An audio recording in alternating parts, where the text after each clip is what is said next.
Love the sound of a gasser banging through the gears as it makes a pass? Do you want that same feeling in your streetcar or truck? We've got the exhaust systems and parts that bring that iconic rumble straight from the golden age of drag racing. With a quick-time performance electronically controlled exhaust system, you can have race car loud with the flip of a switch or a push of a button. Give your ride that gasser sound it deserves.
My fault, folks. We got Rob Walden. Got a couple of Biscaynes out here. One of them run by Mickey Huddleston.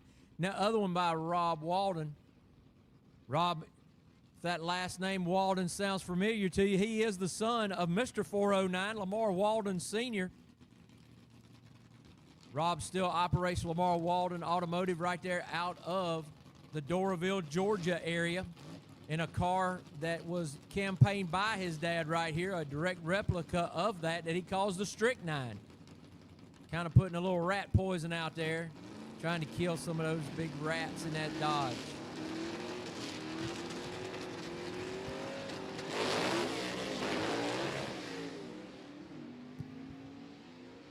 It's like Wilmot misses a shift right there on that 1-2 shift. As he'll drive it off to the end. A couple of Georgia runners right there going your way. And there he is, the Dean of Superstock, Jerry Dean, in the last Rebel 2. He's out of Lacey's Spring, Alabama. He was your winner last night and has been a dominant force the last 2.5 years in our Superstock category. But a man who has made some real performance changes is going to go down the track alongside him here in qualifying round number 1. And that is Tony Nowosadski. He's out of the Gardendale, Alabama area in his 56 Chevy called the Public Enemy. Nowosadski going to be in the quick time performance right lane. And over in the Larice Motorsports Insurance left lane is where Jerry Dean will make his first qualifying attempt.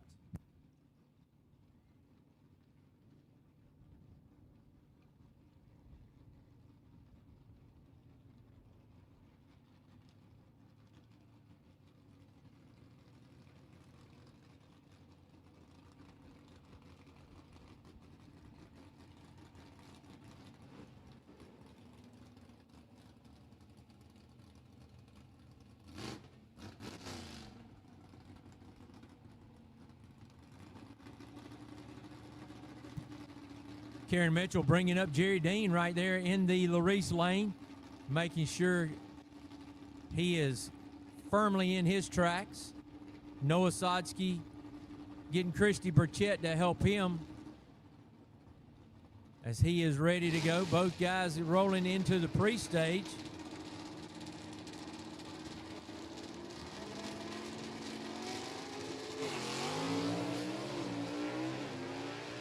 Good light that time by Jerry Dean. He's actually working on his leaving. Noah Sotsky, of course, don't have to worry about the reaction times in qualifying, but it's also a good way to get some extra testing in. Ronnie Jones going to be up next out of Knoxville, Tennessee in the Crimson and Clover. I think this is the car that, is this the car that Leslie bought? It's not. The Gift is the one. Yeah, Leslie Horn bought the Gift. So this is still Ronnie Jones in the Crimson and Clover. 67 Camaro sitting in the QuickTime Performance right lane.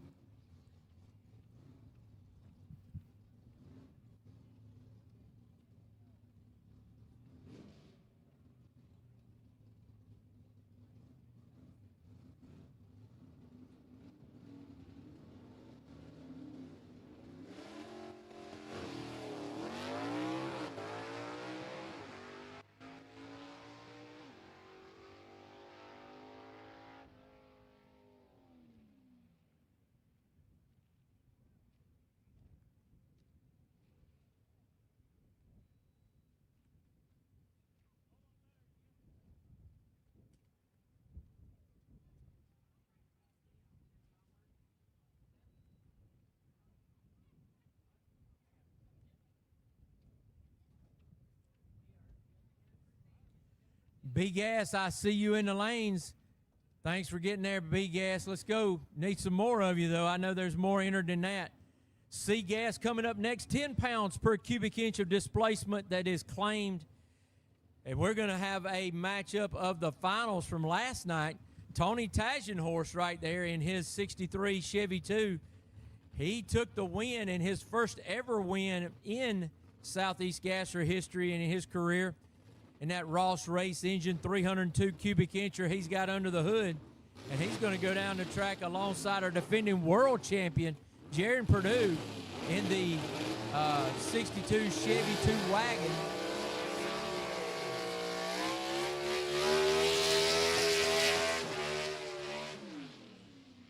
There you go, Purdue, with that high revving 292-inch small block.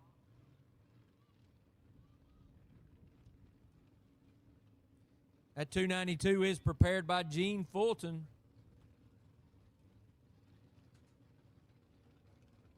Wouldn't surprise me if you saw Gene Fulton stop this event and land an airplane out there at the end of the run, end of our racetrack.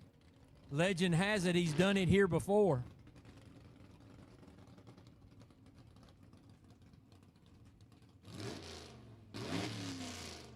All right, B-Gas, let's move into the lanes. B-Gas, we need you in the lanes, please.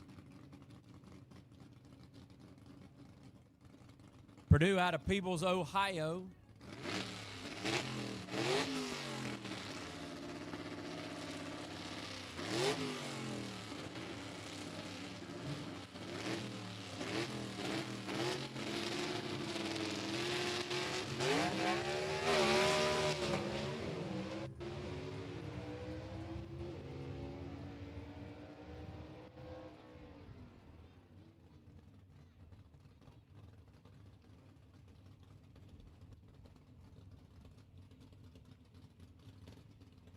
All right, next two up right here, that's going to be Loganville, Georgia's very own Jimmy Huff in the Hoopty wagon over in the QuickTime Performance right lane. He's going to go down the track alongside of Hayden, Alabama native Alan Lovelady in the Underdog 2.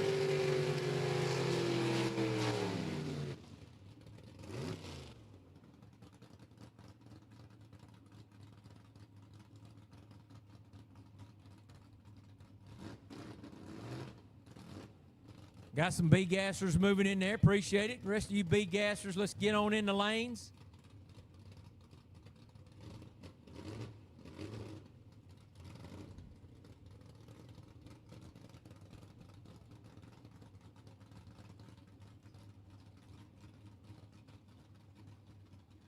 Christy Burchett moving her body around, getting Jimmy Huff all set right there. Shannon Lovelady helping her husband Alan out over in the Larice Motorsports Insurance left lane. Lovelady, first year in C-Gas this year, as he bought that car from Todd Rosenberry out of Pennsylvania. They did a little horse trading on Lovelady's Super Stock 67 Camaro. He come out with a Chevy too. Nobody having any trouble spinning the wheels here at this beautifully prepared, smooth Rockingham Dragway as we get the current points leader in our C-Gas category, Todd Oden out of Leeds, Alabama, right there, a suburb out of Birmingham. He's going to be in the left lane in his 1958 Delray, the Double X. One-way technologies, horsepower underneath the hood for him. He's going to go down the track alongside of Cookeville, Tennessee's very own Randy Kiefer in the Spine Tingler 2 56 Pontiac Chieftain wagon with a 406 cubic inch Butler under the hood for him. Oden sporting about 302 cubic inches, I think it is, in that big Double X.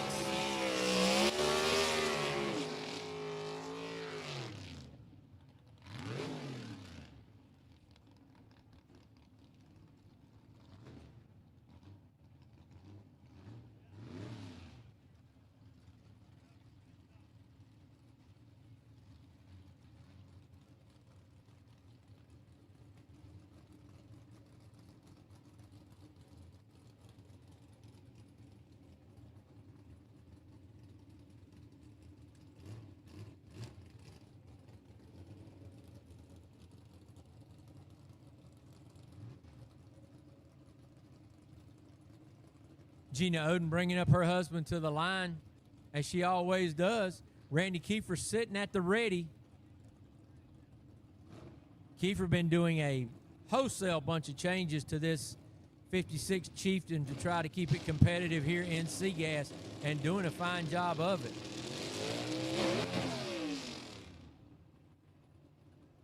Don't know what happened there. Both cars.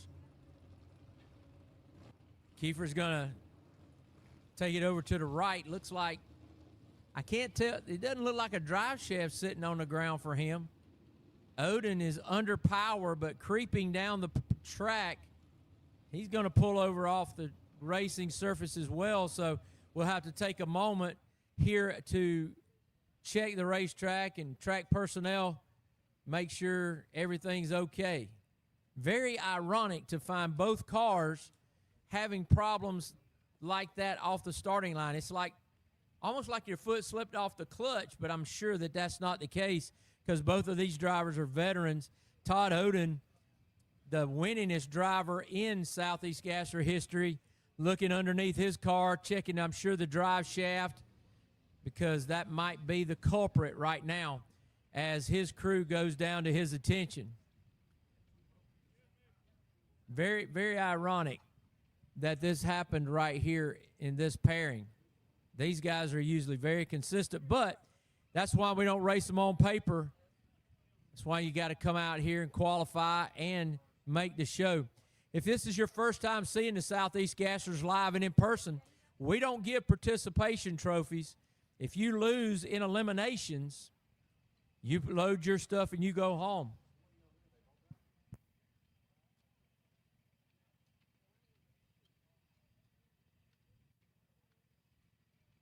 When you've grown up in this sport and your family has spent over 80 years standing behind racers, you know what's at stake. It's not just the car, it's everything behind it. Larice Insurance started with my great-grandfather, and my grandfather began our racing legacy. We've experienced how common insurance falls short, slow quotes, excessive exclusions, and a drawn-out claims process. That's why me and my dad set out a mission to reshape insurance for the motorsports industry. We provide broader coverage, a knowledgeable team, and we give back to the industry by sponsoring races and hosting racer appreciation parties. Race cars, trailers, equipment, and fuel. Most policies exclude at least one of these. Larice doesn't. The difference with Larice isn't just a policy, it's knowing that you're actually covered before something happens. Other companies will try to use standard auto policies or collector car policies to make racing work. And that's where we're different. We actually use a policy that's built specifically around motorsports racing. So drag racing, circle track, and road course. And what sets us apart is we're covering the race cars, the trailers, the tools and equipment, the pit vehicles, and your motorhomes. And we cover them while they're in storage, in transit, or at the race facility itself. Racers shouldn't think about what could go wrong. They should be thinking about one thing: winning. Larice Motorsports Insurance, coverage built by racers for racers.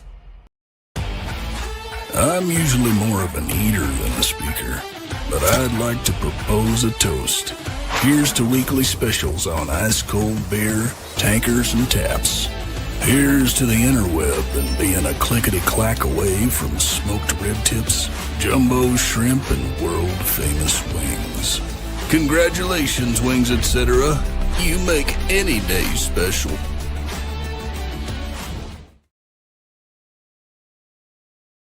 ARP, the ultimate fasteners for whatever you build. To get the best performance, always follow ARP's installation instructions included with the product. For the latest torque specs, go to arpinstructions.com.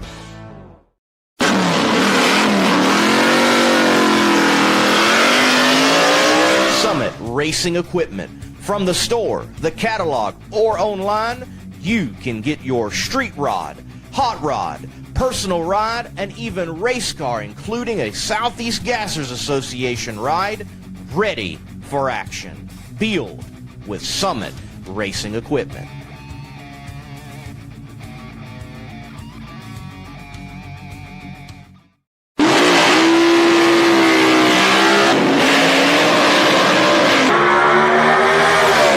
Whether it's tires for your off-roading application, your street rod, and certainly the world of drag racing, from junior dragsters to the popular ET Drag Slick, which some of the top competitors in the Southeast Gassers Association drag racing use to perform at a high level. It is Mickey Thompson, and high performance being synonymous for over decades. Those Mickeys are sticky. Get stuck with high performance with Mickey Thompson. Always had that Pucker Time moniker and named his cars that. But when he painted this car, I looked at it the first time and I was like, oh my gosh, that thing is awesome.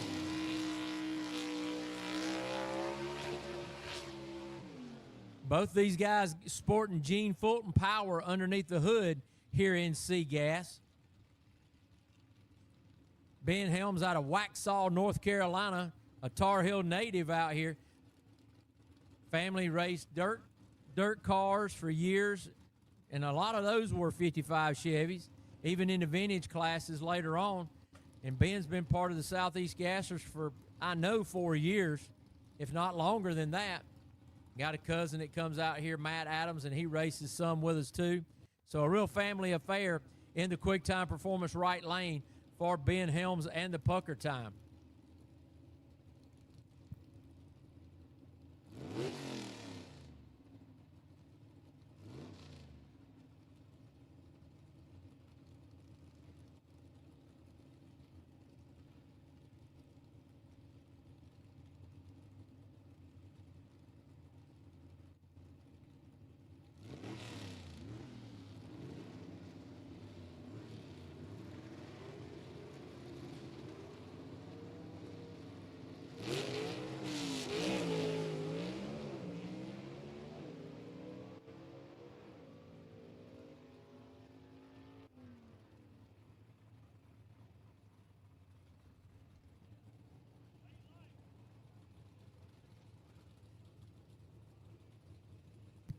All right, now, next two pair up here in C-Gas.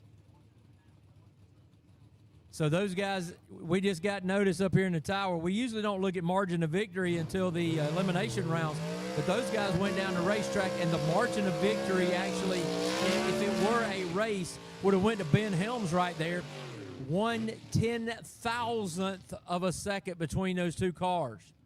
1/10,000th. That's decimal point 0.0001 for all you math scholars out there. And both those motors by Gene Fulton, so they can't complain that Fulton's giving one a better motor than the other.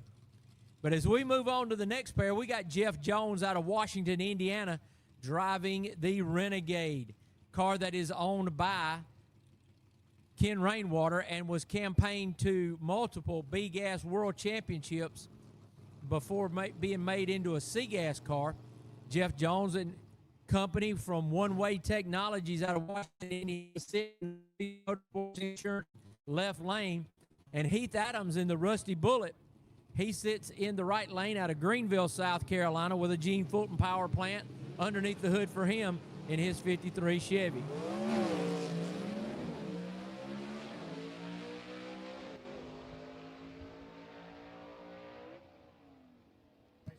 Couple of good ET numbers right there. And just so you know down there, Pittman, Heath Adams went directly in the direction that he was lined up in. He was lined up to go toward the wall. And he went that way, but quickly corrected it. So let's check that alignment down there for those boys and make Heath Adams a little bit faster. All right, there he is, the Iron Man, Ernie Smith, in the Saturday Night Special. Ernie Smith has made every race since we started the Southeast Gassers, not missed a one, folks. I'm telling you, over 100, I think he's over 105 races now. He's in the Saturday Night Special in the Reese Motorsports Insurance left lane. He's going to go down the track alongside of John Leidick in the high-strung 57. That 57 Chevy two-door post right there, the high-strung. He just got some paint on that car, maybe the second race of the year, did Leidick. Beautiful race car. I love that that yellow color. I know that butternut color. Leidick out of Gray, Georgia. Ernie Smith out of Spartanburg, South Carolina, going to be your next two pair to go down.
All right, there's Bill Wilson in his 49 Studebaker truck called the Troublemaker. He bought that truck several years ago and put under new management on there. He liked the name Troublemaker, but he put under new management on there as he, out of Gaffney, South Carolina, a multiple-time winner in that truck with a Gene Fulton power plant under the hood. I think he's sporting about 292 underneath the hood, maybe 306.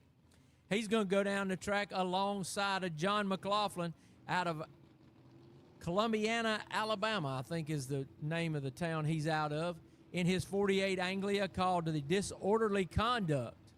He's over in the Larice Motorsports left lane, being backed up by his wife, Jody. Robin Harris helping out with Bill Wilson right here as the backup girl for the Troublemaker.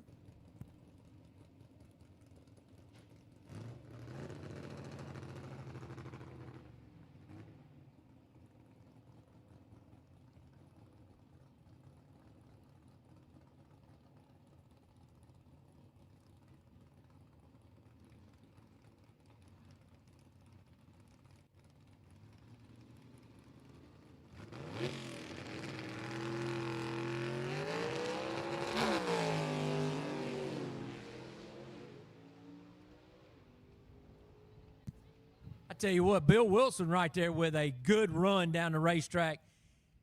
I haven't seen I don't think any of our drivers can complain about this racetrack from my knowledge of it standing up here in the tower. I'm telling you what, smooth as silk and a very, very traction-heavy track. So, A-Gas, we need you to the lanes to come out here and test out this surface that we're racing on. A-Gas, we need you to the lanes, please.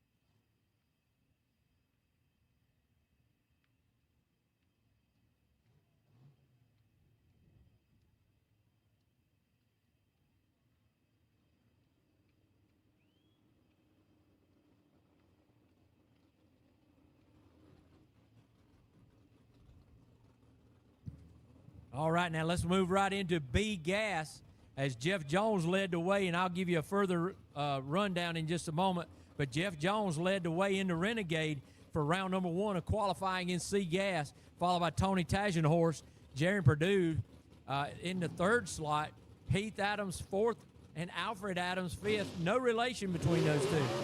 So we get ready for B-Gas right now.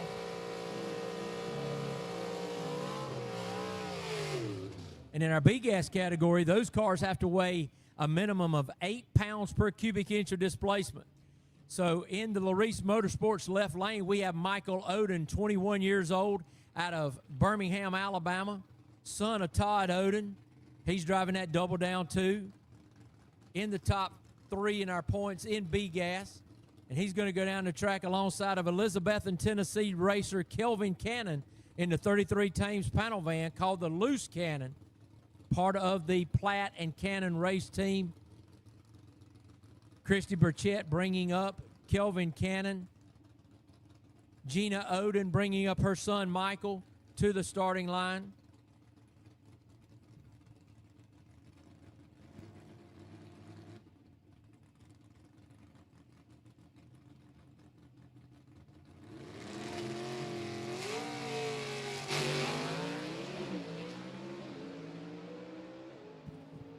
Michael Oden with a good run right there. That's going to be, that's definitely in the ballpark right there.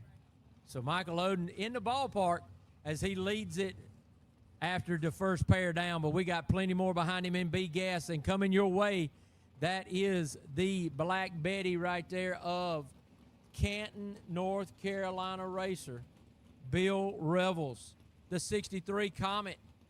The Black Betty, and on the back, he's got Bamba Lamb on it. I love that.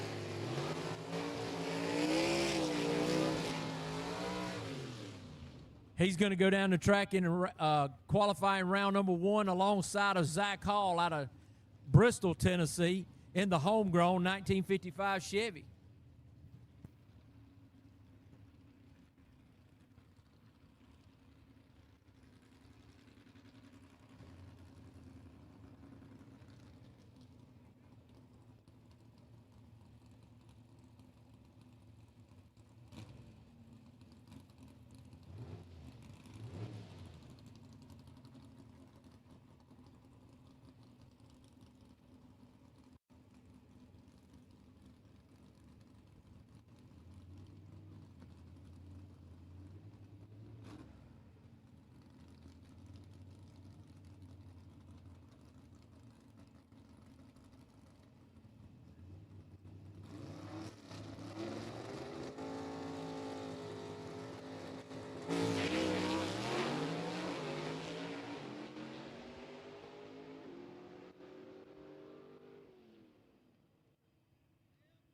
Good pass right there for Bill Revels. Not enough to overtake Michael Oden, but still a solid pass out of that Larice Motorsports Insurance left-hand lane.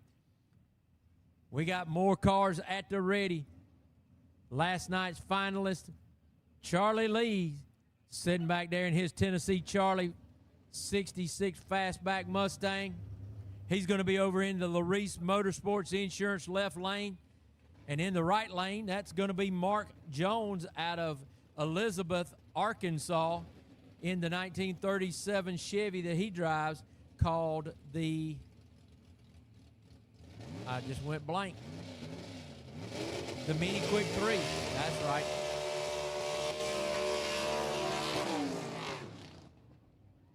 So Mark Jones is going to be in the Quick Time Performance right lane in the Mini Quick 3. His wife going to back him up. Charlie Lee handles his own backup duties. He's got his dad behind him. I'm sure he's got a rear view mirror right there. His dad in the red shirt, as he has been for his whole career. Charlie, winner of our Holiday Raceway B-Gas event earlier in the year down in Alabama, credits his father for all the horsepower in that 322-inch Chevy underneath that Ford hood.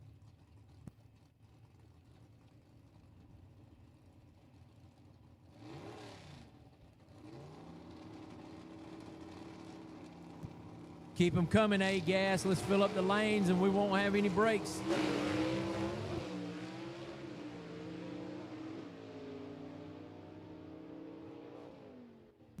Charlie Lee takes that Mustang and goes to the top. B-Gas right now. So Charlie Lee is on the provisional #1 spot right here as we got more B-Gas coming your way. Zach Evans coming up next in the 1937 Avenger out of Welford, South Carolina. Grandson, second generation driver, grandson of Sonny Hall.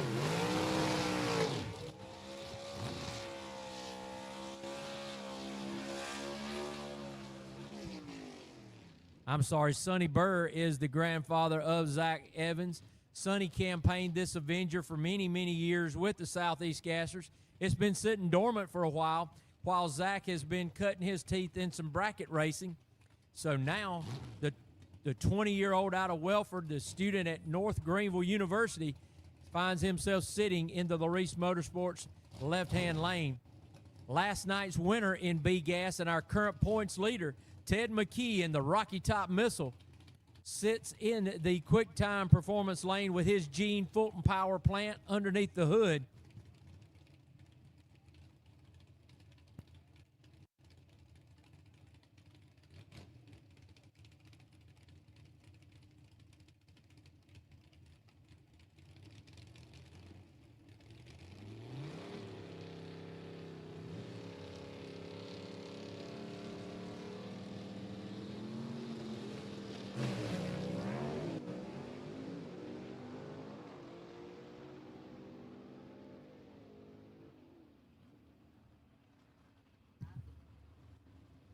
Ted McKee dethrones Charlie Lee in the middle of this B-Gas qualifying and takes it to the top with a Rocky Top Missile. He shoots it straight up there to the #1 spot.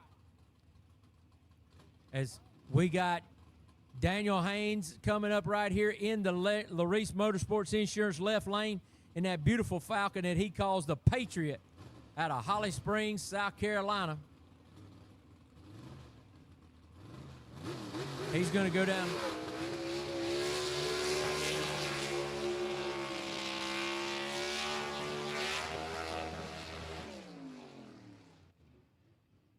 Mike Blackwell going to be in the Quick Time Performance lane in his beautiful Thunderbird that he calls the Thunderstruck out of Campobello, South Carolina. He's got a Gene Fulton power plant underneath the hood for him.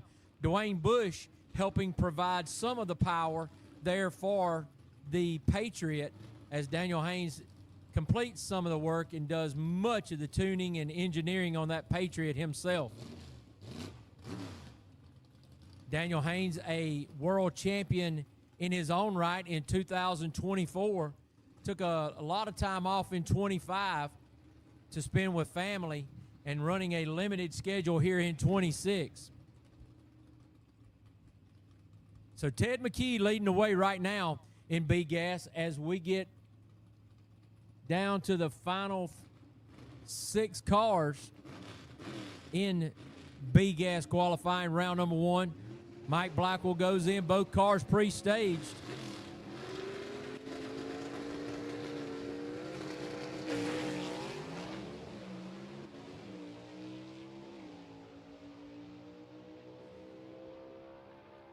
Daniel Haynes with a 13 light. Mike Blackwell with a 66 light.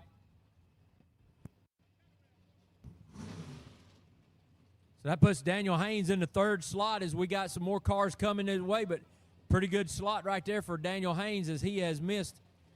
Like I said, he's running a limited schedule in 25. I think he's only run one race.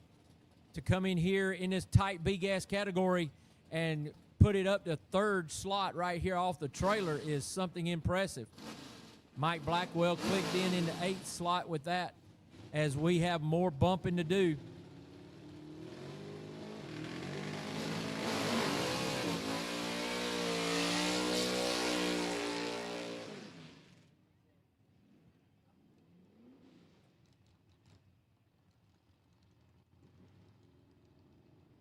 All right, Gary Smith in the chicken bone at 1951 Henry J.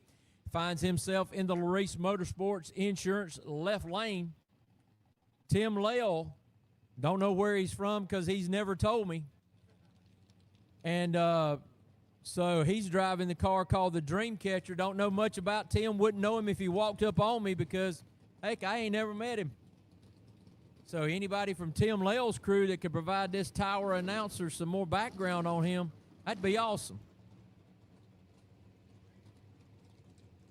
So Lale going to be in the quick time performance right lane in his Chevy 2. That Chevy 2 car he bought, I know he bought that car from Rod Bergner, the Iceman, who bought the car originally from Steve Davis, who drove it to the 2020 A-Gas World Championship. So you got a World Championship winning car right here in the right-hand lane.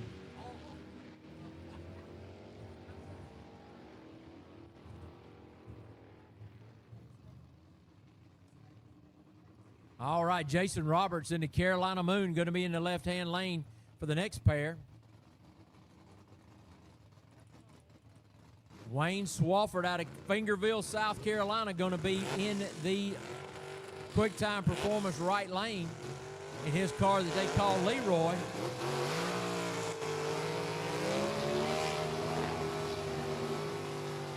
Wayne's won multiple times in the Southeast Gasser career that he has put together in that Billy Edwards built, Brian Harris prepared race car with a Gene Fulton motor underneath the hood. See, I can tell people all these things if people just give me some biographical information.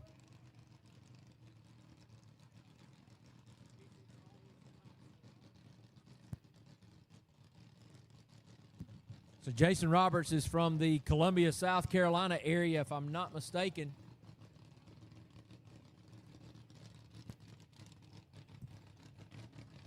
Robert's a career military man.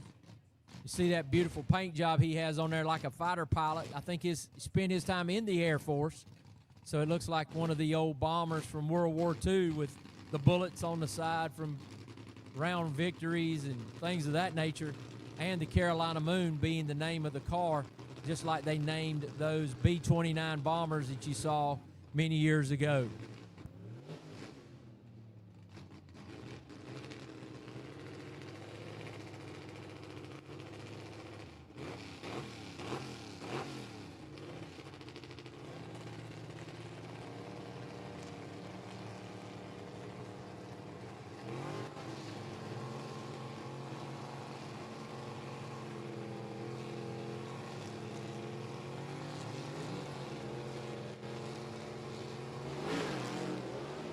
Wayne Swafford over hard toward the wall, corrects it, brings it back on this Rockingham Dragway. Wow, closest distance between 2 points, boys, is a straight line, and I'm pretty sure that's what drag racing is all about. But Wayne Swafford having a little bit of a ride there. I know Brian Harris will do some adjusting on that rear end or something. He knows what to do. Swafford still clocks in at the 9th slot right there with that run. Still got one more to go right here in B-Gas. So that was quite a ride right there for Wayne Swafford, not characteristic of that Leroy car. Yeah, 35-foot wide lane, and he was way over in the grass. I think some of our photographers probably got a great in-car camera view as he went by And if you got any of those, please post them. I want to see how big his eyeballs were as he was going in that direction. Because, folks, I tell you what, it's no joke. We run straight axle front ends. You got to manually shift that 4-speed, and you got your hands full because you only got one hand on that wheel. Quayne Stott, when he originated the Southeast Gassers, he set it up that way. He wanted to put the driver back in control.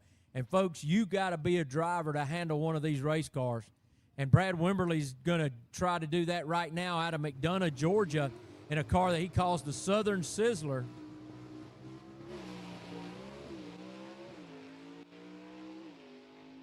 Wimberly got that car tuned in on that run really straight right there. That was a good run right there for that 1962 Comet, the Southern Sizzler. Appreciate that track crew. I see him down there working with that gold dust right there where we leave the line. A 4-speed car leaving the line will do some damage and rip up some rubber. But those guys down there doing a yeoman's job as they are keeping the gold dust, and that's whatever they just call it, gold dust is all I know. They do a good job in keeping that there for our drivers. And we'll move into our A-gas category next. These cars, 6 pounds per cubic inch, the fastest cars on the property.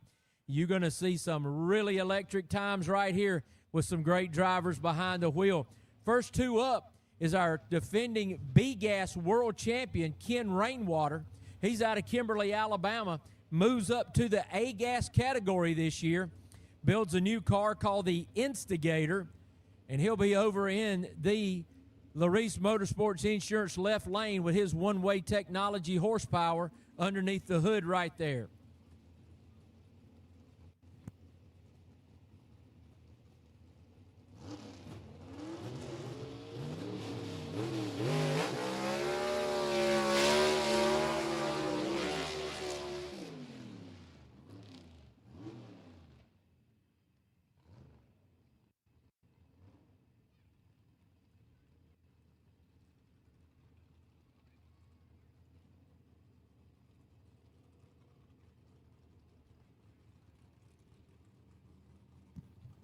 Going down the track alongside Rainwater is going to be Todd Blackwell out of Campobello, South Carolina in the Slingshot.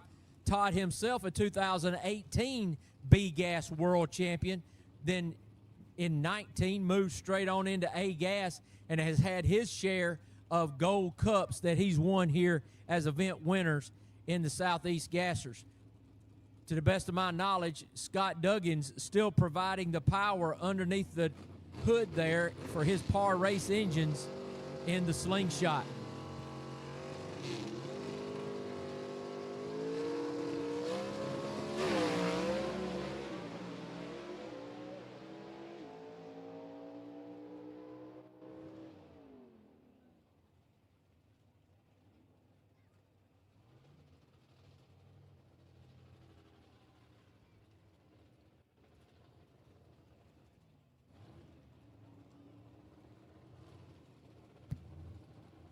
All right, another world champion comes around the corner in a beautiful 1958 Corvette. He's going to be in the right-hand lane, the quick-time performance lane. That is Kenneth Phillips.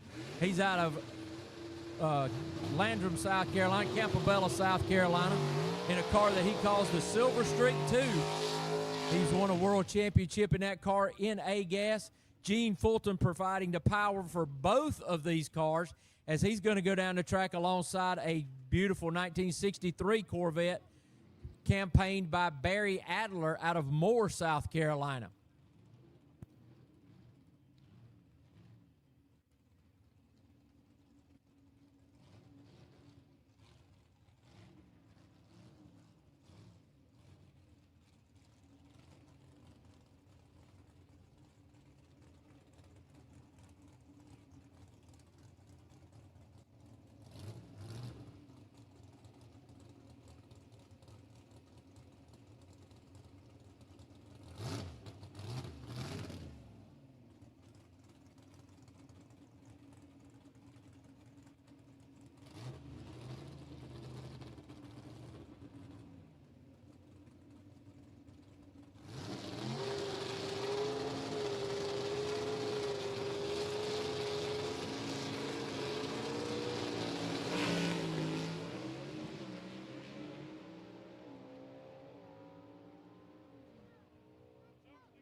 Whoo, folks, I'm telling you what, Kenneth Phillips is dead after Ken Rainwater, and they are only separated by 1,000, and they are the 1 and 2.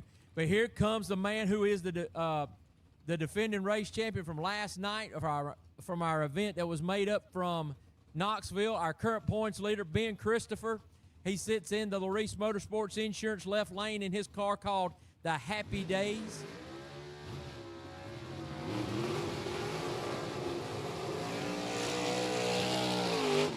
Christopher running a 477 cubic inch big block Chevy prepared by Jason Line at J Line Motorsports.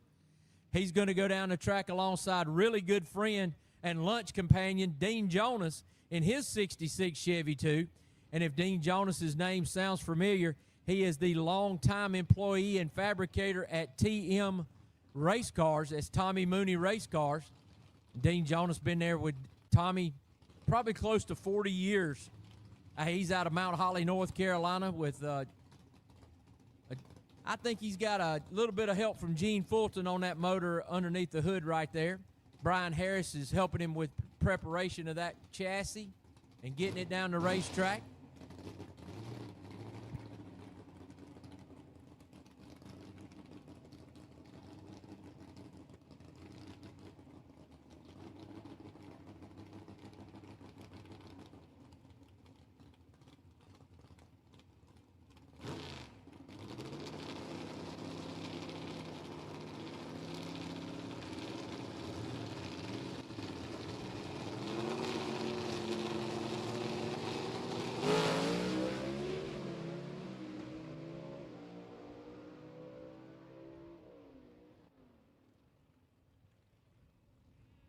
Ben Christopher just said, hey, I'll take you, Rainwater, I'll take you, Phillips, and I'll best that as he goes to the top.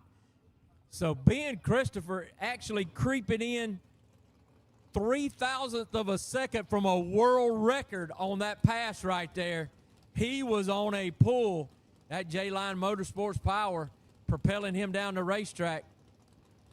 Next up, we got the man, the myth, the legend. That is Leslie Horn. He has created his own legend in his mind, driving the Chick Magnet.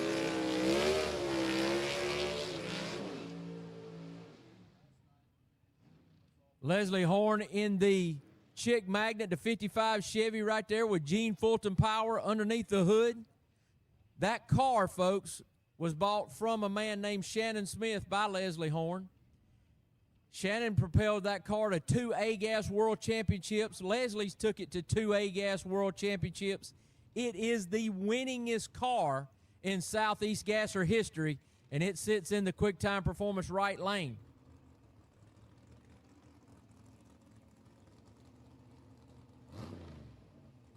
Brad Henry out of Knoxville, Tennessee, going to come up in that beautiful 41 Willis.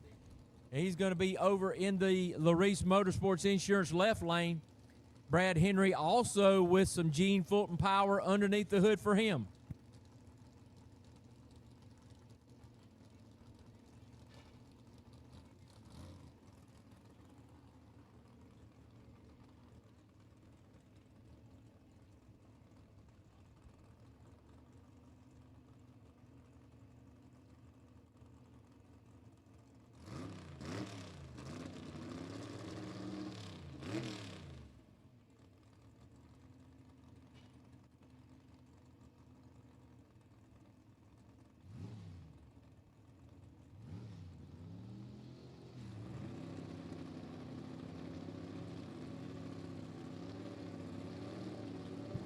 We need somebody from Wayne Swafford's team to go pick him up. He's down by the ticket booth.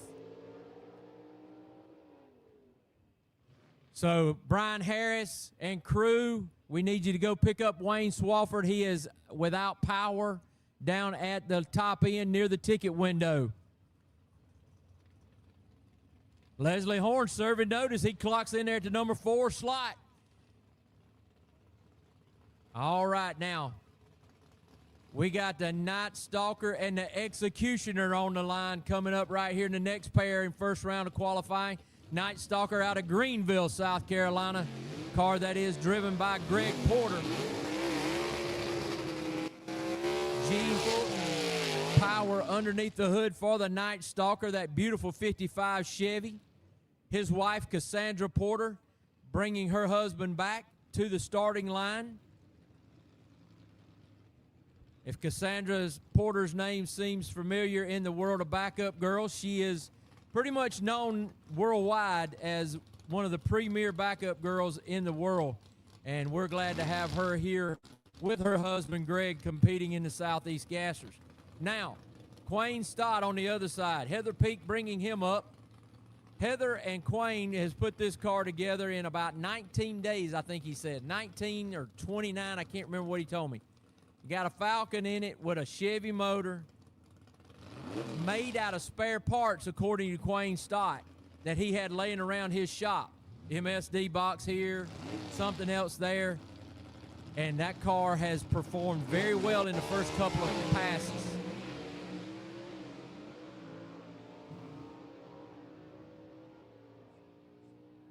Holy cow, Quayne Stott with a hard move to the right. He corrects it on a little short shift, gets it down the racetrack, and that is a great job of driving by Stott.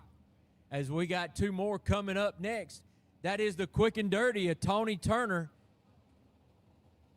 The 1939 Dodge, he finds himself in the the Quick Time Performance right lane.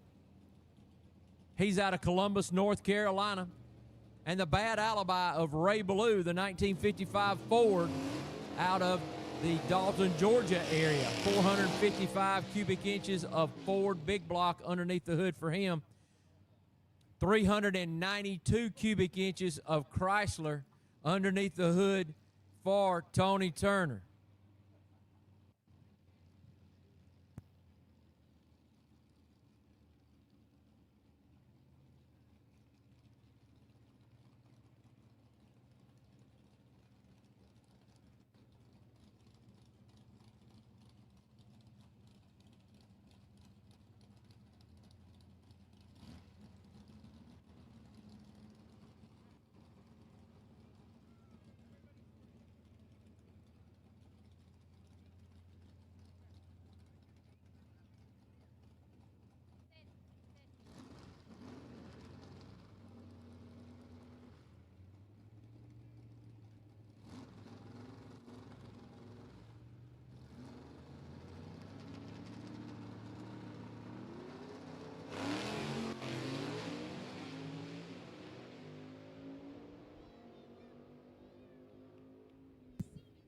Good pass by both those big cars as they get down the racetrack. That's got to feel good for Tony Turner.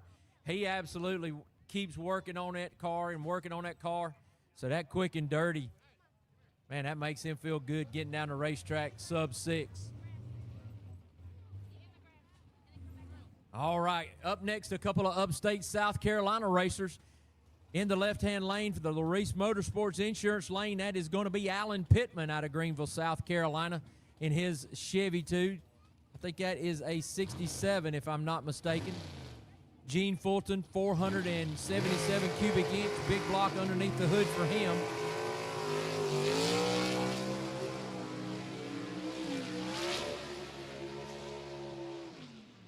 And that, folks, in the right lane is none other than Barry Lynn out of Greer, South Carolina, the fastest roofer in the upstate of South Carolina. Barry Lynn with that 65 Chevelle two-door wagon. Very unusual car, but that is one that I like because it is unusual. 477 cubic inches of par race engine underneath the hood for Barry Lynn. And don't be fooled, folks. You can't sleep on the little red wagon because that car continues to lower elapsed times by thousandths of a second each run as he keeps narrowing in on it.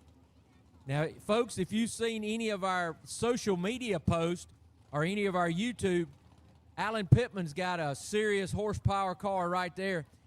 There's a video out there from one of our races at Holiday Raceway where he actually picked the car's front end up in all 4 gears. And I don't mean it was bouncing. He actually, the torque of that motor, when he shifted, picked the front end up in 3rd and 4th gear.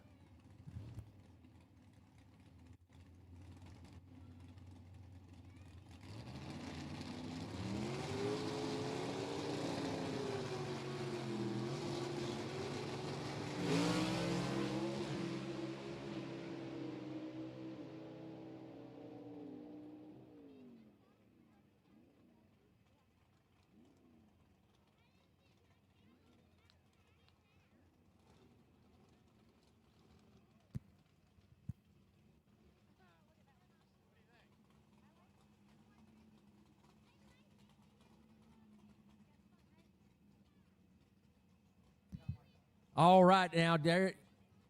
Man, going to go down on the last A-gas car we got is going to go down right here. That is the 1957 Pontiac of Greg Stelz out of Wapaka, Wisconsin. He calls that car the Joker. He has his own in-shop engine program there at Greg's Speed Shop, where he owns and operates some of the finest custom cars that are being turned out there today. He is very much along the lines of Chip Foose and Troy Trepanier and other great custom car builders. That is Greg Stelz. His wife, Leah Stelz, bringing her husband back, being his backup girl.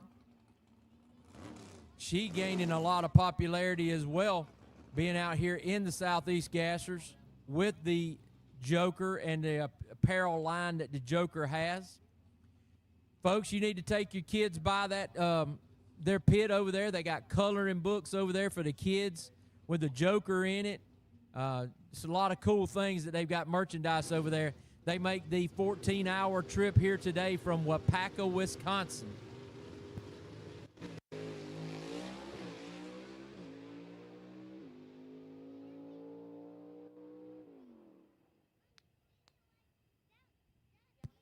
Superstock, we need you to the lanes, please. Superstock, to the lanes, please, for your second round of eliminations. And that concludes our qualifying round number one. We'll start right here with Superstock and give you a rundown of all the categories. Jerry Dean sits number one. Remember, we got 2 rounds of qualifying, so this is just after round one. Jerry Dean in the last Rebel 2 leads the way, followed by Kenny Phillips in the Street Legal. The Strychnine of Rob Walden comes in the third slot. Tony Nowosadski in the Public Enemy sits fourth, followed by Ronnie Jones. Dean Hall in the Sledgehammer sits sixth, and Don Wilmot seventh in Superstock. Moving to C Gas, Jeff Jones in the Renegade leads the way, followed by Tony Tagenhorst in the Wasted Wages. Jaron Purdue clicks in the number 3 slot in the White Wagon. 4th slot going to be Heath Adams in the Rusty Bullet out of Greenville, South Carolina, and Alfred Adams going to stick in that number 5 slot. Again, Heath and Alfred, no relation, just happen to have that last name.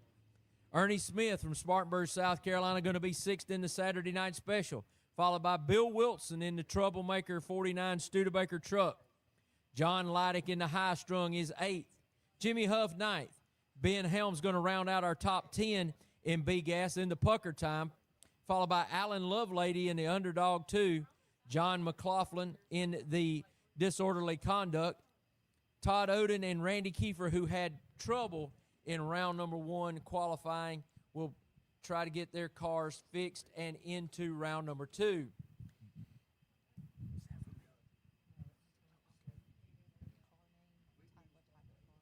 B-Gas qualifying round number 1 is led by our current points leader, Ted McKee in the Rocky Top Missile. Charlie Lee in the Tennessee Charlie Mustang sits second. Daniel Haynes in the Patriot third, followed by Michael Oden fourth. Bill Revels is going to round out the top 5 there, followed by Brad Wimberly. Kelvin Cannon, Mark Jones sits 8th, and Mike Blackwell 9th. Wayne Swafford, who had some trouble on the starting line, is 10th. Followed by Zach Hall in the Homegrown. Zach Evans in the Avenger sits 12th. Jason Roberts in the Carolina Moon sits 13th. Gary Smith out of Leesville, South Carolina in the Chicken Bone sits 14th. And Tim Lale rounds out our top 15. And in A-Gas, the class that you just saw, Ben Christopher leads the way, followed by Ken Rainwater. Kenneth Phillips only 1,000th behind him. Then we got Leslie Horn in the 4 slot, followed by Quayne Stott rounding out the top 5. Barry Adler 6th. Greg Stelz 7th. In the Joker, Barry Lynn in the Little Red Wagon sits 8th. Brad Henry 9th. And rounding out the top 10 is Dean Jonas in the Agent Orange. 11th held down by Todd Blackwell in the Slingshot. Alan Pittman going to be 12th in the Gravedigger 2.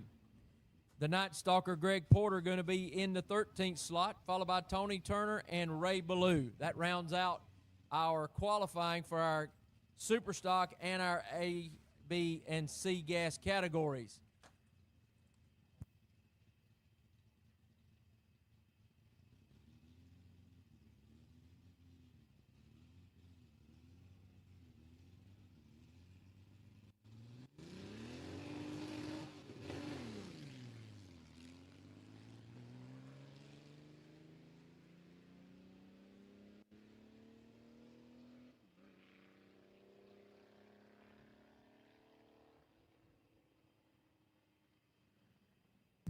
All right, now that is the Drag Nasty car.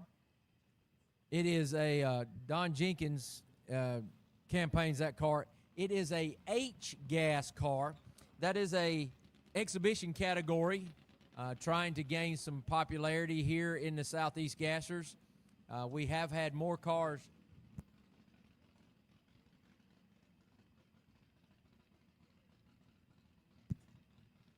So next up, we got Phil Cox here in the 1955 Anglia that he drives out of Knoxville, Tennessee. The Ain't Misbehaving, I think it is. He's been working tirelessly on this car. Oh, Lord, looks like we got some problems as he's not going to make a pass today as track crew waves him off and pushes him back. Got some of that stuff they call oil leaking out of it or something. They picking up parts underneath the car, so very unfortunate him to make that pull from Knoxville, Tennessee to get over here to have that happen in a water box. That is terrible. Hate that for Phil. Been working really hard. Wonderful paint job, beautiful car right there that he's trying to get going. That Ain't Misbehaving, once again, is lost power. So, Super Stock, we need you to the lanes, please. Thank you there, Mr. Phillips. I see you down there. I see you both of you. If you can you got one brother that smiles. If you can get the other one to smile, we'll be perfect. We'll have 64 teeth smiling at one time. No, I joke with Kenneth Phillips. Kenneth Phillips, a walking answer to prayer right there. He's got one of the best smiles in the Southeast Gassers and anywhere in the upstate of South Carolina. Now, we also got another exhibition category that'll take the track, and it's pretty special, this category. It's called AFX. It's an A-gas car with a factory experimental parts on it. These cars are mechanically fuel injected and run on methanol. And the reason it is pretty special here today is we have two cars that have been stalwarts in this type of exhibition class. Hubert Platt was a driver for the factory Ford teams of the 50s, 60s, 70s, all the way, run NHRA Pro Stock, all the way. He was a blue oval guy. Well, his son, Alan Platt, has bought a car that is a direct replica of his dad's car, the Georgia Shaker 3. And he runs that with a 427 cubic inch FE motor in that car. Hubert's brother, Houston Platt, was a factory Chevy driver. And he raced Chevys, not as long as Hubert stayed in drag racing, but still, both of these guys are in multiple NHRA, state, regional halls of fame. I think both of them are in Don Garlett's International Drag Racing Hall of Fame, if I'm not mistaken. I think both of them are. And Houston campaigned a car called the Dixie Twister. Both of these replica cars were built by Kelvin Cannon at the request of Sonny Hall and the blessing of the Platt families. And now we have the Dixie Twister going down the track alongside the Georgia Shaker 3 in what would have been a AFX race in 1966-67. Houston's car is a 65 Chevy 2 fastback. I can't remember if it was 5 or 7 of those cars only were made, and they were made for a road racing application. The road racers didn't like it because of that big bubble window on the back.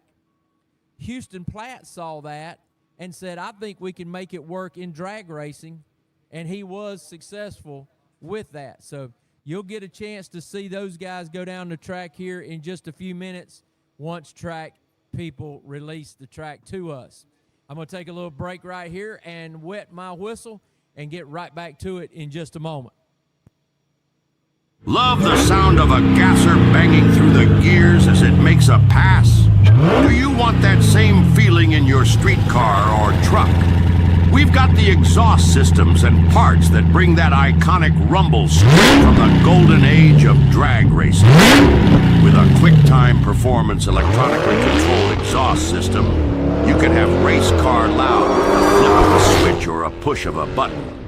Give your ride that gasser sound it deserves. ARP, the ultimate fasteners for whatever you build. To get the best performance, always follow ARP's installation instructions included with the product. For the latest torque specs, go to arpinstructions.com. I'm usually more of an eater than a speaker, but I'd like to propose a toast. Here's to weekly specials on ice-cold beer, tankers, and taps.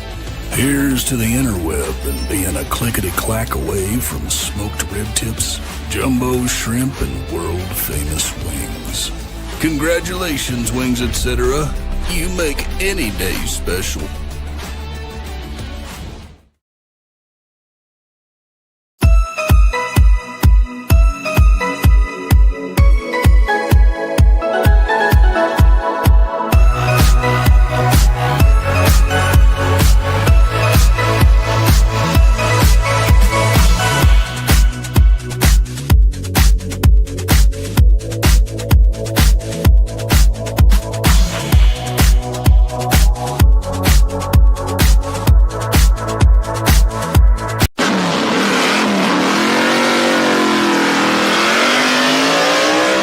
Racing equipment. From the store, the catalog, or online, you can get your street rod, hot rod, personal ride, and even race car, including a Southeast Gassers Association ride, ready for action. Build with Summit Racing Equipment.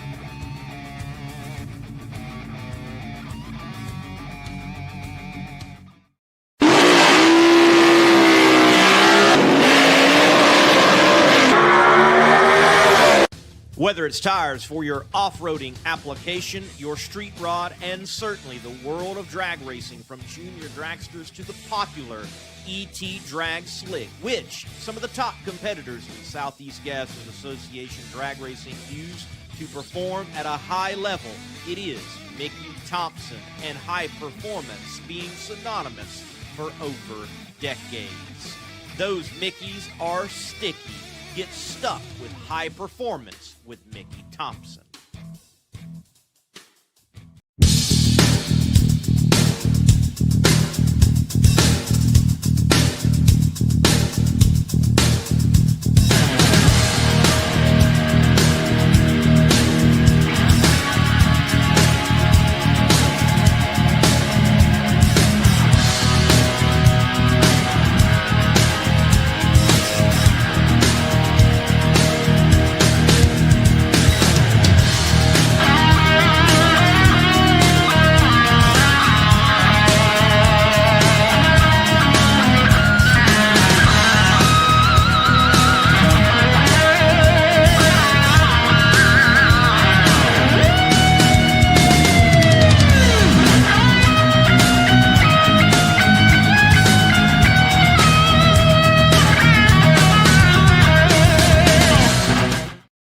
When you've grown up in this sport and your family has spent over 80 years standing behind racers, you know what's at stake. It's not just the car, it's everything behind it.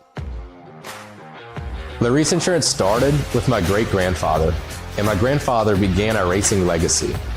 We've experienced how common insurance falls short, slow quotes, excessive exclusions, and a drawn-out claims process. That's why me and my dad set out a mission to reshape insurance for the motorsports industry. We provide broader coverage, a knowledgeable team, and we give back to the industry by sponsoring races and hosting racer appreciation parties. Race cars, trailers, equipment, and fuel. Most policies exclude at least one of these. Larice doesn't. The difference with Larice isn't just a policy, it's knowing that you're actually covered before something happens. Other companies will try to use standard auto policies or collector car policies to make racing work. And that's where we're different. We actually use a policy that's built specifically around motorsports racing, so drag racing, circle track, and road course. And what sets us apart is we're covering the race cars, the trailers, the tools and equipment, the pit vehicles, and your motorhomes. And we cover them while they're in storage, in transit, or at the race facility itself. Racers shouldn't think about what could go wrong. They should be thinking about one thing: winning. Larice Motorsports Insurance, coverage built by racers for racers.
All right, folks, next up is going to be your AFX category. We talked to you about these cars before. Remember, they are mechanically fuel injected on methanol, and they'll be going down the track. The Georgia Shaker 3, campaigned by Alan Platt, will be over in the Larice Motorsports Insurance left lane.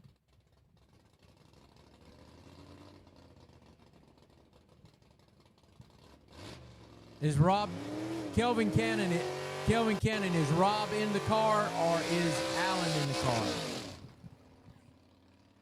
No response.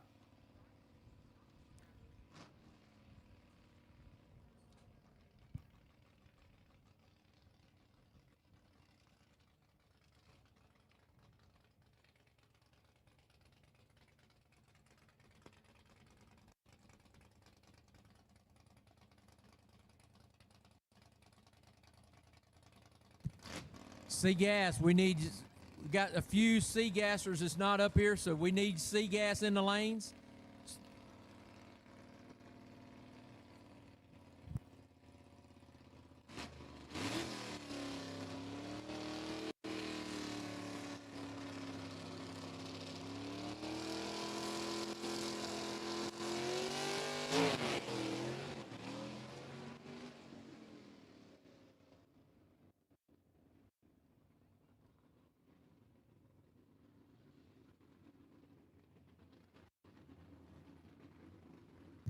All right, Robbie Walden going to be campaigning the Dixie Twister right here, and he's going to go down to the Larice Motorsports Insurance left lane as well.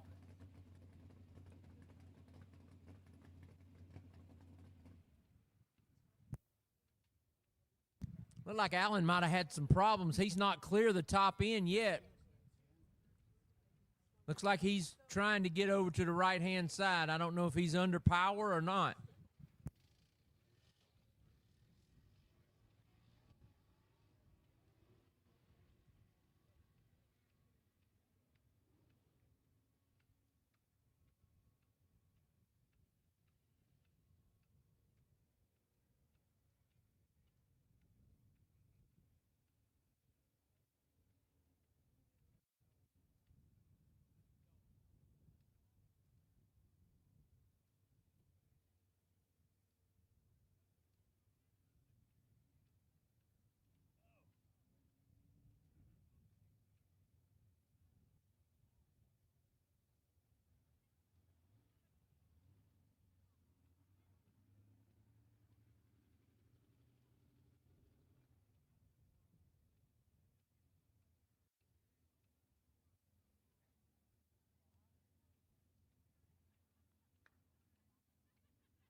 All right, Superstock round number 2 coming your way.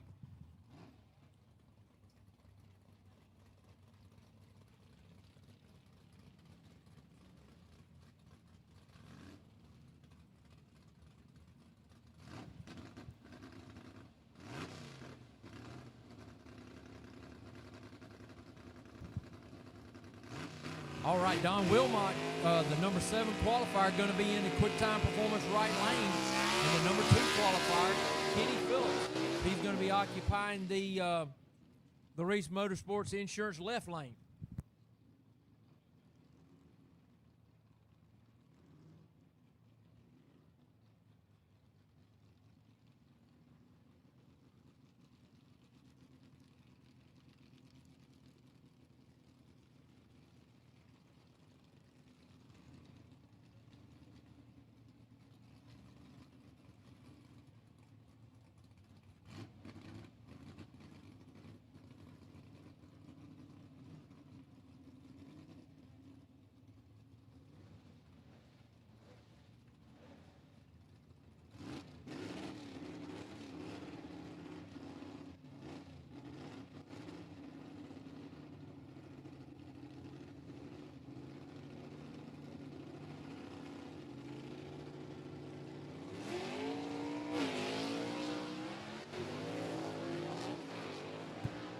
So Kenny Phillips leaves before the tree's even activated, so he'll get no time for round number 2.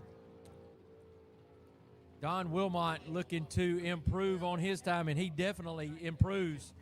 Don Wilmot going to jump up several spots right there as the next 2 up. Number 3 qualifier, Rob Walden, going to be in the Reese Motorsports Insurance left lane.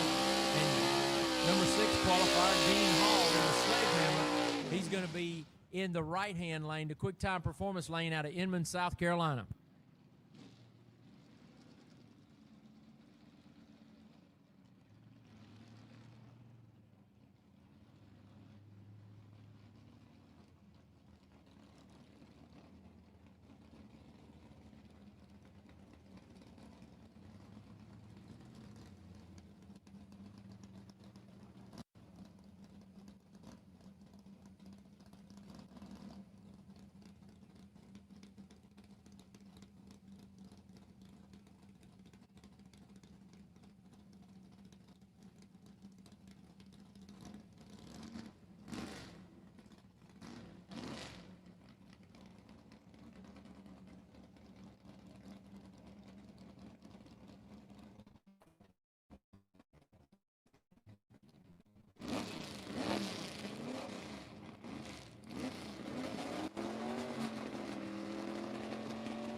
Rob Walden getting those 7-inch Mickey Thompsons hooked to the ground real good right there in the Reese Motorsports lane. And so he makes an improvement in his time from first round.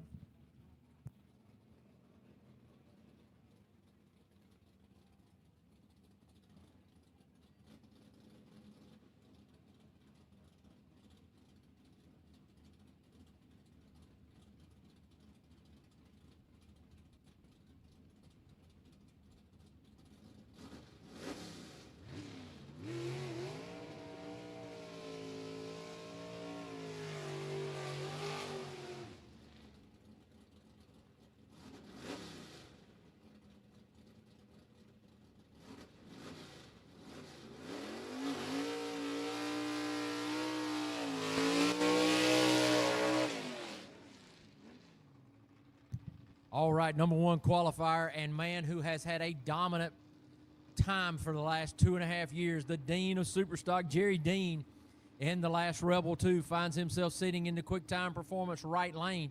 And in the left lane, that is Tony Nowosadski, the man who is making some serious performance gains in Superstock in his car called the Public Enemy, and he's out of Gardendale, Alabama. And Jerry Dean out of Lacey's Spring, Alabama. So a couple of Alabama guys on the line for us right here. second round of qualifying here in Superstock.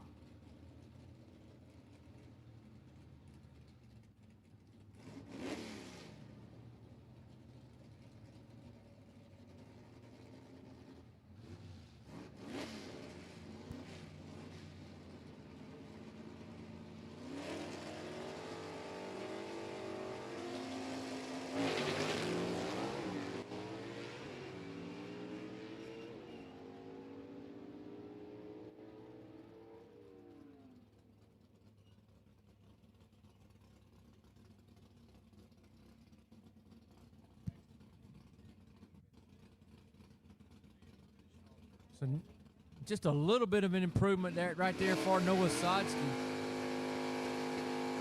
And Jerry Dean lowers the number one elapsed time right there in Superstock with that second round run. And now we got Ronnie Jones, the man that sits number 5 right now in qualifying after round number 1 in his 67 Camaro called the Crimson and Clover. This is the last car in our Superstock qualifying. We'll roll directly into our C-Gas qualifying.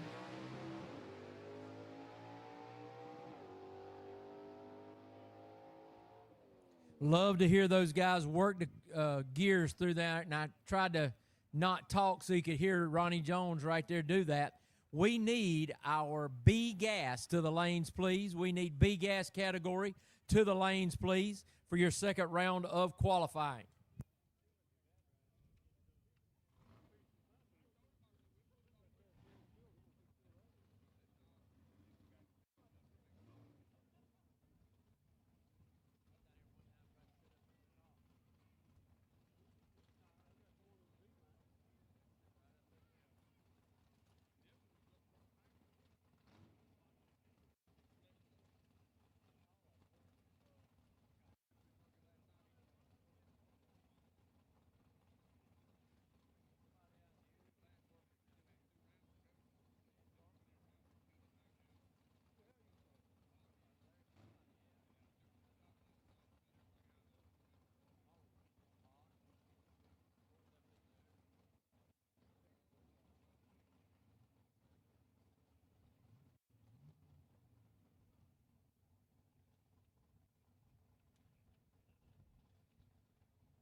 ARP, the ultimate fasteners for whatever you build.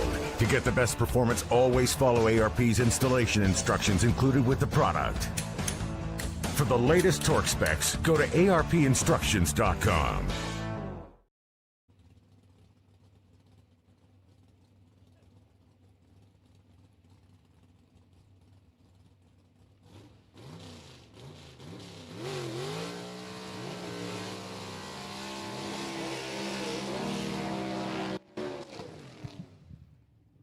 Number 9 qualifier Jimmy Huff going to be in the Reese Motorsports Insurance left lane. He's out of Loganville, Georgia in his Falcon wagon. John McLaughlin, the number 12 qualifier after round number 1 in his 48 Anglia, the disorderly conduct, finds himself in the quick time performance lane for this second round of qualifying.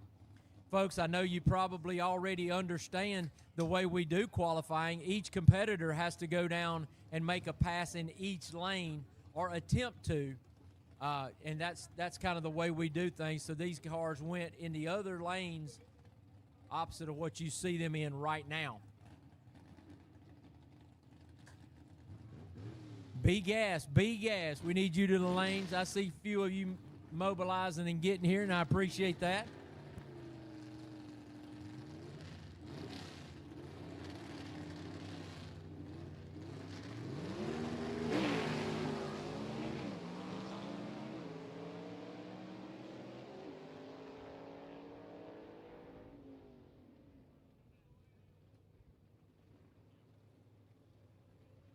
John McLaughlin with a big move right there because he had some problems in round number 1. So next up, the number 1 qualifier, he's going to be in the quick time performance right lane. That's Jeff Jones out of Washington, Indiana in the Renegade. And then last night's winner in the makeup race from Knoxville, Tony Tagenhorst in the Wasted Wages, who sits number 2 after round number 1 of qualifying. He finds himself in the Larice Motorsports Insurance left lane. And I tell you what, that Ross Race engine underneath the hood there for Tagenhorst is really starting to show its muscle. Tony, you know, he's been continually twisting on this car and twisting on this car, trying to get it right. And now they seem to have a combination that is super competitive here in C-Gas. And really, you couldn't be happier for him, because you've seen him put in the blood, sweat, and tears. So now to see that big smile on his face last night when he received his first trophy for winning an event, that was good. Because I tell you, it is no easy task to win a Southeast Gasser event, much less, you know, multiple championships, multiple wins, as some of our guys have done.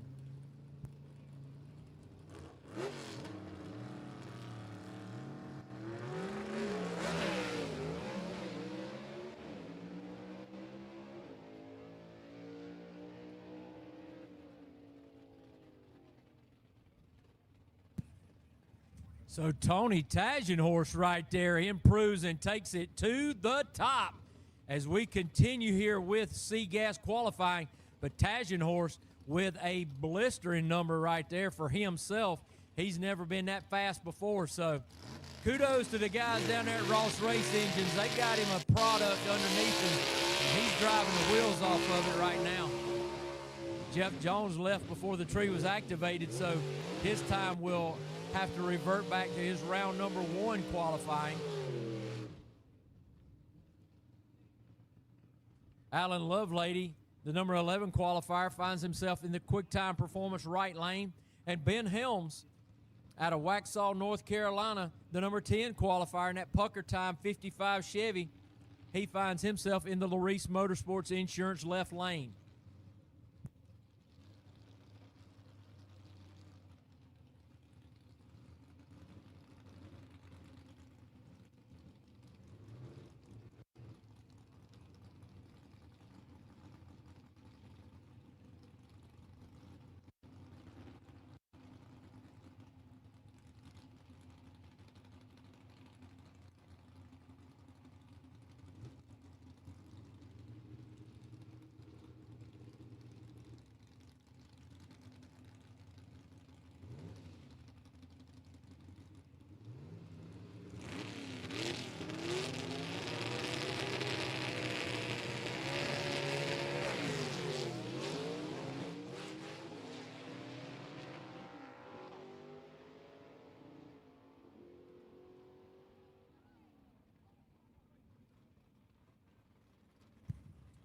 Alan Lovelady using up about 30 of the 38 feet of that right-hand lane out there.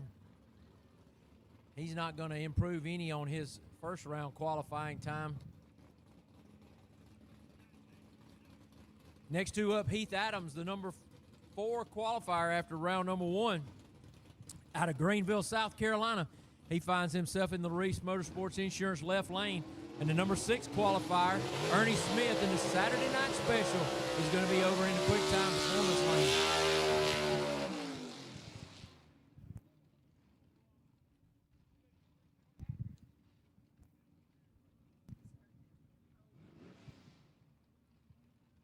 Ernie Smith still campaigning that Todd Hertel power underneath that 4-door 66 Chevy 2. Ernie Smith, a man who depends on sponsorship to carry him up and down the road, and he's done that, like I told you earlier, over 100 times. And Priority Heating and Air on their side there, Ike's Corner Grill, as well as Wings, etc., Bowling Springs, some of the big sponsors for Ernie Smith. And Ernie, just a yeoman of a worker. So if you have a chance to get down there and check out his merchandise, he's got some real attractive looking shirts. You can take some of those home and help him pay some gas bills.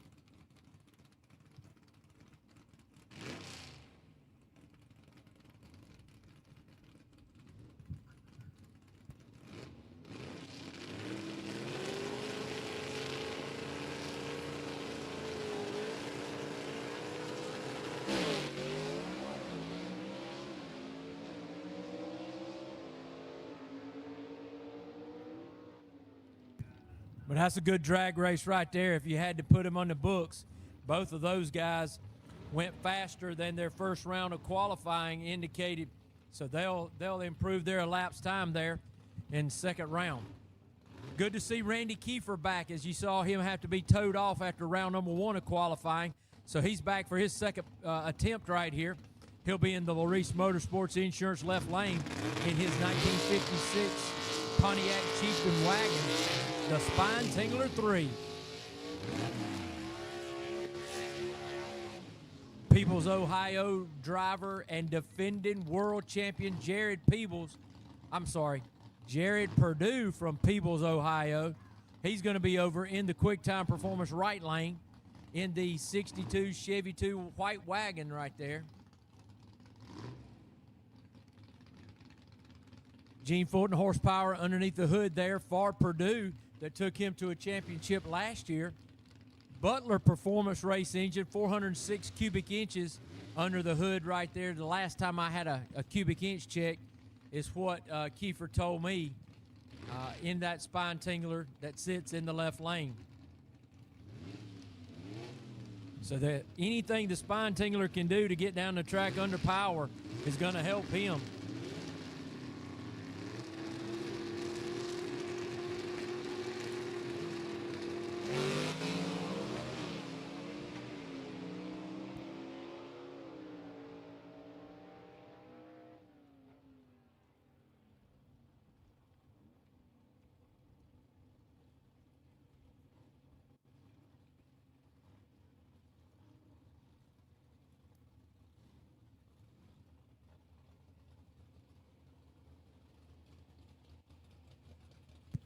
If you like tri-fives, here's a good race right here, or good pairing right here for you. The 55 of Alfred Adams out of Clover, South Carolina, sits in a QuickTime Performance right lane. And then we got the 57 two-door post of John Leidick out of Gray, Georgia, the high-strung, he calls it, over in the Larice Motorsports Insurance left lane for their second round of qualifying. We're going to need A gas to the lanes, please. A gas. We need y'all to mobilize and get to the lanes. A gas.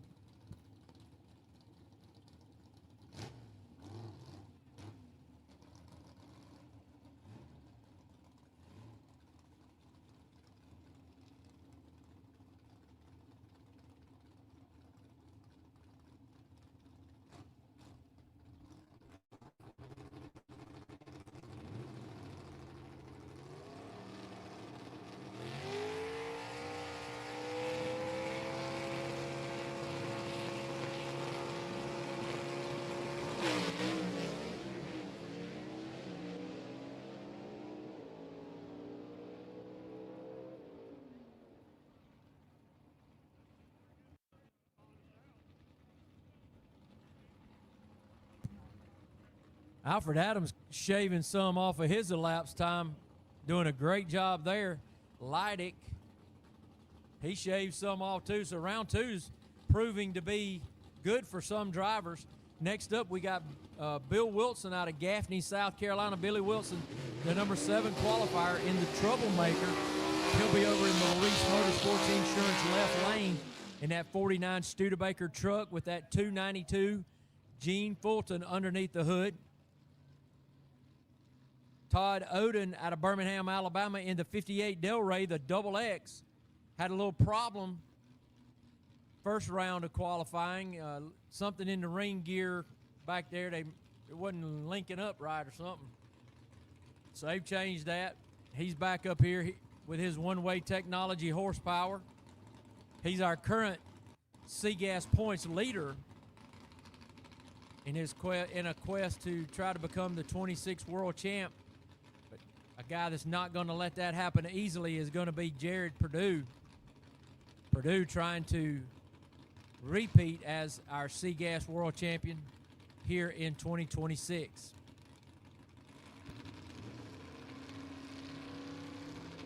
We need A gas to the lanes. A gas, we need y'all to the lane.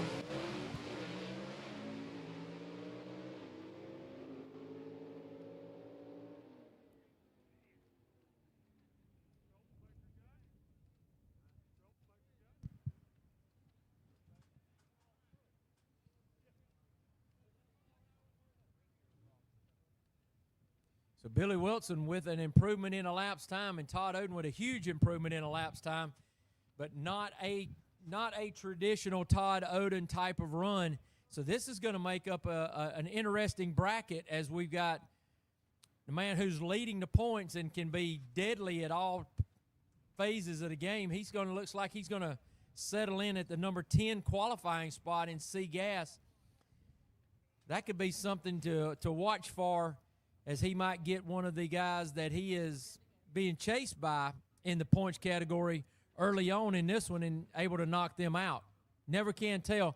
Once again, that's why I say we don't race them on paper. We're going to have to go this full 660 feet right here to prove a winner in each round of racing.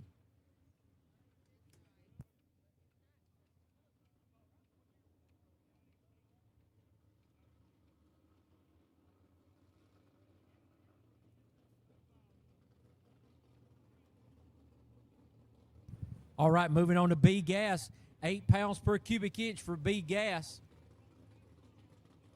Michael Oden first up in the quick time performance right lane. He's the number 4 qualifier out of Birmingham, Alabama in the double down 2.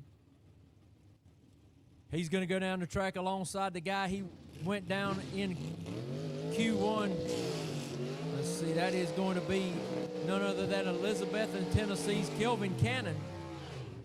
The number 7 qualifier was Cannon, so 4 and 7.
Michael Oden does not improve on his elapsed time, so he'll stick with that first round.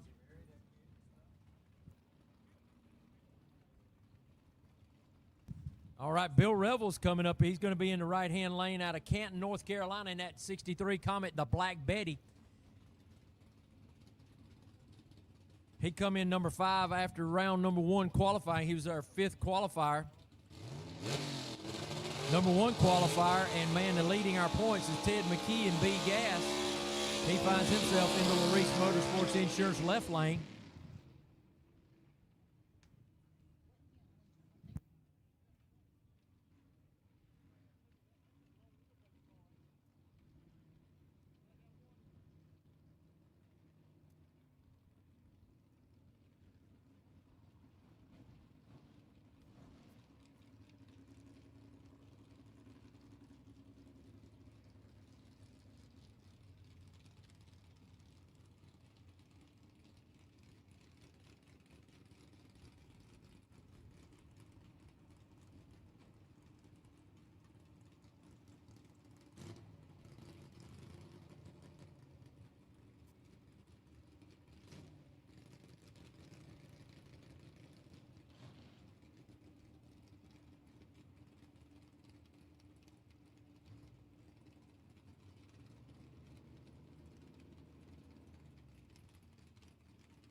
Ted McKee shaving a thou off of his number 1 qualifying time from first round.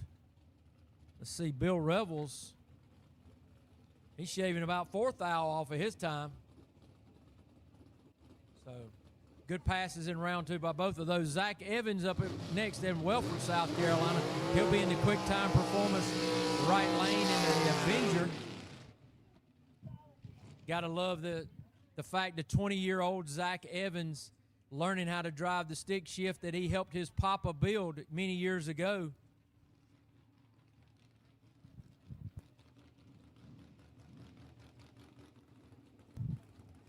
All right, his grandfather, Sonny Berg, campaigned at Avenger for years, and Zach grew up here with us at the Southeast Gassers. He done a little bracket racing, so he would, learn to get some seat time, had a junior dragster, now finds himself here as a competitor in B-Gas, and he's going to go down the track alongside of Mark Jones. I don't know why I can't get that name right. Mark Jones out of Elizabeth, Arkansas. Couple of Chevys on the line right here. Couple of different colors of burnt orange or metallic orange.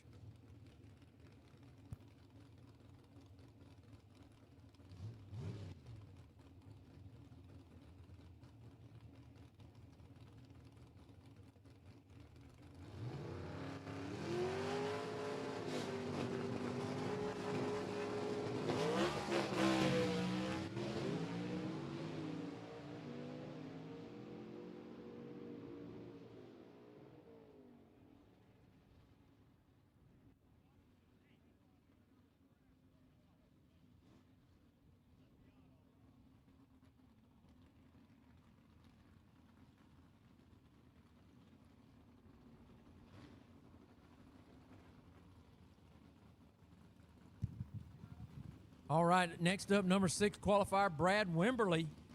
He's going to be in the Larice Motorsports Insurance left lane. He's going to go down the track alongside the number 3 qualifier from first round, Daniel Haynes, the Patriot, finds himself over in the Quick Time Performance right lane. As I said, Daniel Haynes, a 24 world champion in B-Gas. 25, he ran a limited schedule and doing the same thing here in 26, but when he shows up, business picks up in B-Gas. That's for sure. Dwayne Bush race engines underneath the hood. And I gotta know Daniel probably does a little bit of input on that car as well under the heads there. But a wonderful engineer is Daniel Haynes and finds that car in front of you. Lamar Walden race engines providing the power for that 62 Comet, the Southern Sizzler of Brad Wimberly out of McDonough, Georgia.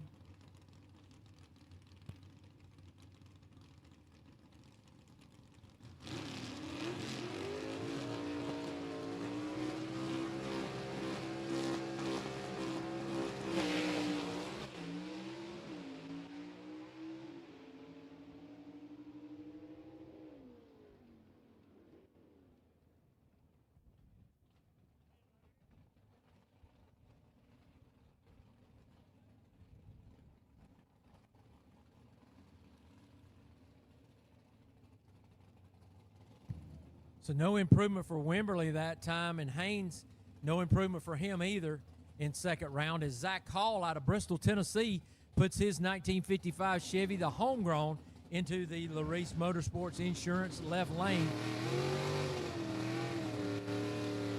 Hall, the number 11 qualifier after round number 1.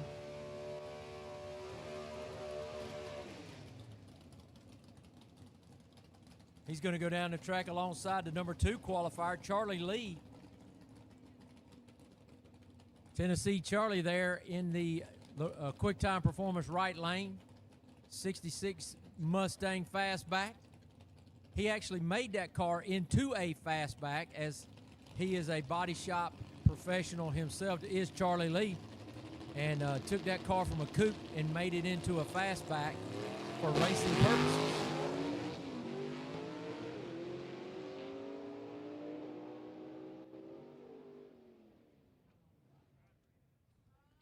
All right, so Charlie Lee does not improve on his time, but Zach Hall, no improvement there either. So both those drivers not making an improvement in their second round qualifying effort.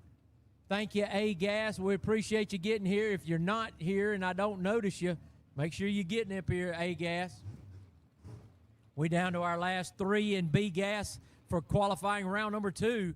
and that's going to be Mike Blackwell on the left side in the Larice Motorsports Insurance left lane in his 1955 Chevy, the 55 Thunderbird, the Thunderstruck. Gene Fulton prepared motor underneath the hood for him. He clocked in round number 1. If I can find it here. He was the number 9 qualifier after round number 1. He's going to go down the track alongside Jason Roberts from Columbia, South Carolina, the number 13 qualifier in round number 1.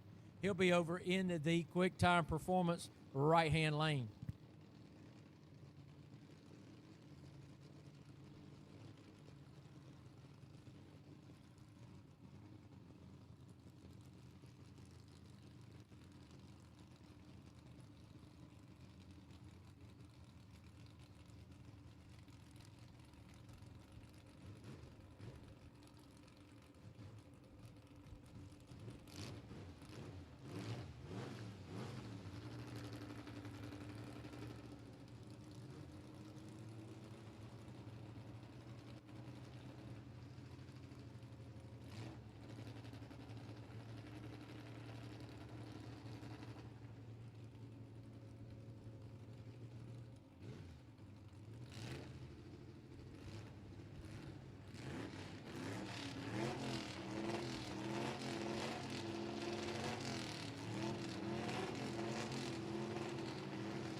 So Mike Blackwell making a considerable improvement in his elapsed time.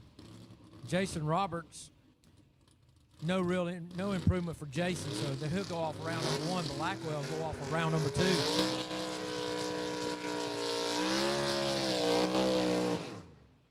All right, Wayne Swafford, the number 10 qualifier after round 1, uncharacteristically had to be pulled back. I don't know what kind of problem he had, but Leroy sits out there in the Larice Motorsports Insurance left lane.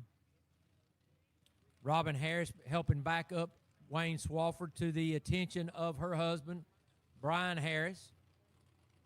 Brian, the tuner of that race car and many other race cars out here. He does a lot of work on the Southeast Gasser cars, and people take their cars to him to get them squared up, or if they got a problem with the car handling or something.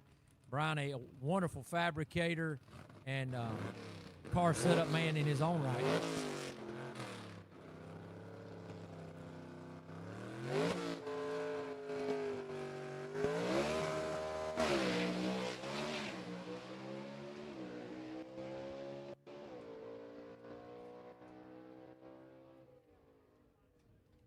Swafford makes a nice improvement.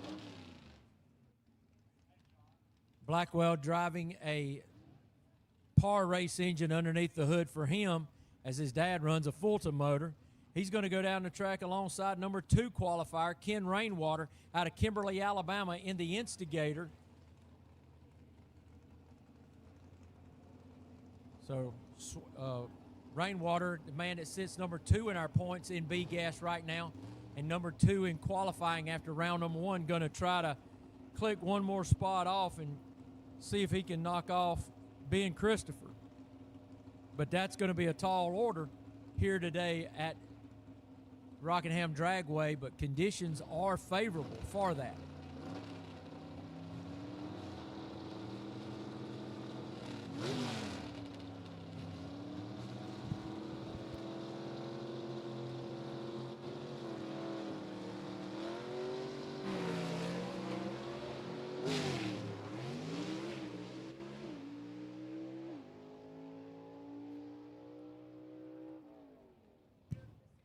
Classic category right there of some staging problems.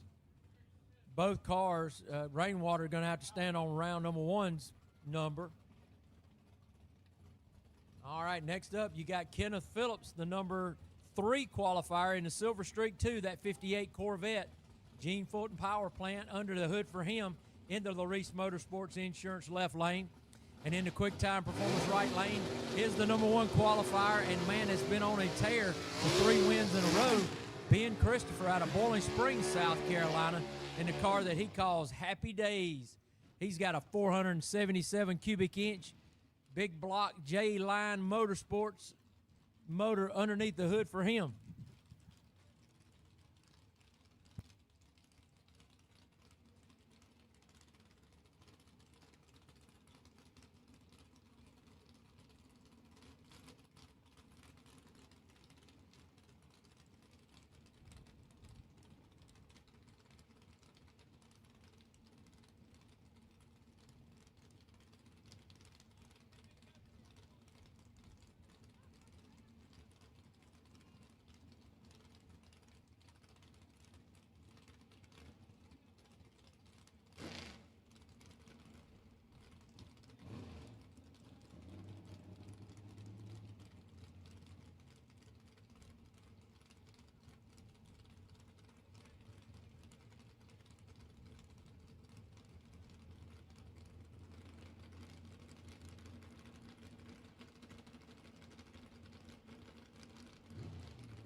So no improvement by Ben Christopher right there, but a solid, solid number. Kenneth Phillips lowers his elapsed time by a couple of thousandths.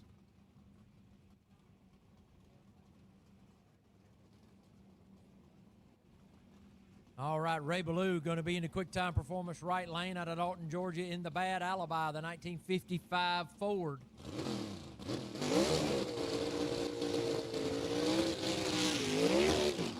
Then we got the 1957 Pontiac of Greg Stelz out of Wapaka, Wisconsin. He's over in the Reese Motorsports Insurance left lane.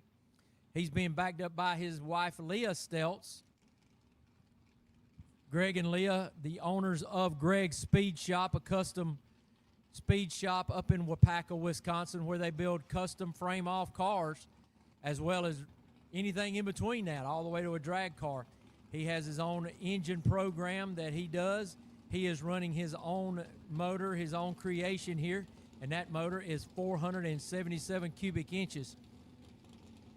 455 cubic inches of Ford horsepower underneath the hood for Ray Ballou in the Bad Alibi.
Brad Henry looks like he's coming out of turn number 3 over here at the round track as he comes out of that water box. And Henry in the Wild Child, that 41 Willis out of Knoxville, Tennessee. He's going to go down the track alongside Tony Turner out of Columbus, North Carolina. In the quick and dirty, that 39 Dodge, 392 cubic inch Chrysler underneath the hood for him. Harkening back to the days of Don Garlitz running that motor and all that he did. Turner was the number 14 qualifier after round number 1. Henry, the number 9 qualifier in round number 1.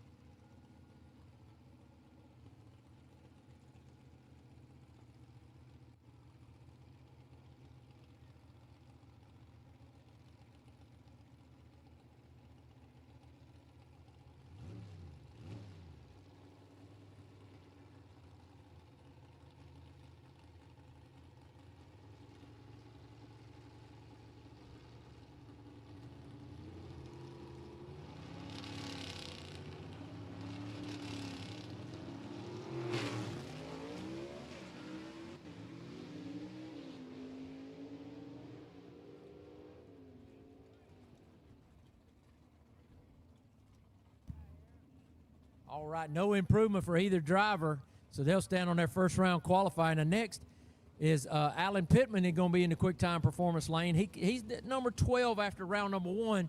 Not really characteristic of where you see Alan Pittman in that Gravedigger 2.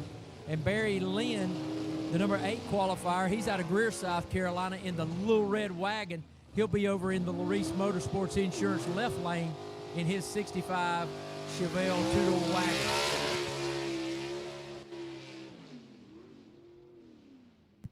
Barry Lynn trying to burn them Mickey Thompsons off of it. Put your hands together for Barry Lynn right there. But a big, long, smoky burnout.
So Alan Pittman shaves 2/10 off of his first round qualifying. Barry Lynn shaves a few thou off to help out as we got 2 more coming around the corner. The number 5 qualifier after round 1 in the brand new Executioner 3. That's Quayne Stott in a Falcon with a Chevrolet motor. So I don't know what you want to classify that as. But I just don't want to give out my opinion.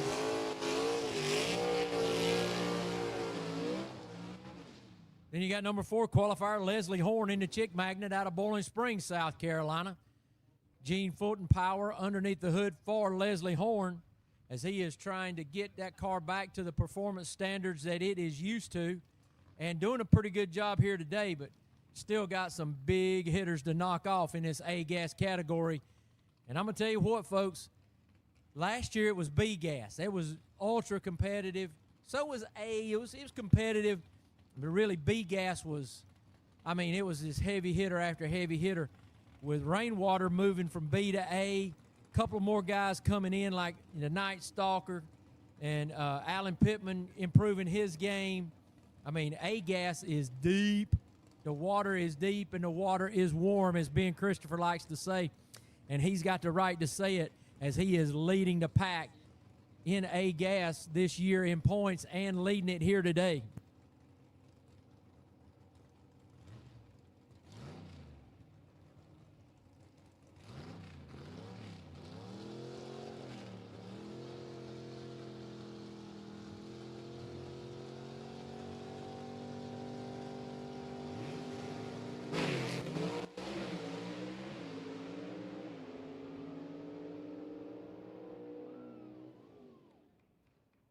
Leslie Horn gets to the stripe first. He does not improve his first round elapsed time. Quayne Stott, he shaves another few thou off of his elapsed time from the first round. But what a good drag race right there. 1600ths of a second was the margin of victory if that would have been a drag race.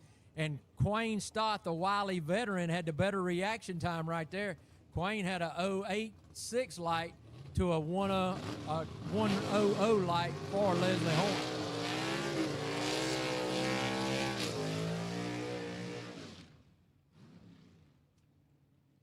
All right, and then there were 3 left in the second round of qualifying for A-Gas, and 2 of them are on the line for you now. In the Quick Time Performance right lane, the man who owns Quick Time Performance, that is none other than Barry Adler out of Moore, South Carolina, 63 split window Corvette, the Iron Eagle, with a Gene Fulton big block power plant underneath the hood. He's going to go down the track against the Night Stalker, Greg Porter, man that is in the Larice Motorsports Insurance left lane in his 55 Chevy. Jessie Adler bringing her husband up to the line. Cassandra Porter doing the same for her husband.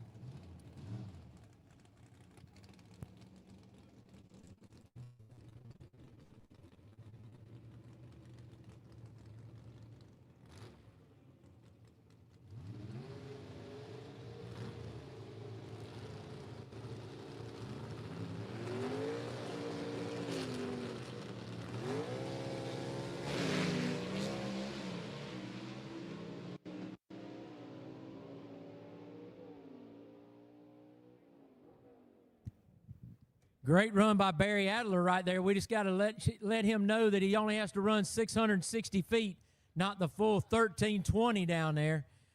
But Barry Adler with a good run right there. Let's see if that's going to improve his time any. Yes, considerably improves his time. Greg Porter makes a improvement as well. So those guys loving round number 2. And now we've got Dean Jonas, the man who sat in the number 10 slot after round number 1 in his car called the Agent Orange, a 1966 Chevy 2.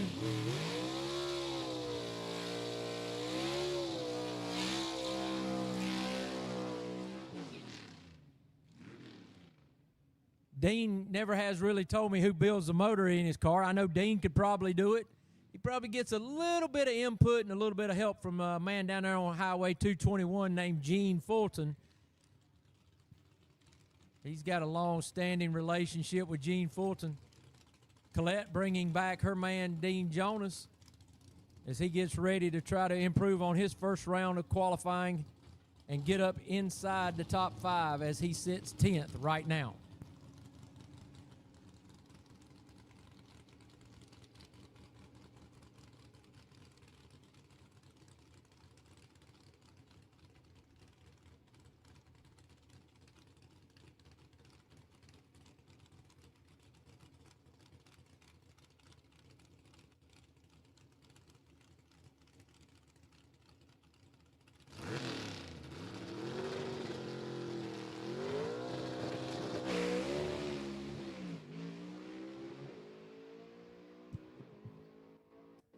Dean Jonas having a short shift right there as he gets down the racetrack. So no improvement for Dean Jonas, but that car left hard. So, and that concludes qualifying, and I'll be back with the final qualifying in just a moment as we got a special guest that will be interviewed as well. So hang in there with us, and we will be ready for first round of eliminations after our pre-race ceremonies very soon.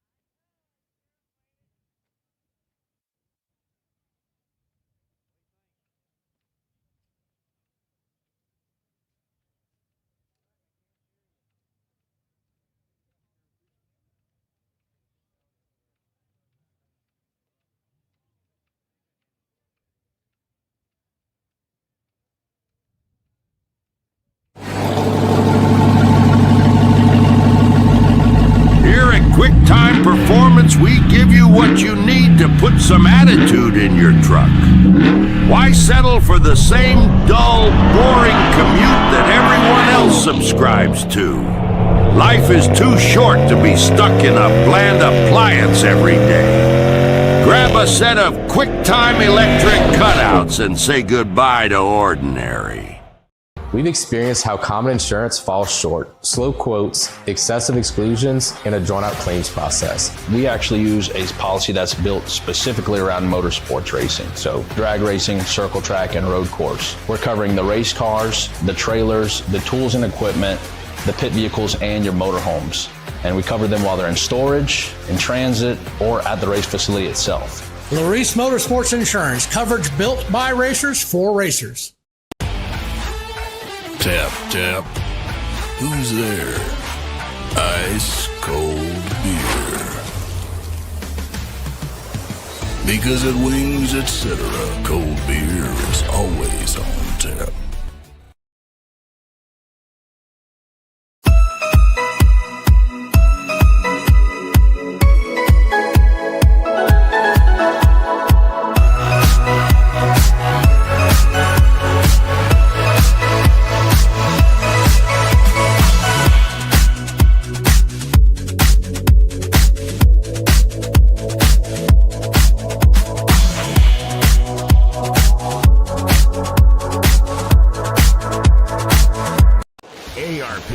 Ultimate fasteners for whatever you build. To get the best performance, always follow ARP's installation instructions included with the product. For the latest torque specs, go to arpinstructions.com.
Whether it's tires for your off-roading application, your street rod, and certainly the world of drag racing, from junior dragsters to the popular ET Drag Slick, which some of the top competitors in the Southeast Gassers Association drag racing use to perform at a high level. It is Mickey Thompson, and high performance being synonymous for over decades. Those Mickeys are sticky. Get stuck with high performance with Mickey Thompson.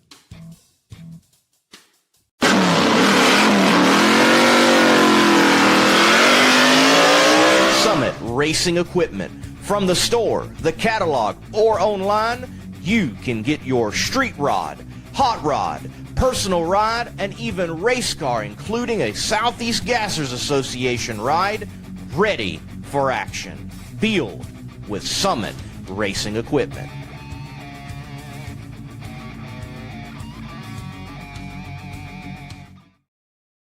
Supporters that we have here.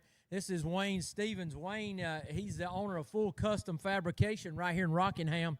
And as you can know, I mean, we're running cars from 1967 back. They're gonna. You saw some already experience some breakages here today. Had some breakages last night when they were practicing and trying to finish our event from Knoxville. It was rained out. And Wayne, you being so familiar with our racers and being right here in Rockingham, your shop's just right near the racetrack here, isn't it? Yeah, that's right. I'm right at the end of the track. Matter of fact, the shutdown lane is in my backyard, so I'm right here. And you know, we do a little bit of everything from, you know, scheduled maintenance to performance enhancements, full race car builds, any type of metal fabrication and stuff like that. the one thing we're most proud of is our partnership with Rockingham Dragway. Not only do we help maintain their equipment here, but we able to come out for events, and we assist any racer in need, whatever they need throughout the weekend. If we can help, we will. And that can come from just us gathering up parts for them, or doing welding fab on their car, or we have done motor swaps, transmission swaps, rear end rebuilds, anything the racers need throughout the weekend. And that's one of our most proud things, because we really like giving back to the racers and the community. And you're in a perfect spot, literally right here, basically on premises. Yes, sir. I mean, we're almost on the property. Racers come down in their golf carts, their push cars. Some of them even drive their race cars down there to the shop. We fix them, and they come right on back. So, yeah, and, we offer everything that the racer may need. Well, Wayne, that's got to mean the world, to our racers, especially with Southeast Gassers. But, I mean, I'm thinking of someone that is in our association like a Greg Stelz. Now, he has a stacker and a lot of parts in there. He probably doesn't carry a welder per se. And if he has a set of ladder bars break or whatever, he's driven 14 hours to compete. And the worst thing in the world has got to be to load it up before you even get to eliminations round number 1. Exactly, and that's why we make ourselves so available to all the racers. No matter how big your program is, we're here for you guys to help you out. If you need my shop and you need a welder, or you need a press, or whatever special tool that you may need that you can't fit in your stacker or in your trailer or in your toolbox, we got you covered. We don't mind helping out. That's what we're here for. How long has Full Custom Fabrication been in business? So we have been in business for a little over 5 years now.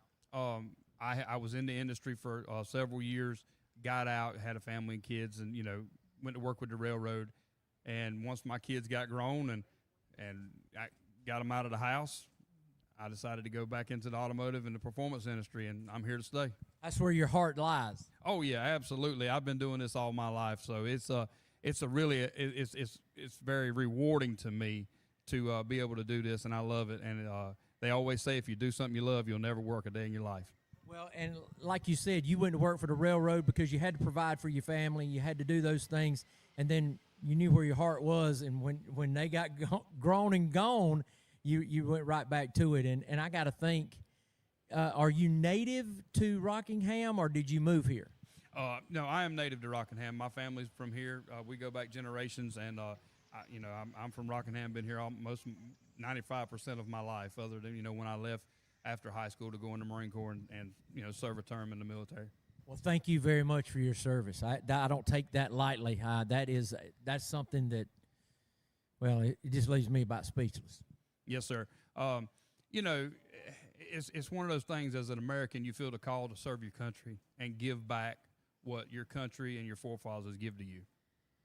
Well, thank you for that. And continuing on talking about Full Custom, and you growing up right here, what are some of the coolest things that you've seen here at this dragway, or that you've been able to be a part of in helping someone fix? Is there a big name racer or somebody that's on the IHRA or NHRA circuit that you've had to help? So one of the coolest things that I've seen is I was actually here the night that they run the jet cars the first time, and they actually blew the windows out of the tower. So that was one of the most memorable, coolest things I've seen. So being here in Richmond County is so ingrained in motorsports with, the drag strip and the round track and NASCAR. So, you almost got to be a gearhead to live here. So being able to come out here has allowed me to meet a lot of your big name drivers, the Big Daddy Don Garlos, the John Forces, the Roy Hills. I mean, Roy Hills he's very rooted here at Rockingham. He owned this track at one time, and I had the opportunity. I've been friends with Roy for several more years than I can count, and I actually had the opportunity to crew chief for Roy for a couple years, and he taught me a lot about the industry and about racing and about the business side of it. So, yes, being from Richmond County and having the access to the motorsports culture here has really allotted me with a lot of opportunities that I will carry throughout my life. I remember as a kid, now I didn't get to come because my dad had to work, but watching the Winston All-Star type deal that they had here for drag racing, where Top Fuel dragsters were running funny cars and everything, and T. Wayne was over there from Winston, T. Wayne Robertson, and that's some of the memories that I have of this racetrack and this facility. And I know you got to be excited for this big event coming up September 25th, where the NHRA is coming back. Oh yeah, we're over the top excited for this national event. We don't have enough time to really go to talk about it. I'm that excited about it. And one thing I'm excited about is to see that level of event come back to Rockingham. We had the Winston Invitational for years, and that went away. And drag racing is like anything else. It's ebbs and flows. It's mountains and valleys.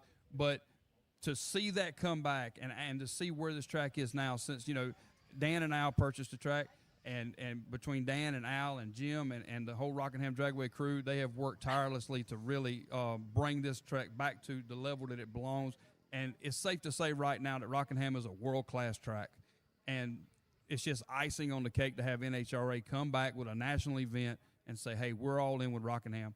And then on a note with the shop, just want a shameless plug, but Nitro Fest, the little festival we're going to have downtown before us, really big deal.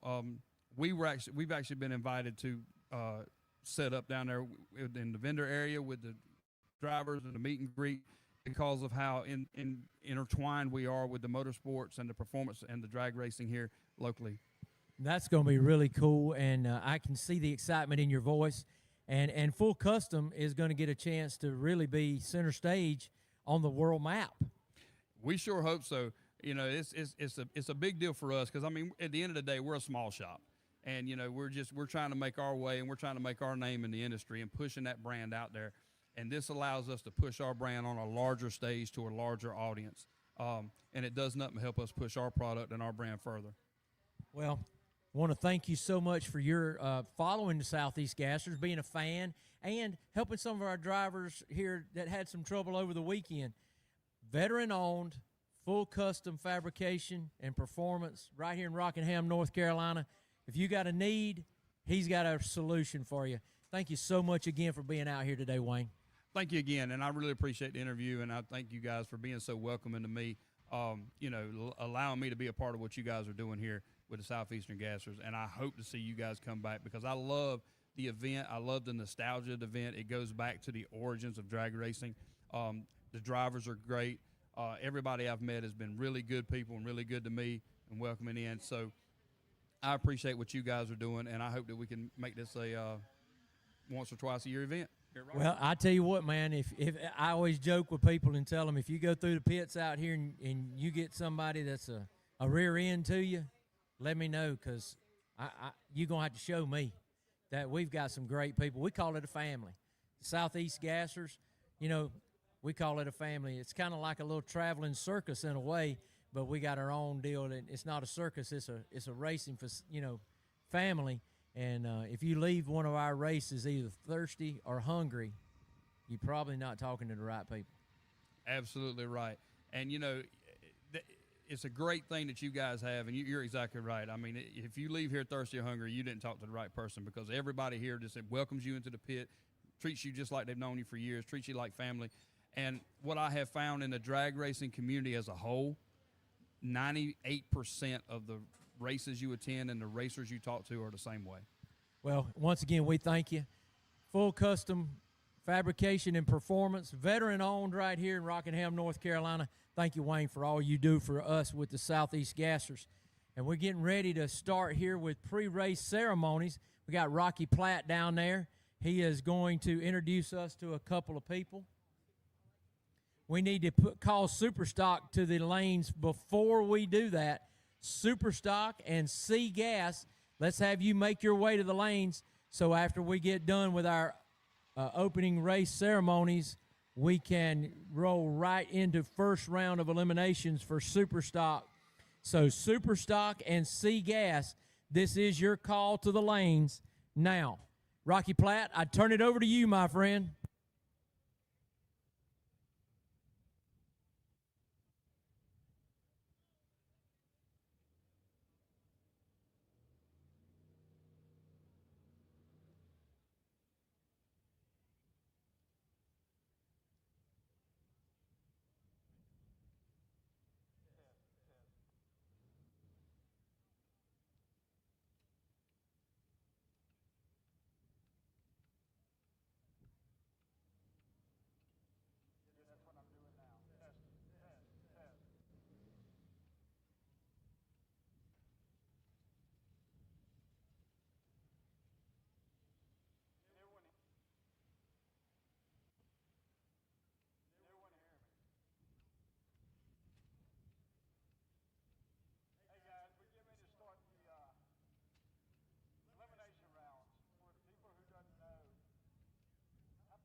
nothing to keep. They call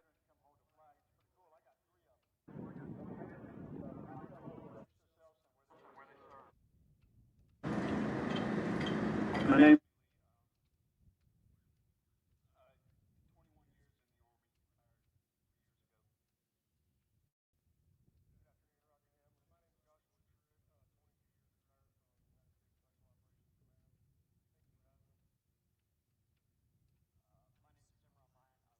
Combat engineer in the Army.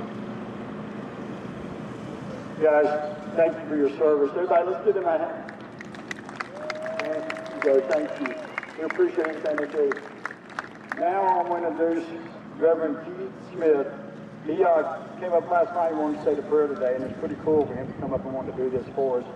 And Keith, we really appreciate you, and I'm glad you're here today, and I'm happy for you to say the prayer for us, please. I'll ask all of you, please, to bow your head. Let's take a minute and just thank our Creator for another day. Heavenly Father, as we gather together for this beautiful sport of entertainment, we certainly thank you for our veterans and their service to our country, Lord, celebrating 250 years of America based upon Christian principles, Lord. We thank you for each spectator and each competitor here, Lord. We ask for your blessings and safeties upon the spectators as they drive home. We especially ask for your protection of the competitors tonight and the staff as they entertain us with this wonderful sport of drag racing. But Lord, most of all, we thank you so much for your Son, Jesus Christ. His blood on Calvary's cross gives us an eternal home in heaven. We pray this in the name of Jesus Christ, and everyone said, amen. Thank you. Thank you so much. But everyone, please stand and stay standing for the national anthem.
So much. Thank you.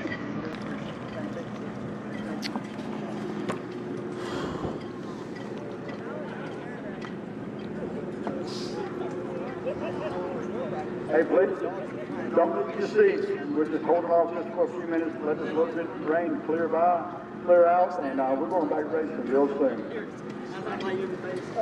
Just messing with us. Yeah.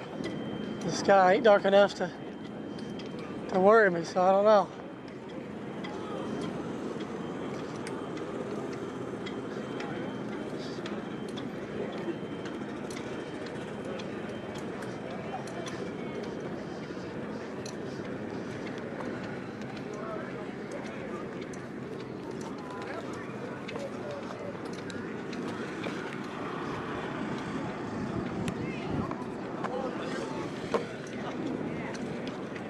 ARP, the ultimate fasteners for whatever you build.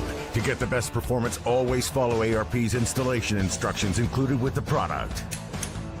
For the latest torque specs, go to arpinstructions.com.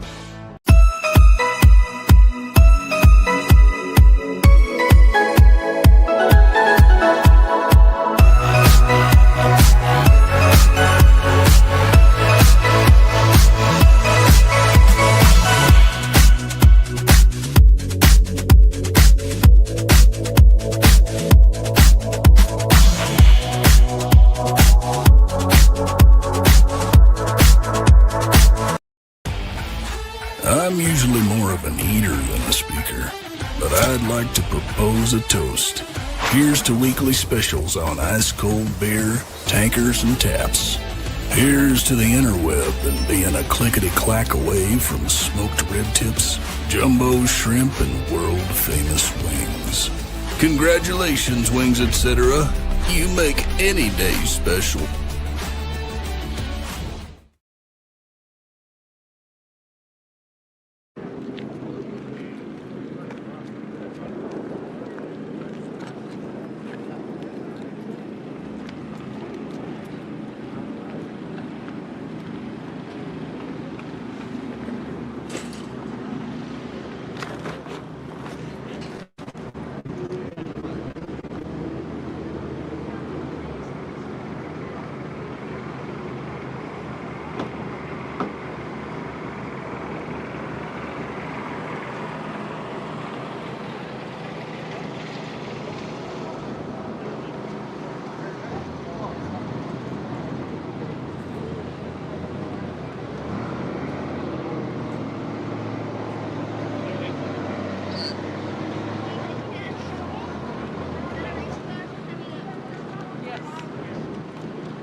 All right, while we're getting ready for track preparations, we have our director of social media right here with us, Lee Kraft, a.k.a. he's also known as the Monday Morning Racer.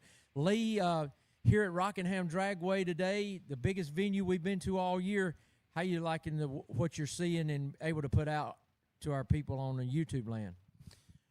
Rockingham Dragway, what a great facility. They have done so much here, the leadership, to get it to this point. There's even more done here at this facility since the last time I was here for Pro Mods at the Rock in 2025. It continues to be upgraded, look better and better each and every day that passes, and that's why you're getting a national event here not too long from this very day with the National Hot Rod Association. Yes, September 25th through the 27th, you got the NHRA national event coming right here at Rockingham Dragway. We're looking forward to getting the rest of our event underway. We've got some wet particles out there. We won't use the R word. And you've got the tractor out, keeping some heat in the track, dragging it. Cars are getting in the lanes, and we're just holding off. We do believe we're going to get underway before long. Fans, thank you. What a great crowd right here on a Saturday in Richmond County, Rockingham, North Carolina, at the Rock for the Bowl4Life Foundation Rock Revival. Thank you. Lee, I have been remiss, but look at you got seating for 3,500 on the right side, and it looked like it was about 80% capacity. And then we got people on the left side in the concrete bleachers. They're able to spread out and enjoy themselves and get all the way down this 660 foot that we'd race here at the Rock. Look, there's a lot of beautiful, fresh concrete grandstands here that they had to put a lot of work in to bring up to 2026 standards from where they were. Again, those have been made right. The NHRA has noticed that. We're glad to be a part of this event. Nonetheless, coming into this event, we were like, man, that's a lot of concrete.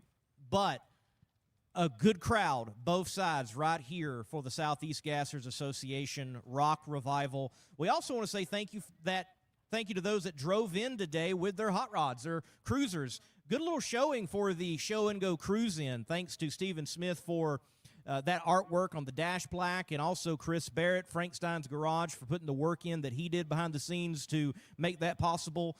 What a great showing to have people roll in with their hot rods. Nothing better than car show and drag race. You said that right, and what a day it is. I want to talk about somebody you just mentioned, Chris, with the Frank Stein's Garage. 2026 has really been a year that he has able to give us a lot of great shots and the tireless work that he does. Talk about what he means to our media staff and, how he's exponentially helped us. It is immense. That word is really an understatement for what he gets done day in and day out for the Southeast Gassers Association.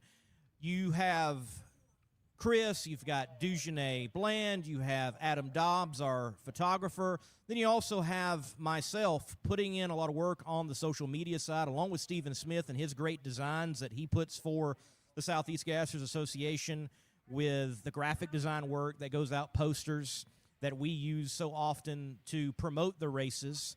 But Chris in particular, a lot of great work that is cinematic, that showcases the Southeast Gassers Association, and done in a manner that is timely and that keeps the algorithm happy. And for you to grow on social media, you've got to do that. You've got to keep the algorithm happy. It wants to continually be fed, and he has been doing that. So you take what Dugenay Bland gets all the way today beyond the 8th mile, that shot, couple it together with some work from yours truly, Lee Craft, the Monday Morning Racer, and Chris Barrett, with Frank Stein's Garage and Adam Dobbs, the team that's been formed here, and we're able to put the photos and the video out to the point where when we began this year, it was 200,000 followers, if I remember correctly, and we are now over 310,000. So the work has been put in, and thank you to following all of you out there, because you have made Sega that much bigger, and we appreciate it. And if there is someone out there who might not know how to, or where our social media outlets are, our handles, how can they do that? Well, if you need to find it, Google Southeast Gassers Association, and you will find where we're at. But in particular, you can find us on Facebook, YouTube, Instagram. I think there's also a TikTok. There technically is an X profile. So we are on the social medias. Well, and as today, we're bringing a live feed through our YouTube channel, and we will continue to do that with your work that you guys have been doing, but that will continue throughout the year. So fans, if you're not able to make one of the next events that we're having, which we will be in Farmington Dragway will be our next event, and that's very close down the road. But if you can't make it, you always can catch it live or go back and watch it again. Is that correct? Absolutely. Whatever is live, certainly you can tune in while it is live, but there is a replay of that live stream in its entirety. And then there's also trimmed down work where you're able to view the finals in particular and hear from the winners. So you'll see that on the Southeast Gassers Association YouTube. And it's very simple. That is Southeast Gassers Association. Just search that on YouTube. You will see it pop up. Hit the subscribe button and enjoy all the content to your heart's feel. There is a lot of great content from the Southeast Gassers Association right there, covering well over a decade of action. And as long as we keep that algorithm hot, we've got to keep putting out videos and putting out things. And I know myself, you know, I'm on all those platforms, and I'm getting notifications daily of things being posted. Yes, it's out there, and we are so glad that you all are following, liking, and sharing, and we're going to try to keep you up to date. I know we're trying to fill in some time right now as we are awaiting for Superstock Round 1 here for the Bowl4Life Foundation Rock Revival. But I was about to put out an update saying, hey, thank you fans on social media to over 300,000 followers for this great crowd that we have got today. David, we are done with qualifying. We're waiting for E1 here at Rockingham Dragway. What stands out to you peering over qualifying 2 rounds of it for the Southeast Gassers Association rolling into round 1? The smoothness of the racetrack, the continuity that they have. There's been a lot of cars getting down the racetrack in a straight line, not with the erratic behaviors, which you tend to have worked out by this point in time. But this racing facility, this surface, has been second to none to me. It is absolutely a great surface. That's why the big dogs want to come here and race, such as having an NHRA national event on September 25th through the 27th. But before we rolled in Thursday night, big dogs of the Pro Mod world were here testing as well. They routinely come to this track from Pro Mod to Pro Stock and beyond and take test hits at this facility to get their cars and teams tuned up right for whatever event they're going to. When you are a track people want to test at, you know you've got a good surface. And the safety factors alone, I mean, the new concrete walls, the additions of height to those walls, because, you know, we're seeing, like you said, the big dogs coming in here. That's going to be 330 miles an hour all the way down to everybody. Their safety is paramount, and they do a great job with that here as well. Absolutely. So many improvements. Again, that's why we are so, proud as the Southeast Gassers Association to be right back here. It's been well over a decade. David, mentioning that, what was it like for Sega being here well over a decade? In exhibition, there are some highlights of that on YouTube, but what went down?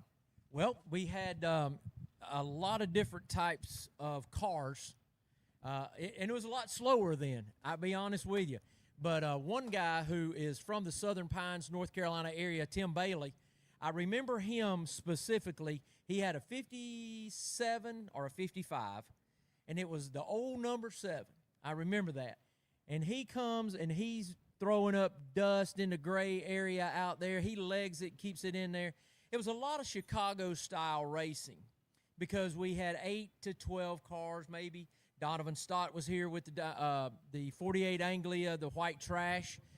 He was setting the woods on fire. We had Gabriel Burrell here in the Falcon. That was the first Southern Flyer car that he put together, as well as Quayne Stott was out here in his 41 Willis, the Grand Illusion. And if you ever get by Quayne Stott's trailer, make sure you ask him about the Grand Illusion and why it was named that.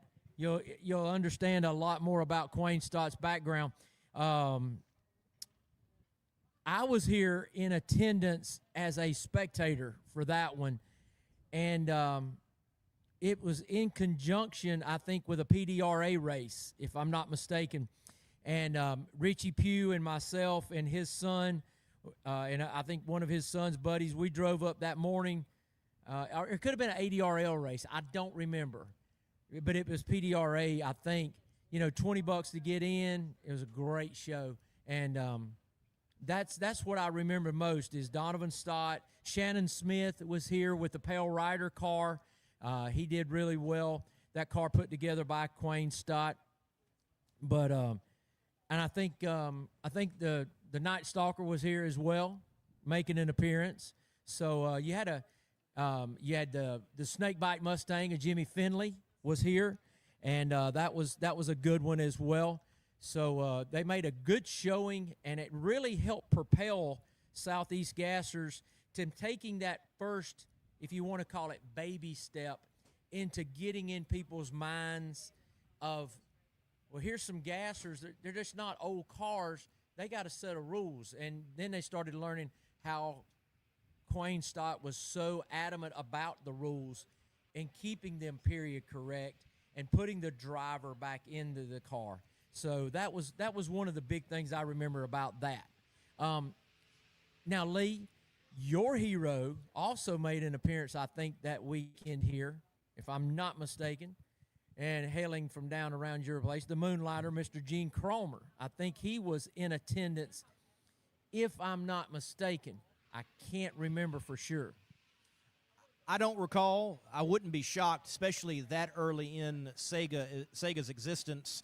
I mean, really, with what Quayne did with the Moonlighter, kind of sparking like, well, need something to run against this car, and it just kept growing, and it has not stopped growing. And from what a story, what a testament, David, for the Southeast Gassers Association that over a decade ago, right here at Rockingham Dragway, and was a part of the show, but not the show. And here it is. Sega is the show this weekend. So to Quayne Stott and now Leslie Horn continuing it on, what a testament to the value and importance of Southeast Gassers Association drag racing in the drag racing world.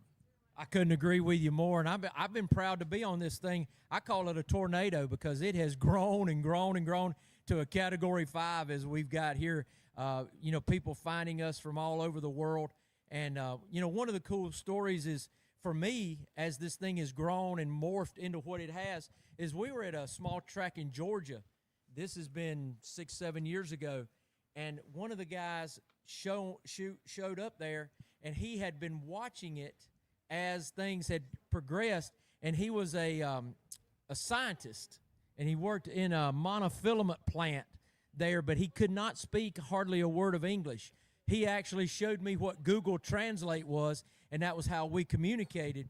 And continually, he knows I love fishing, and he's a monofilament scientist.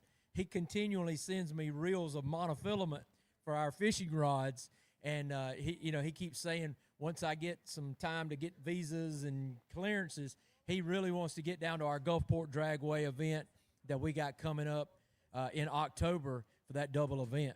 So just the people you meet out here, the family that we've become as a group of racers. I never thought I would meet Greg Stelz from Wapaka, Wisconsin. I don't go to Wapaka, Wisconsin. I've never been there, but I feel like I know more about it just because of Greg Stelz and coming into this Southeast Gasser family. And that's what makes it so great. For an update for everyone out there in attendance here at Rockingham Dragway and online on the live feed, we know that you would rather hear the great roar of American V8s in the Southeast Gassers Association hot rods, but we're kind of in a holding pattern with what is around us weather-wise. So hold on. They're keeping heat in the track. They're dragging it. Thank you for being here, and thank you for watching on the live stream. Hit the like button and dive into the comments section. We love to be interactive with you, and before long, we'll get a driver up here, and David can talk with that gentleman who won from last night, Tony Tagenhorst, and you're going to learn more about his first win in Southeast Gassers Association competition, because I know you'd rather hear from him than the Monday Morning Racer. But I'm glad to be on the mic, glad to be here at the Rock. David, Gulfport, what a great event. Cannot wait to get down there and experience a doubleheader. Rock got a doubleheader due to Knoxville Dragway having rain roll in, and not just as we've got it right now, holding things up, but absolutely ending that show. So the Rock got a doubleheader. We wrapped that event up last night. And here we are with the Bowl4Life Foundation Rock Revival, looking to get into first round of eliminations here hopefully soon at Rockingham Dragway.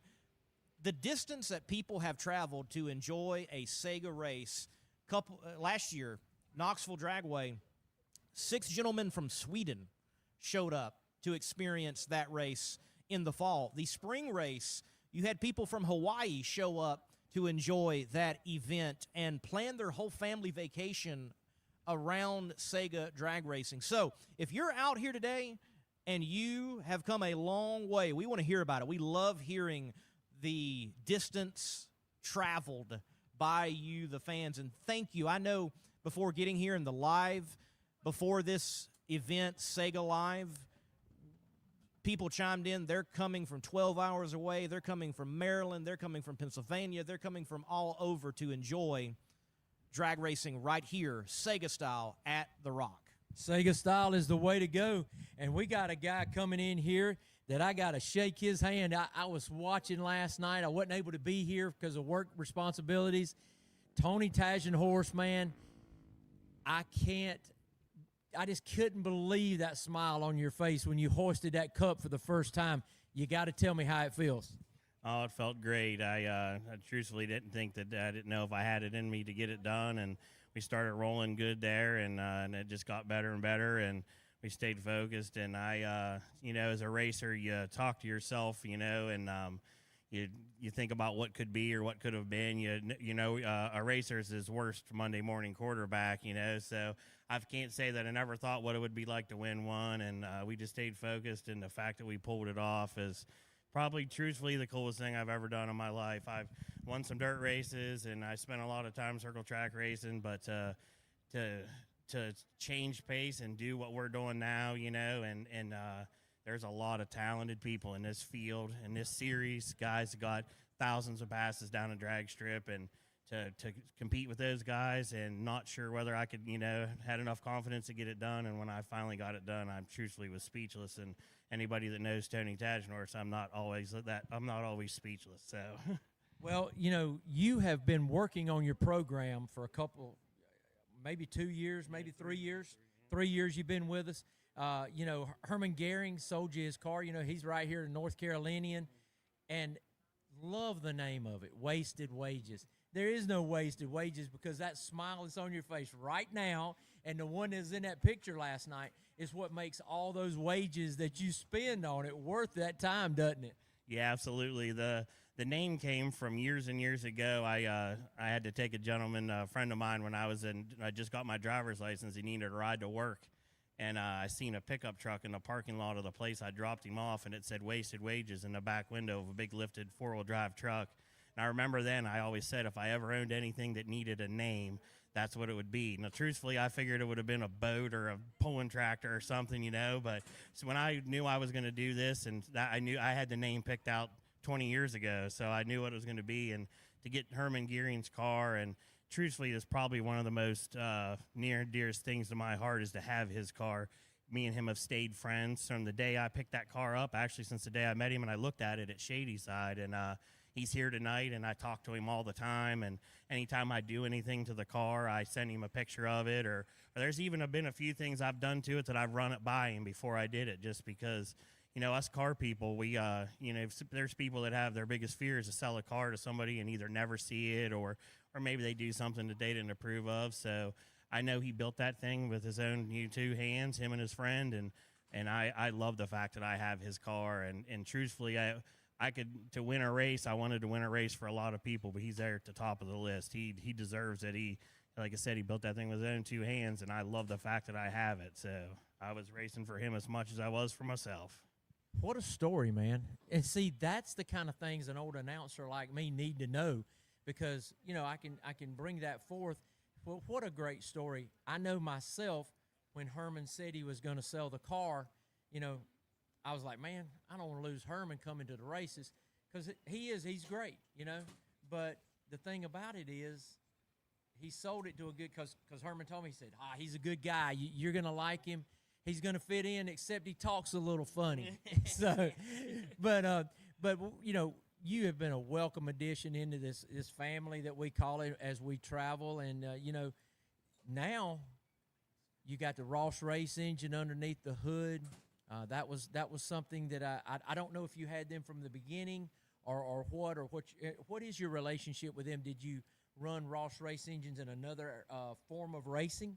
Well, what happened was when I before I even acquired a car, I've dirt circle track raced my whole life, and I've had a few engine builders and engine builders that I'm good friends with, but engine building comes in a niche. Everybody, like circle track guys, don't really want to build drag stuff. There's some that do both, but I kind of needed somebody that was drag race focused. So before I even bought a car, I wanted somebody from home. I've also done that before and had to travel to get my stuff worked on, you know, and sometimes the logistics side of that really changes things. So I really wanted to have somebody local, and before I bought a car, I just stopped into his shop one day and introduced myself and told him who I was, and then that was it. Told him who I was, and we went and we raced. You know, I bought a car, and then we ended up using Herman's motor for a year, which was an awesome motor. And then he freshened it. Tony at Ross Racing Engines freshened it for me, and then I commissioned him to build me a new one. You know, and we kind of got our heads together, and I really wanted it to be his idea of what it needed to be. You know what I mean? It's not fair to an engine builder to go in there and demand I want this and want that. So I wanted it to be his recipe, and as I think we proved last night, that it worked really good. And truthfully, another thing that really meant a lot to me was to bring another engine builder to the series, you know, and you know, we got somebody from up home, and then it really just worked out. Obviously, that thing runs really good, and we've been whittling away at it, and we proved last night that it works for sure. Well, and coming into a series like this, a southeast, or, you know, we're in the southeastern part of the United States, thus the Southeast Gassers. You know, we joke around, you know, you're our Yankee buddy or whatever like that, you know, and we joke around with Jared. But it does mean a lot, because, you know, a lot of times it's a Gene Fulton power plant, or a lot of times it's a Par race engine, or J-Line Motorsports, something of that nature. And that would be like you coming to a race just to pick up your motor to go back home. So I like what you said right there, you know, wanting to have that hometown feel. And I think that can probably, I mean, you got the man right here standing behind you to bring it. And, I mean, does that bring forth an immense amount of happiness for you when you got a drag racer come in? And did you know about the series before you even built him this car? Oh, I did. I've been following the series for years, and it's something I really enjoy. I enjoyed watching it, you know, and it was really good to get involved with it as well. So, I know you guys talked about you've been working for a year or more, and you saw the fruits of your labor come true last night.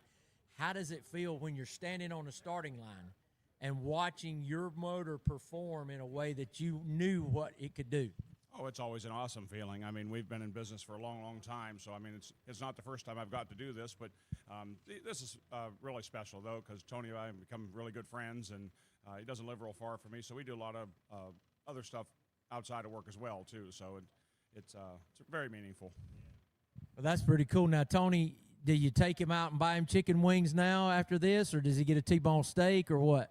Well, you know, the funny thing is I live by myself, and Tony's wife works about 4 jobs, so she's gone all the time, and his engine shop is right by my place of employment. So him and I share about as many meals together as 2 guys probably should. So to buy wings or a steak, we usually eat them every week anyway. So it'll be his choice, I'm sure.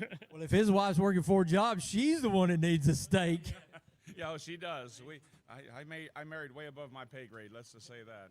Well, we got a lot of guys out here in this pit that I tease Barry Adler all the time. I said, I didn't know you were a ex-NFL kicker.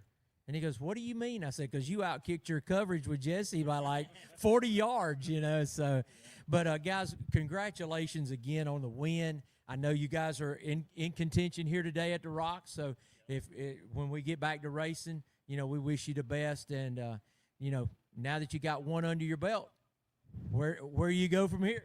Well, we're not going to give up, that's for sure. There's no quit in us. So we're going to keep supporting this deal. And I love this thing, and I love the people and the way they treat you like family. So we're going to try to kick off another one. And, you know, something I want to say is my brother comes with me and my family supports me from the house. And it's really a team effort. You know, sometimes when you're working on it by yourself and you're taking the transmission out at 2 o'clock in the morning, but, you know, my 77-year-old mother comes over and helps me bleed the brakes and stuff. So it really takes a family to get this deal done. And something that's really ironic is the first time I ever seen the Southeast Gassers was right here on this property in 2013 when they did exhibition.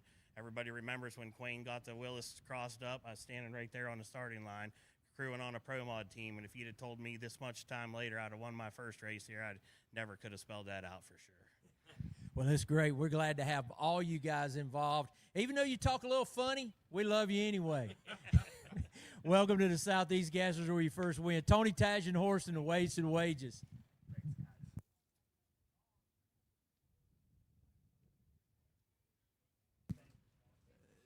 Congratulations once again to Tony Tagenhorst. David, we have got a very special individual here in the tower from the live that was before this event on Wednesday night, Sega Live.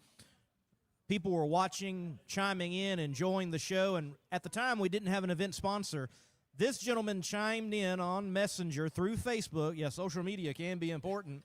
And said, I'm going to be there. I want to be a part of this great event and sponsor the Rock Revival, this Southeast Gassers Association drag race, Bowl4Life Foundation. So I'm going to bring to the mic now Mr. Chuck Gardner. And David, as the voice of Sega, you can dive in on Bowl4Life Foundation. Nothing like putting me on the spot right there, because I think he might have enjoyed it more since I wasn't on the live this past Wednesday. But, Chuck, so great to meet you. I know I saw you getting out of the truck earlier today. Southeast Gassers, how did you come about the Southeast Gassers? How did you find out about it? And what intrigued you the most? Well, interesting story. Lenny Buff, who owned Shadyside, I was selling a motorhome, and he came to my house, bought the motorhome. We talked about the Gassers. They were coming up in like a week or so, and we went up there, and that was about 4 years ago. And we haven't missed a Gasser race at Shadyside since. And this is our first trip away from Shadyside, and we love Rockingham. We came to NASCAR races here back in the day, and we've been here the last 2 years across the street since NASCAR came back with the Truck Series and the Xfinity Series. And we love racing. We've been racers our whole lives. We raced dirt late models. We raced NASCAR weekly racing series. We did all that stuff. We raced with a lot of great racers, and we're just racers. We love racing. Well, you're in the right spot, because Rockingham Dragway in Richmond County really supports drag racing and racing of all forms. And the state of North Carolina really stepped up. I think the legislature put forth, if I'm correct here, you being in North Carolina, they made an investment in racing in North Carolina, because, I mean, this is the hub of racing, from the Charlotte on out, all the way out to here and more. Yeah, not just at Rockingham. They invested at North Wilkesboro. Dale Jr. had a lot to do with getting that going, and they spent a lot of money. The state spent a lot of money investing in racing, and I think, listen, that racing is part of our DNA in the Carolinas. And I'm not originally from the Carolinas, but I've been here almost 30 years. I love it here, and it's part of our DNA. We love racing. Well, if you do love racing, the Southeast or Indianapolis, Indiana is the place to be. I mean, that's just it in a nutshell. The state of Indiana is race crazy, just like we are here. but the jobs that it brings to this area, the jobs it brings is just amazing. And like you said, with Dale Jr.'s push toward North Wilkesboro, I'm an old school NASCAR guy. I don't care about some of this new stuff, even though I keep up with it. Yeah, me too. I don't love it like I used to, and I may get booed by some of the fans right now, but I was a longtime Rusty Wallace fan. So I know I was a big Rusty Wallace fan, and I think it's because so many of my friends were Dale Earnhardt fans, and I just wanted to be different. And so I just love racing, and I love being around it, and I think it's just something that's super, super important for all of us in the Carolinas. Well, there's also another sport that you are very, very good at, and you've chosen to make that a mission for you. And let's talk about Bowl4Life and what you do for junior bowlers. Yeah, it's interesting. Bowling, for the parents that may be listening, bowling is a sport that your children can start at the age of 5 earning scholarship money to pay for college.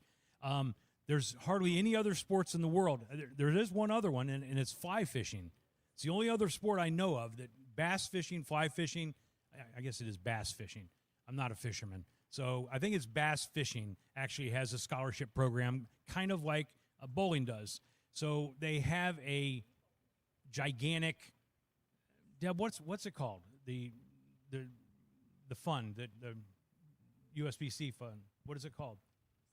The Smart Fund, it's called. So all the money that kids get for scholarship, it goes into a Smart Fund handled by the United States Bowling Congress.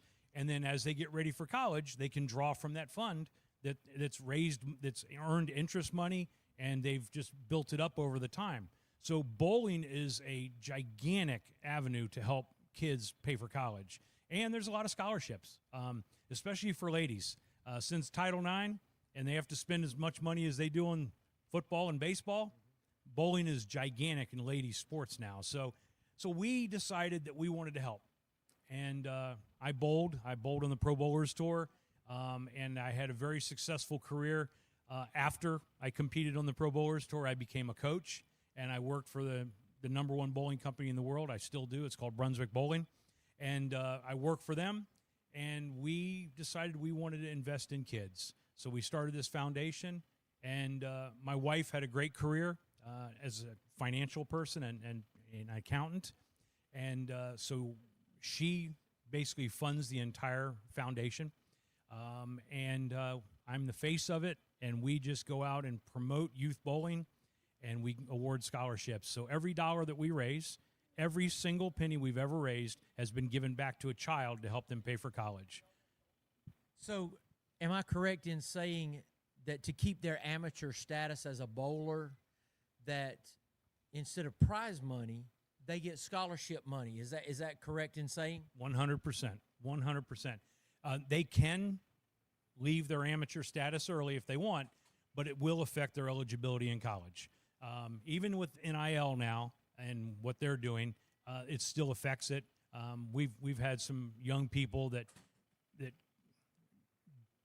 went in and out of amateur status, and it came back to haunt them a little bit, and they had to sit out for an entire season. When they went to college, they couldn't compete. So, yeah, amateur status, it goes into a fund, and then you draw from it. You know, I have noticed, I'm a coach myself, and my sport's baseball, but I have noticed that bowling has been given a lot of airtime on ESPN and other sports networks now, with the vast variety of getting things out to the world through YouTube. And, as you say, there are national championships, there's scholarship opportunities and everything, just like it would be for a star quarterback or a shortstop or a point guard. Absolutely, 100%. There's some unbelievably talented young people. And the coolest part of our sport is over the last 10 or 12 years, it's kind of been revolutionized by a guy named Jason Belmonte, an Australian guy. And he throws the ball with 2 hands. Yeah, so he wasn't the first one, but he's the most successful one ever. So he, kind of like Tiger did with golf, he changed the entire look of youth bowling around the country. I was just at a youth tournament a few weeks ago in New Jersey, and in the boys division from 12 to 18 years old, there were only 3 children in this entire division. There was probably 80 or 90 kids in the division. There was only 3 of them that put their thumb in the ball. All the rest of them threw it with 2 hands. It's quite cool, quite athletic, and quite impressive to see what these kids can do with just putting 2 fingers in it and 2 hands on the ball. It's fun to watch. Well, and, you know, I've seen the Belmonte guy. His name resonates with me. And there again, I don't know everything, but I know in baseball there's more than one way to hit a baseball. Some kids may have a little differences. This being an individual type sport, you can go for a team as well. Don't get me wrong. I know what that means. But they have the right to be their own individual, as Belmonte brought forth, I'm sure. Yes, sir. And if you look at bowling right now, 7 of the top 10 bowlers in the world are two-handed. So it's actually gotten to the professional ranks now, and it's as a matter of fact, the #1 bowler in North Carolina. His name is Kyle Troop. He's a big Afro guy. He's probably the most popular guy on the men's pro bowling tour. He's from Newton, North Carolina, and his dad was a pro. And he's two-handed, and he's a good-looking kid, and he's just a lot of fun to watch. But 7 of the top 10 bowlers in the world are two-handed now. Amazing. You have educated me on that. That is something. Now, Bowl4Life, how long have you been in existence, and have you had any direct where some of your kids are on scholarship? Oh yeah, lots of them. We actually have some kids that have just won at the professional level. Alex Horton, who is the front runner for Rookie of the Year on the PBA Tour. This was his first year on the PBA Tour. He's a Bowl4Life kid. Won several scholarships back in the day. He's 21 or 2. I think he's 22 now. Wonderful young man, and he went on the Pro Bowlers Tour this year, halfway through the year because he was finishing college, and he won twice on the PBA Tour, including the Tournament of Champions, I believe, the TOC, right? He won one of them, was a major. So so we've had lots of kids that have gone through school. It's kind of neat. We actually have kids that have won scholarships with us that now have children. We started in 2013, and we started out real slow. We wanted to give away $10,000 right that year to help kids, and the last few years we've given away $150,000. So it's grown quite a bit over the last few years, and just by the grace of God and wonderful people, we just ask for them to help. Give us a hand. Go on our website, make a donation. The one thing that I can assure everybody of, no matter who they are, if a donation goes into the Bowl4Life Foundation at any amount, that money will go to a kid to help them pay for college, every dollar of it. No dollars go anywhere except for the children in our entire existence. So it's a lot of fun, and we've seen a lot of things. We've gone to weddings of our kids getting married, and now we have them having children, and now we have our first professional champion on the men's side. Now we have a couple of lady champions already. A young lady from South Carolina, grew up in Bowling Springs, South Carolina. Her name is Brianna Clemmer. She's one of the best women bowlers on the Women's Pro Bowlers Tour, and she's won 2 or 3 titles, and she was an original Bowl4Life kid, one of the first ones ever. And she's from Bowling Springs, South Carolina. Bowling Springs, South Carolina. Where Ben Christopher, Leslie Horn, and all these guys are from. Yes, sir. She bowled in George Pappas Lanes in Gastonia, right on 321. That's where she grew up bowling. And my son actually owns the bowling pro shop inside that place. So, we're rooted here. We're rooted in the Carolinas. That's who we are. If you could give us a rundown of some of the universities and colleges that offer a bowling for men and women. Ooh, men and women. Or either or. Women. It's much more broad for women. But if you go to Florida, let's say to Weber University, they have men and women. Florida State has men and women. University of Florida, Indiana Tech. Where? Yeah, several in Texas. My God, SCAD in Savannah, South Carolina. I mean, there's hundreds. There's hundreds of colleges now that have bowling as a scholarship sport. Well, that is amazing. I mean, I knew Florida State did because one of my friends, she's a women's golf coach at Florida State, so they even got a circus down there. So, I mean, yeah, wow. They got a circus, a big top and everything. So, yeah, but it is tremendous to hear about that. And that young lady being from Boiling Springs, and I've taught at Boiling Springs High School and never knew her, but, I mean, there's no high school team for that. No. So, basically, these kids have to go the tournament route, like an AAU or something like we see for baseball and basketball, right? My daughter was an AAU volleyball player, and she went to the University of South Carolina, played volleyball, 4-year All-American, by the way. So she was a pretty good volleyball player. So we're a sports family. We love sports. You might notice the Haney name from when you coached down at Boiling Springs.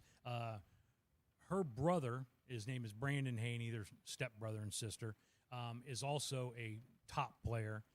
Brian Halen from the Greenville-Spartanburg area, who went to McKendree University, who won a national championship in bowling, is now the pro shop operator in Gastonia at George Pappas Lanes on 321. And Bowl4Life has helped all of those students. Yes, sir. Yes, sir. We have done. We've enjoyed helping these kids. We've got to know them. They're part of our life, and there's a lot of pros on the tour that wear our logo every week on their jerseys, and we're proud of that. And they just do it to help kids. Well, folks, if you want to help and do any contributions, you can go to www.bowl4life.com, and you can also help out any of these kids through sponsorships, merchandise sales, or donations from supporters. Thank you so much for being here today. Thank you for your sponsorship of the event and your love of Southeast Gassers and racing in general. My pleasure. I hope it looks like the rain's starting to clear out. We're going to go racing tonight. I'm telling you, you guys hang in there. We're going racing tonight. We're going to have a lot of fun and some great racing. And I don't know, is anybody going to beat Ben Christopher? I don't know. They better pack a lunch if they're going to do it. Well, I think Leslie was a little not real happy that he got outrun last night. So I think he's ready to try and redeem himself tonight. If I know Leslie Horning, I do. He'll throw the whole kitchen sink at it. All right. Thank you guys for having me, and I hope you enjoy your night of racing. Thank you so much. That's Gary from Bowl4Life, so thank you so much.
We need Super Stock and C Gas to the lanes for first round of eliminations. Super Stock and C Gas to the lanes for first round of eliminations.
Super Stock and C Gas is your second call to the lanes. We need you in the lanes now. Super Stock and C Gas.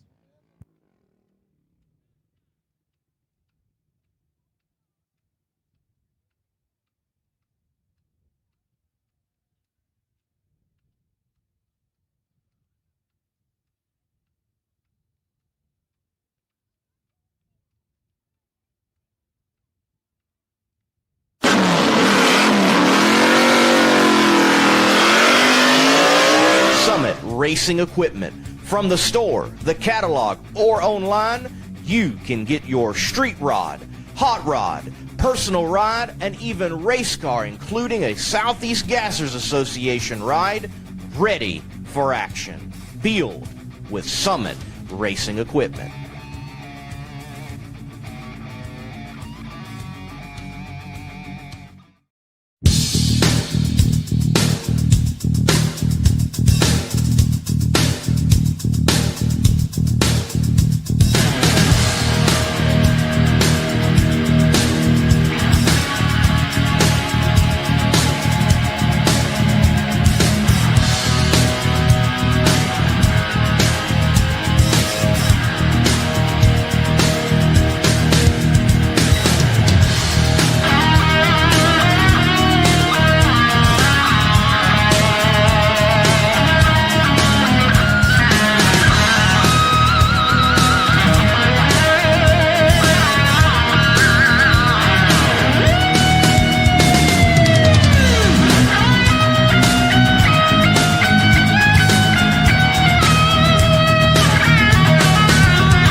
Whether it's tires for your off-roading application, your street rod, and certainly the world of drag racing from junior dragsters to the popular ET Drag Slick, which some of the top competitors in the Southeast Gassers Association drag racing use to perform at a high level. It is Mickey Thompson, and high performance being synonymous for over decades. Those Mickeys are sticky. Get stuck with high performance with Mickey Thompson. I'm usually more of an eater than a speaker, but I'd like to propose a toast. Here's to weekly specials on ice-cold beer, tankers, and taps. Here's to the interweb and being a clickety-clack away from smoked red tips, jumbo shrimp, and world-famous wings. Congratulations, Wings Etc. You make any day special.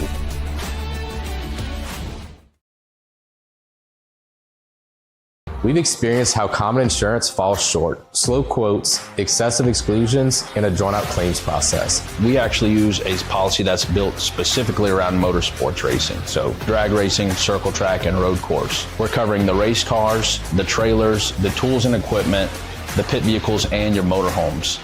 And we cover them while they're in storage, in transit, or at the race facility itself. Larice Motorsports Insurance, coverage built by racers for racers.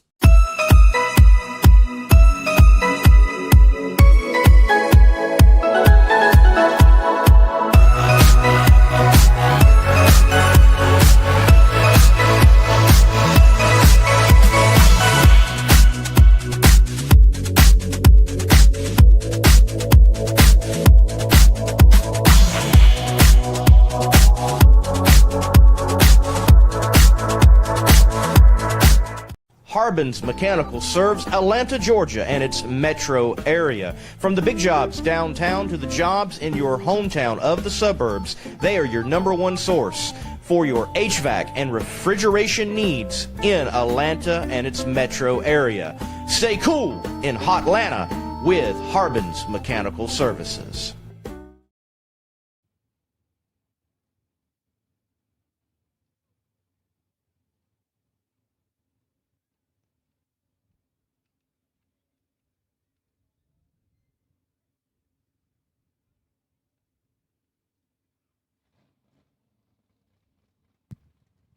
All right, folks, if you want to see some racing, we're getting ready to bring Super Stock your way. So you might want to make your way to the pit, out of the pits and into the bleachers. As we get ready to get started, we'll go Super Stock, then C gas, B gas, and then A gas. That's the way we'll roll here tonight with eliminations.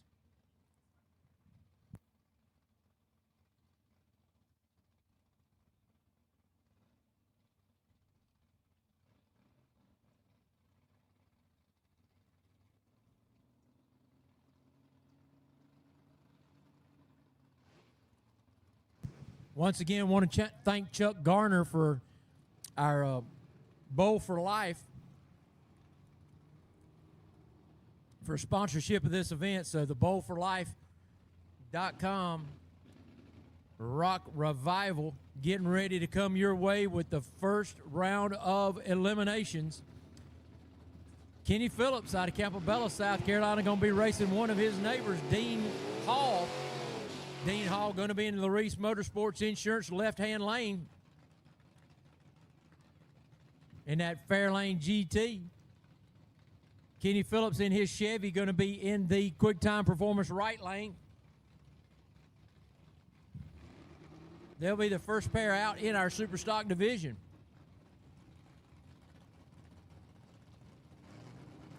Phillips, the number 3 qualifier. Hall, the number 6 qualifier.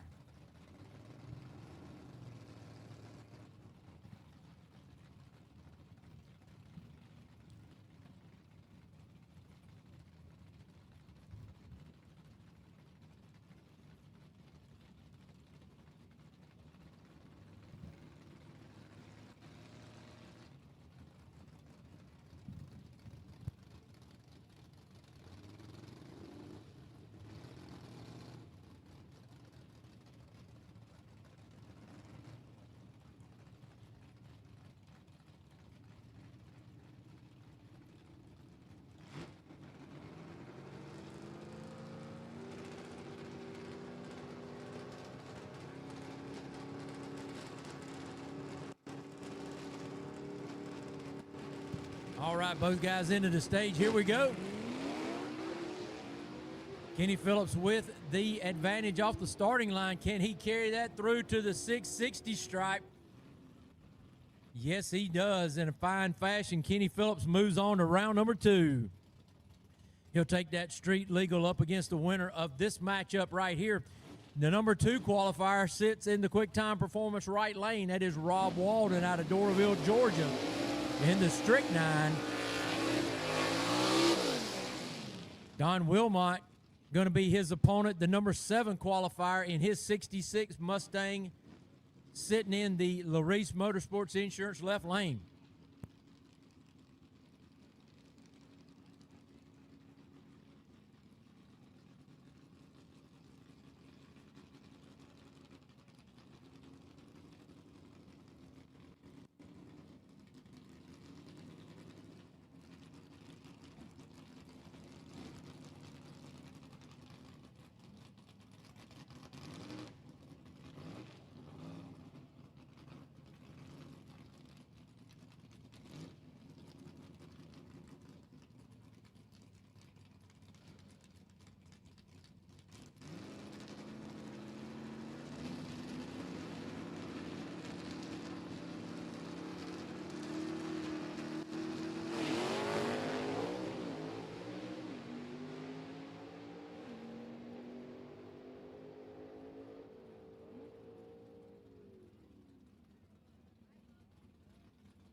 B Gas, we need you to the lanes. This is second call. B Gas to the lanes, please.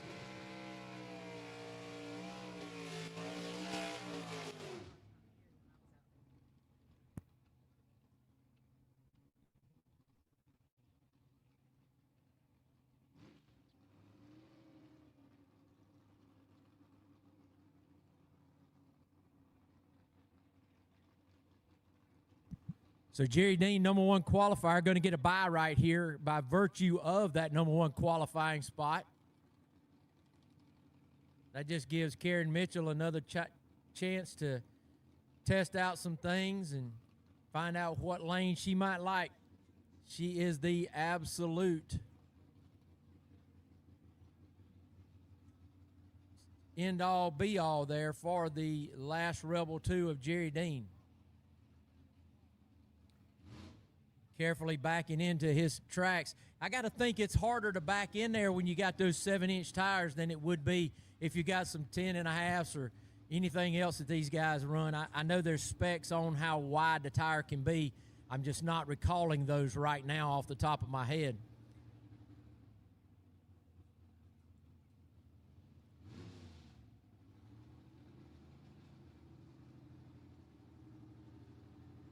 Dean goes in. He does everything methodical. I mean, they're going to make a full pull right here, I'm assuming, or maybe a 3/4 track pull.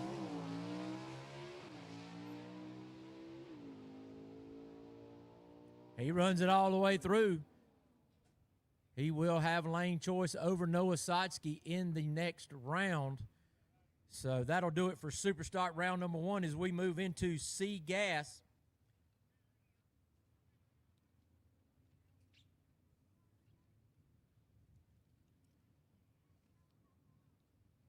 B Gas, you should be in the lanes. B Gas, you should already be in the lanes.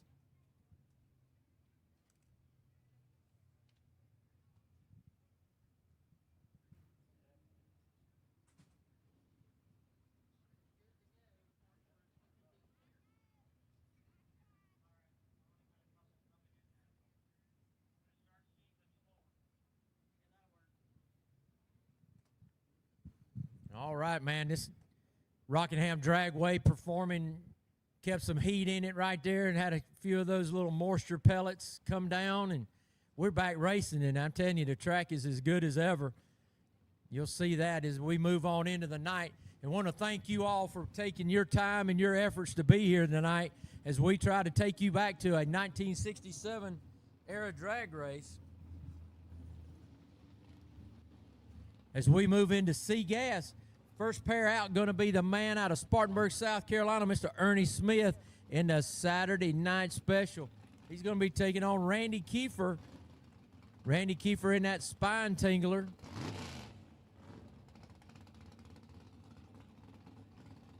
This is a matchup of 7 versus 8 qualifier. Ernie Smith, the number 7 qualifier. Randy Kiefer, the number 8 qualifier.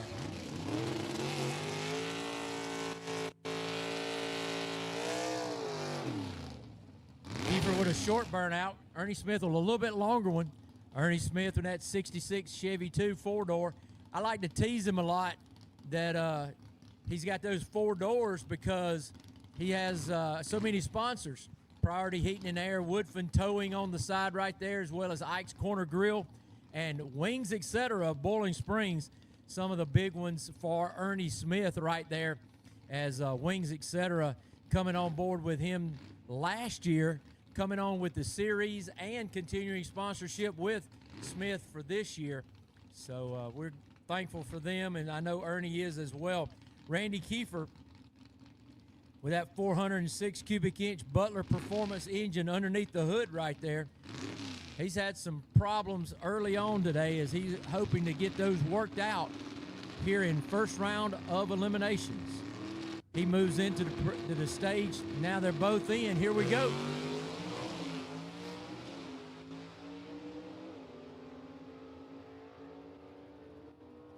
Randy Kiefer takes a starting line advantage and takes that to a win. Ernie Smith, I'm telling you what, was only 4 thousandths of a second slower in elapsed time in that Todd Hertel race engine.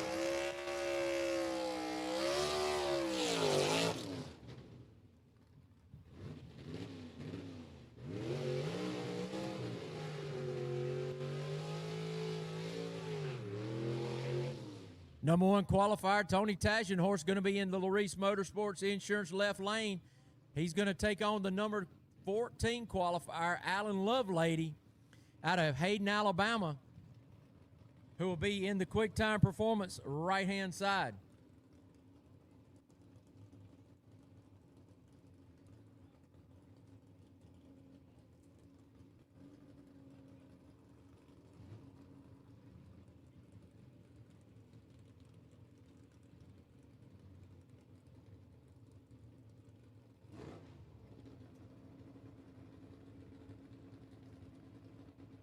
Both the guys going through pre-stage, getting everything right. Shannon Lovelady telling Alan, her husband, go get him. As he's got a big chore ahead of him to knock off Tagenhorst. It's over at the starting line, folks, as that reaction time of 0.59 for Alan Lovelady was just too much to give to the number one qualifier.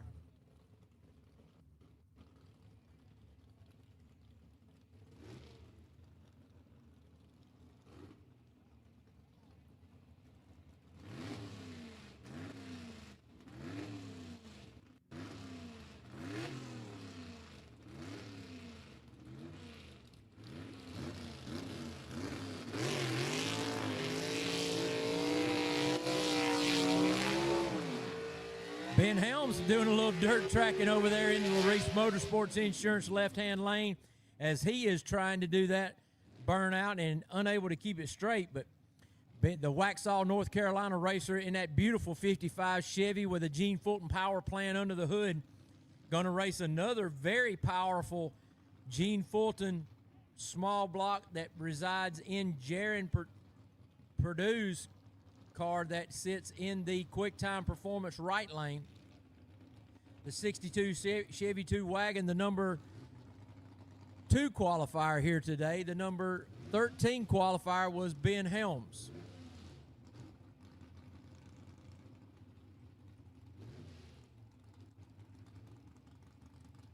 Heather Peak bringing up Jaron Purdue to the starting line. Helms, I don't know who Ben Helms has, but I'm sure that's a family member right there helping him.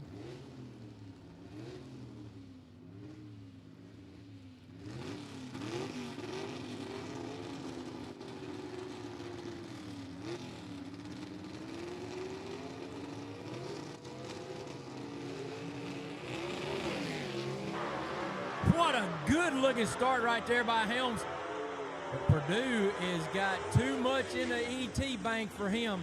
And Ben Helms is dispatched here by Purdue in round number 1. But, man, I hope some of our photographers got that leave right there. Wheels up, 4 speeds. That's what it's all about here in the Southeast Gassers.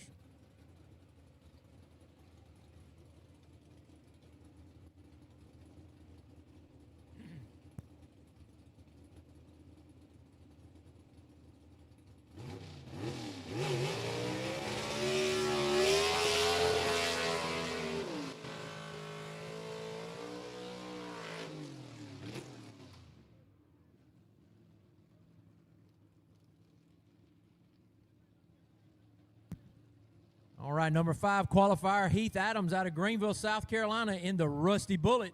Going to be in the Quick Time Performance right lane. And in the left lane, that's going to be the Birmingham, Alabama racer and the man who leads the points in CGAS right now, Todd Oden in the Double X, that 1958 Delray.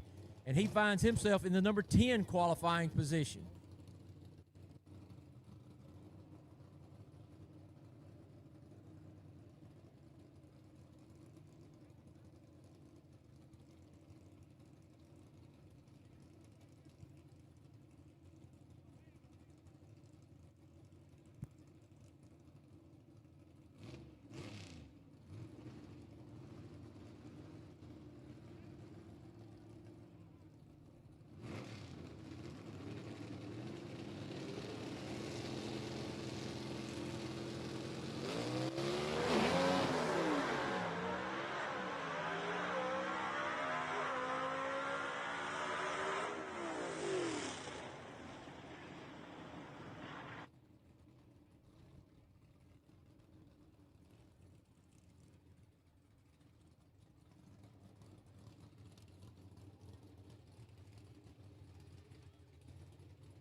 We need A gas to the lanes, please. A gas to the lanes, please.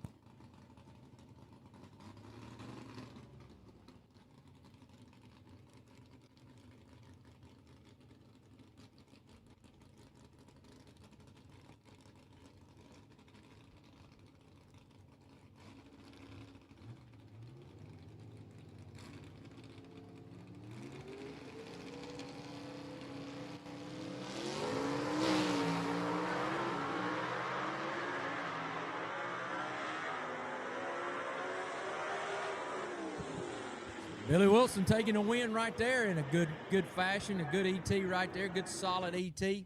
As we have Alfred Adams and Jimmy Huff coming up with the 6 pair coming up to the lanes right now.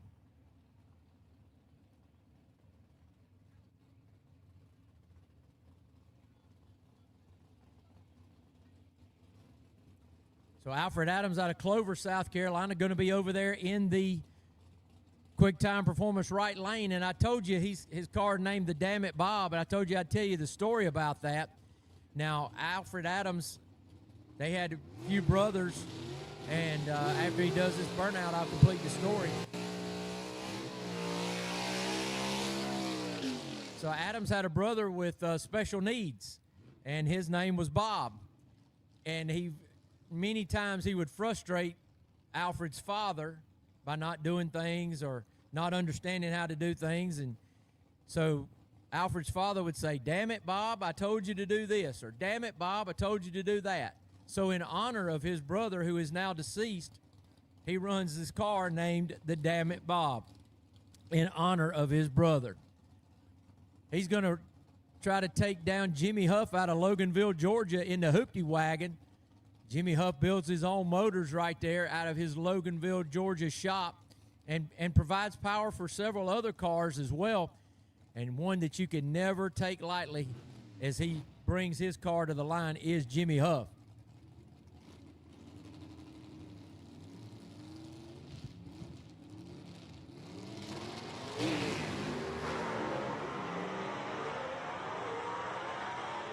Huff with a big starting line advantage, and he drives that to a whole shot win as Jimmy Huff with a slower ET, but just absolutely tears the tree apart against Alfred Adams.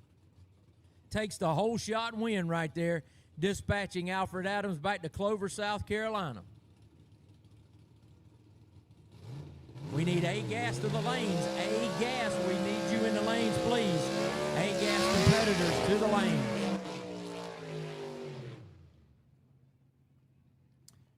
Number 3 qualifier Jeff Jones out of Washington, Indiana in the Renegade finds himself in the Reese Motorsports Insurance left lane, and John McLaughlin in the Disorderly Conduct out of Alabama, Columbiana, Alabama. He's the number 12 qualifier in the 7th pair out right here, round number 1. Beautiful 48 Anglia of John McLaughlin, the Disorderly Conduct. The winner of this one going to take on Billy Wilson in the 2nd round.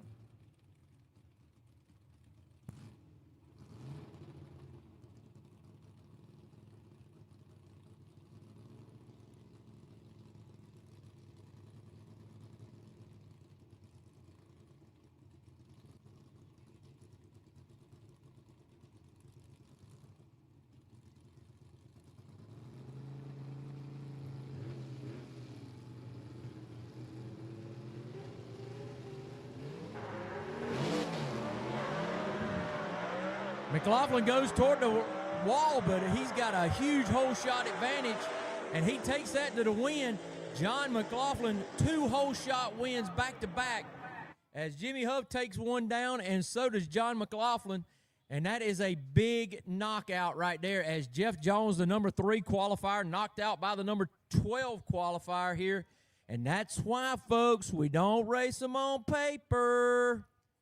Got to get out here and make sure you get the business done.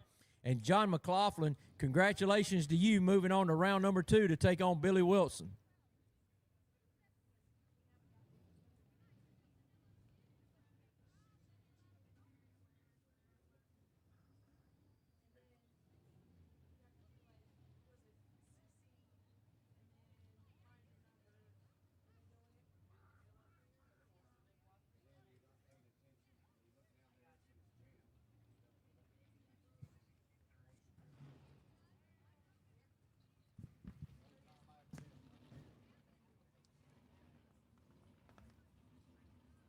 ARP, the ultimate fasteners for whatever you build.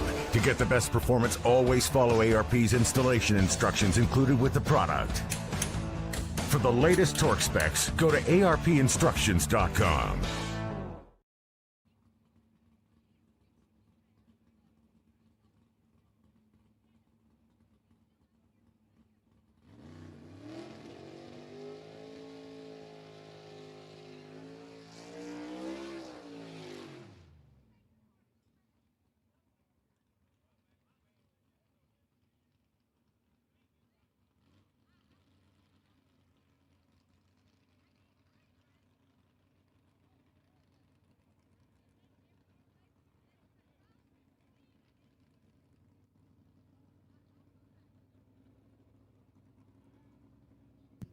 All right, so Bill Revel is going to receive a competition single as Zach Hall has broke.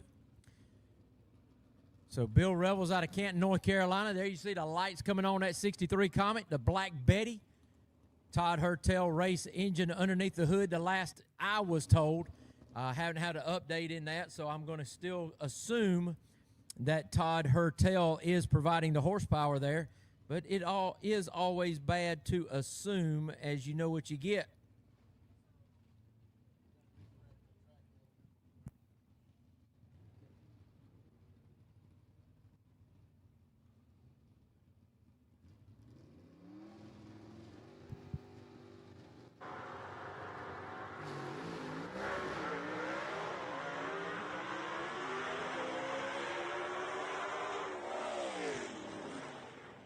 All right, Bill Revel's making a pass right there, and he moves on to second round due to the breakage of Zach Hall, so he receives a competition single.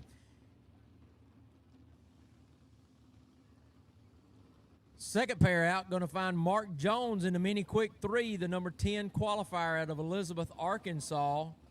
He's going to be racing Brad Wimberly in the Southern Sizzler out of McDonough, Georgia. That Southern Sizzler, a 62 Comet. So you just saw a 63 Comet go down that quick time performance lane. Now you're going to see a 62 Comet go down there with Lamar Walden race engine underneath the hood for him. One Way Technologies providing the horsepower in the Larice Motorsports insurance lane for Mark Jones.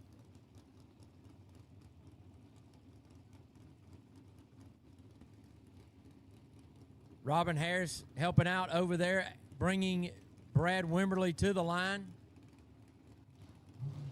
Mark Jones's wife bringing him to the line. Have to forgive me, I'm lost her name there. I can't remember it off the top of my head.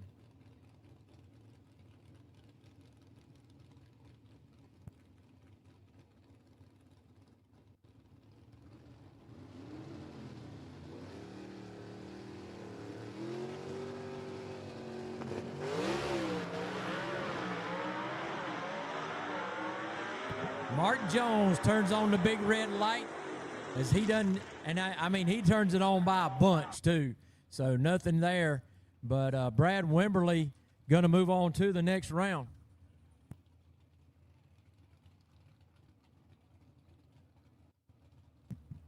That is very ironic. They ran the same ET, so if we'd have had just some better reaction times, that would have made for a heck of a drag race right there.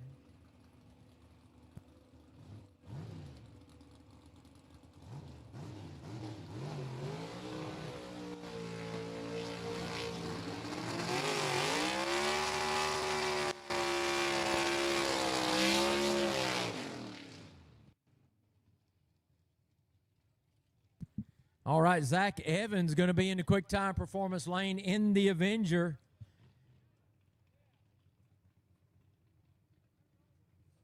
He's the number 12 qualifier. He's going to get the number 5 qualifier, Mike Blackwell, out of Campobella, South Carolina, in the Thunderstruck, who'll be over in the Larice Motorsports Insurance left lane for the third pair out right here in B-Gas round number 1 of eliminations.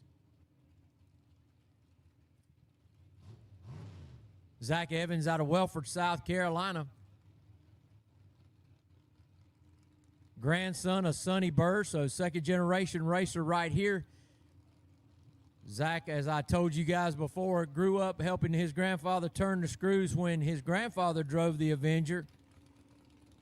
Grandpa Sonny tried to sell the Avenger to no avail. Then Zach got big enough and started running some bracket cars and started getting a good feel for it. And Sonny said, "What do you think about getting in the Avenger?" And, of course, Zach leapt at the chance to do that. So now he finds himself here in the right-hand lane as a 20-year-old North Greenville University student.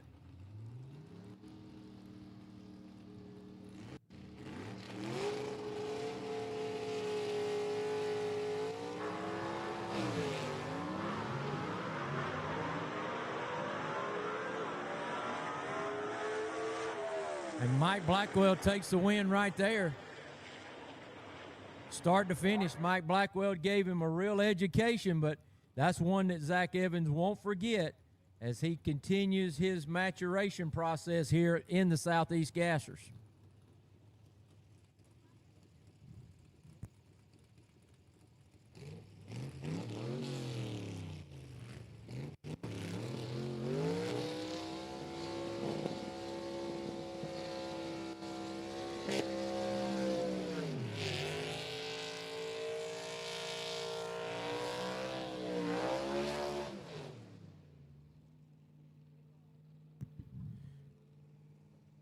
Fourth pair out here in round number 1 of B-Gas. Going to find the number 9 qualifier, Wayne Swafford, out of Fingerville, South Carolina, and that's Chevy 2 that he calls Leroy. He'll be in the quick time performance lane, and over in the Larice Motorsports Insurance lane is going to be the number 8 qualifier, Kelvin Cannon, out of Elizabethton, Tennessee, in the loose cannon, that 33 Thames panel van.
So Daniel Haynes, driver of the Patriot, going to be in the quick time performance right lane.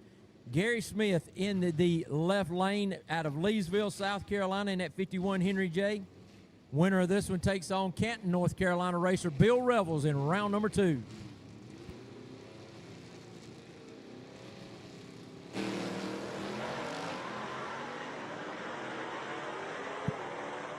Daniel Haynes, good morning, good evening, and he slams the door good night as he moves on to round number 2.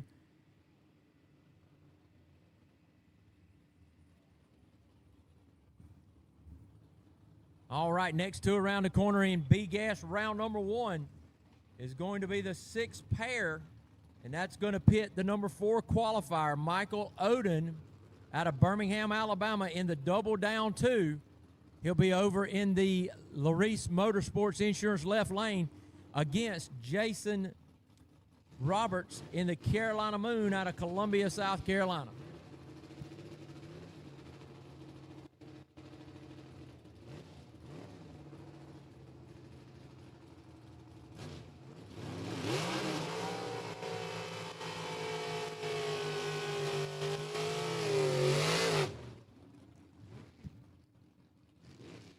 Couple of abbreviated burnouts right there. First by the 21-year-old Odin, and then Jason Roberts.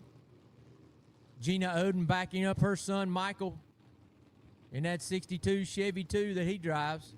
One-Way Technologies horsepower underneath the hood for Michael Odin. Christy Burchett going to back up Jason Roberts.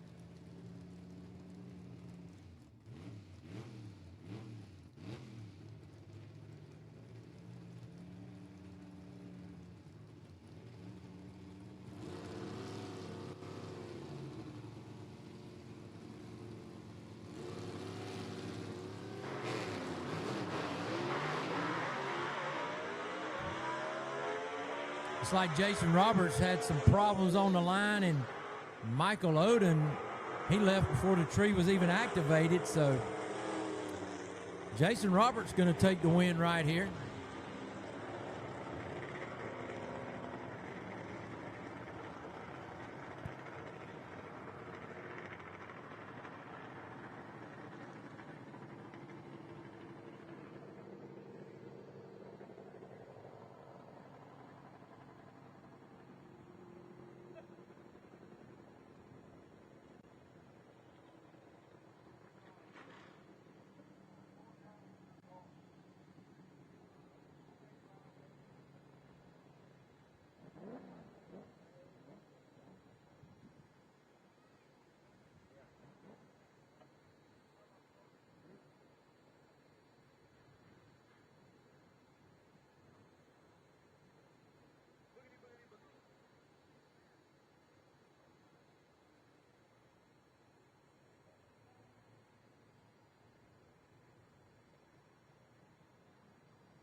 All right, we got track personnel down there checking the quick time performance right-hand lane.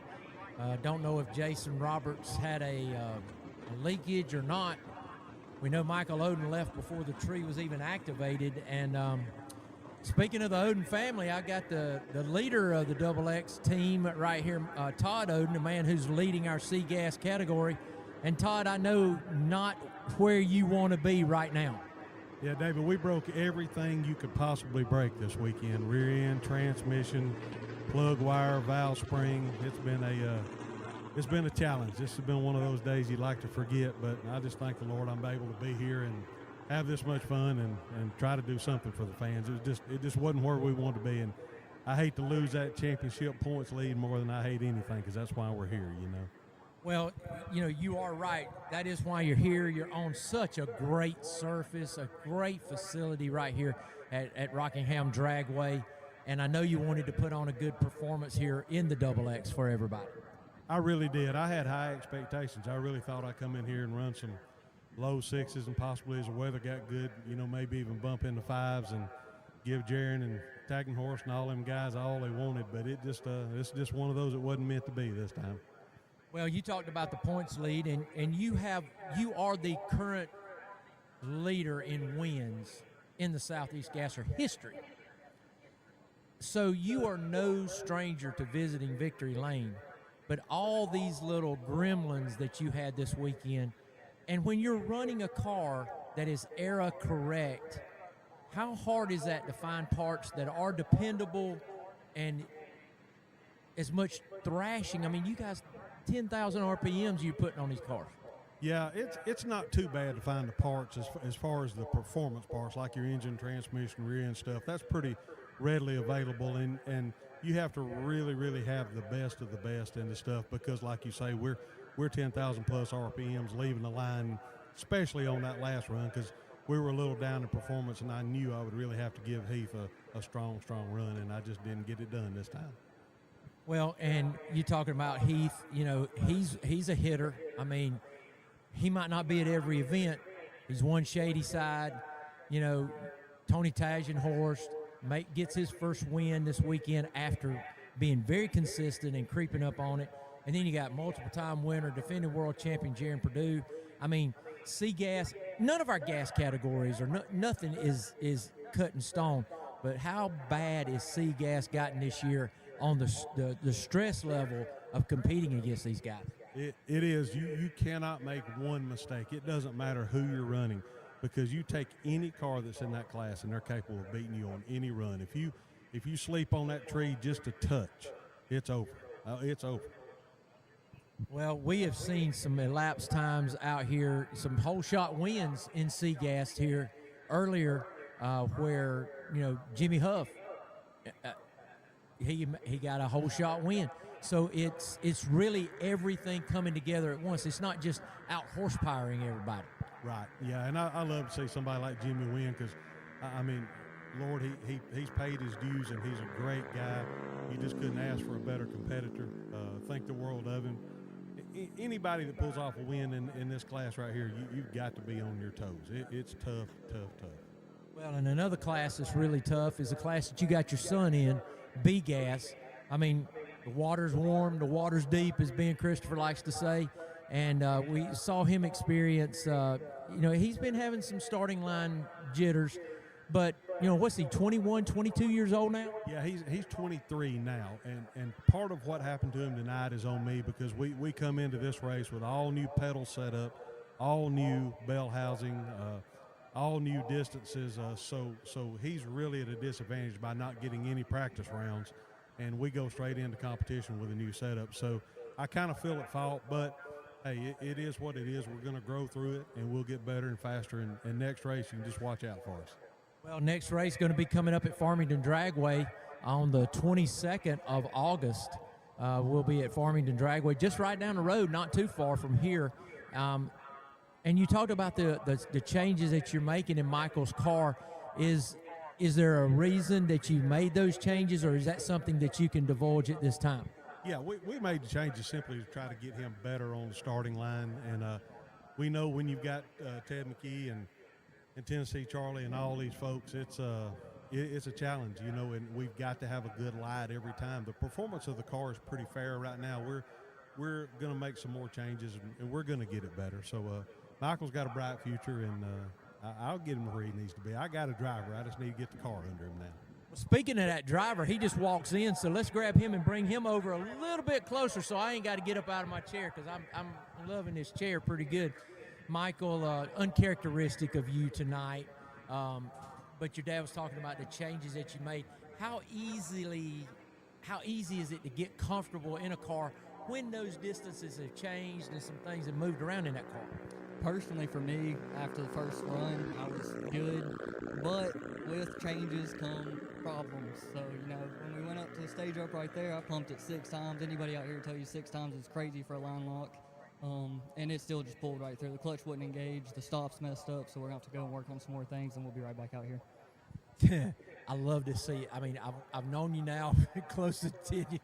I've watched you grow up. To hear you talk about, hey, everybody tell you the line, like, you got to go back to work. I've seen you start turning those wrenches now as you've grown and watched your dad and watched your granddad and your Uncle Joey, your cousin Joey. How much do you enjoy working on that car then to see those round wins come? Well, the round wins are what makes it all worth it. When we go out there and stuff like that happens, it's a little discouraging, but at the end of the day, you just got to get back in the shop, get everything fixed, and you'll be good to go. And folks, I know you can't see them at home. Both of these guys got a smile on their face.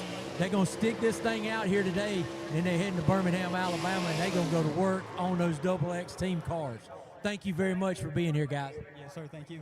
All right, we're back to action thanks to the quick response of the Rockingham Dragway crew here, and we appreciate them as we got Tennessee Charlie Lee going to be over in the Larice Motorsports Insurance left lane. Tennessee Charlie going to be taking on Tim Lale. Tim Lale out of Ellenboro, North Carolina. I'm familiar with Ellenboro, North Carolina, in a car that he calls the Dream Chaser. So Tim Lale got a little bit of information on him, so want to get some more, but thanks so much for helping us out there. Tim with a good car, so he's just going to try to get through these growing pains as this is his first year with the Southeast Gassers. And he has got a tall order if he's going to take on Tennessee Charlie Lee, a man that has already won once this year and is a multiple-time winner in our series.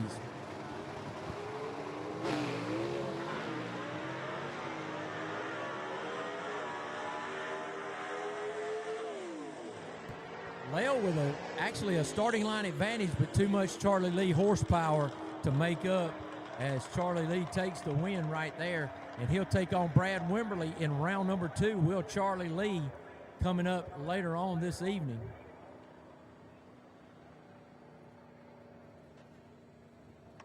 So there's our number 1 qualifier, Ted McKee. He gets a bye by virtue of being that number 1 qualifier, and he's chosen to go dead last. So don't...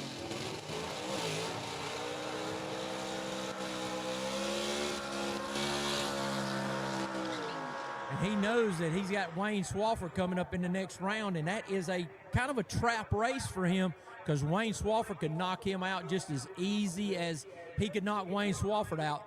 Both cars, engines, very, very good competitive engines in both cars, very, very good cars. Swafford has been battling a little bit of side-to-side out there tonight, but with Brian Harris tuning on that car, he could get it all straightened out. So you got to think Ted McKee is going to go in a full pull right here, even though it's a bye run, to try to get lane choice over Swafford for round number 2 matchup, because that is going to be huge as far as his points implications are coming about.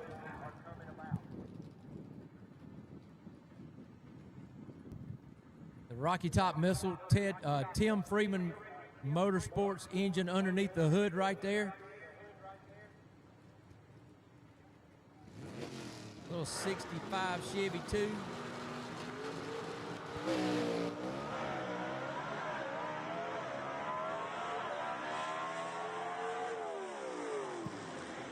A little bit of bobble on the starting line, but not enough to hurt him that bad.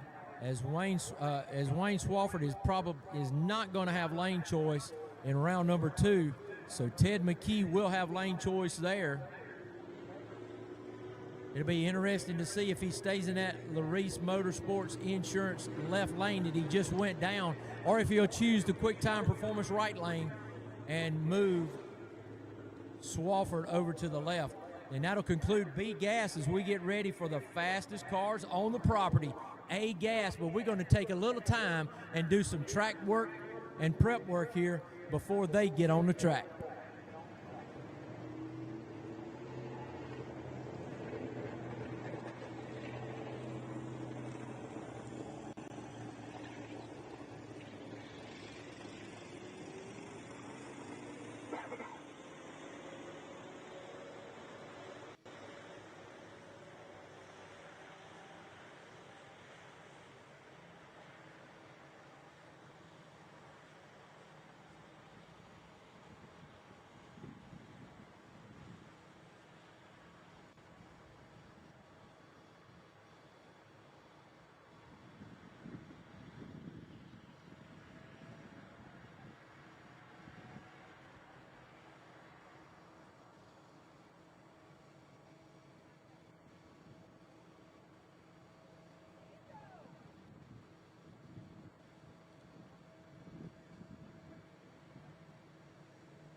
Larice Motorsports Insurance offers drag racers the broadest insurance policies in the industry. Larice Motorsports Insurance was created by racers for racers. Larice insures race cars on and off the track, trailers and equipment. Larice even pays racers contingencies at the fling bracket races. Don't wait until it's too late. Call Larice Motorsports Insurance today.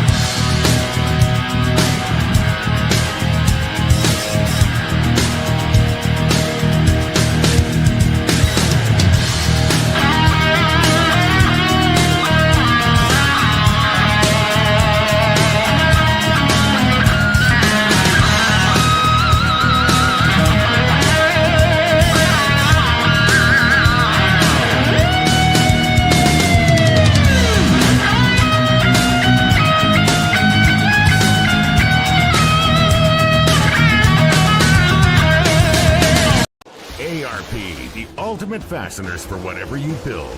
To get the best performance, always follow ARP's installation instructions included with the product. For the latest torque specs, go to arpinstructions.com. Tap, tap. Who's there? Ice cold beer. Because at Wings, etc., cold beer is always on tap.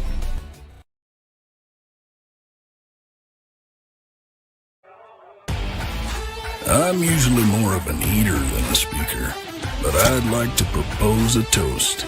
Here's to weekly specials on ice cold beer, tankers, and taps. Here's to the interweb and being a clickety-clack away from smoked rib tips, jumbo shrimp, and world-famous wings. Congratulations, Wings Etc. You make any day special.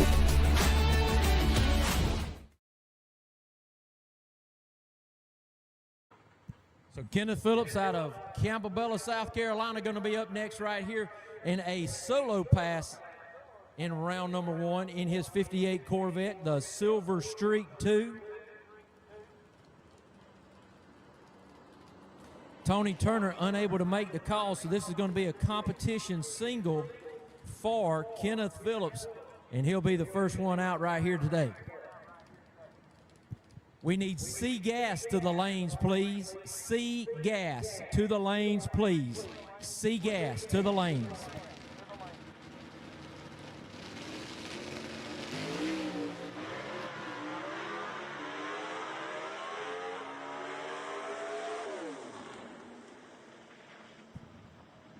Kenneth Phillips with a great pass right there.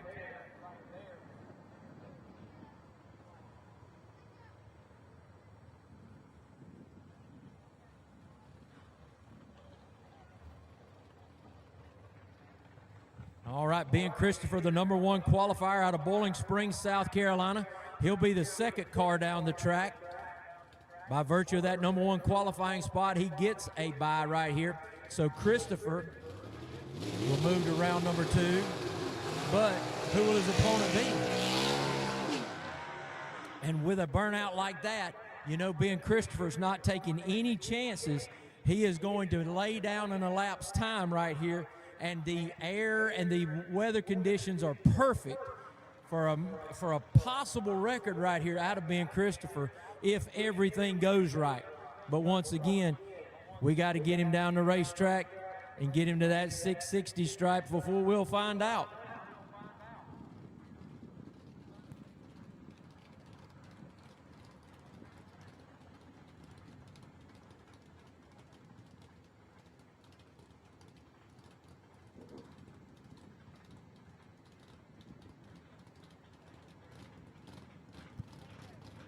Remember, see gas to the lanes now, please. See gas to the lanes now.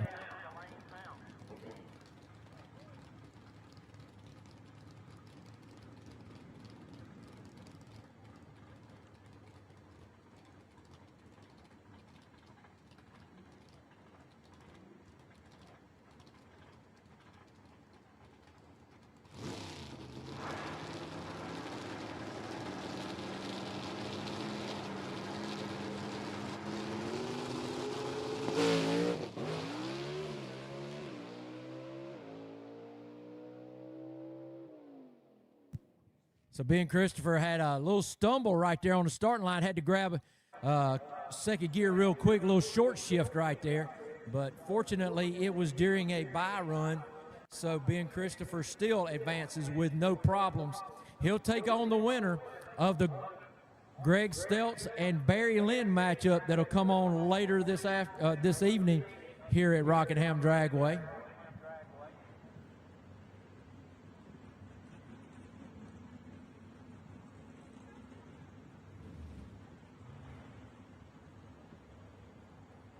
All right, next pair up, the number 5 qualifier, Leslie Horn, will be over in the Larice Motorsports Insurance left lane in that 55 Chevy that he calls the Chick Magnet.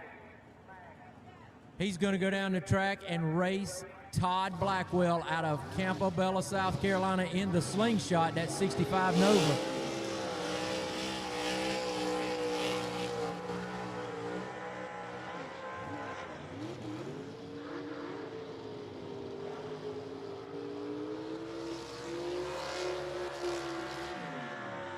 Both drivers getting those Mickey Thompsons really sticky to get down this Rockingham Dragway, but it has been, Rockingham Dragway has performed for these drivers all day long. This has been a great racing surface. Can't wait to see what the future holds here at Rockingham with the improvements they've already made and the ones that are yet to come.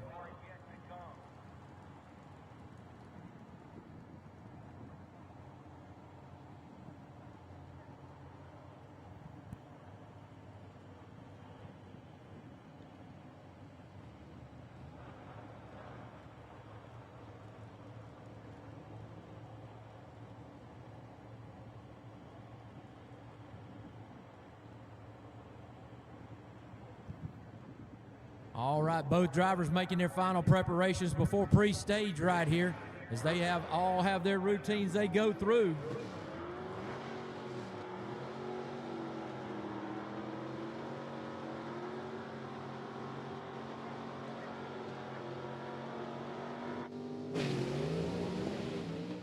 Oh, man, Todd Blackwell really spins the tires, and that is not going to work if you're going to take on Leslie Horn, as Horn a little bit slower than Kenneth Phillips, but still making a good pass as that car fresh out of the Fulton competition stable over there. They just breaking it in a little bit because I know he's had some major work done on their rings and everything.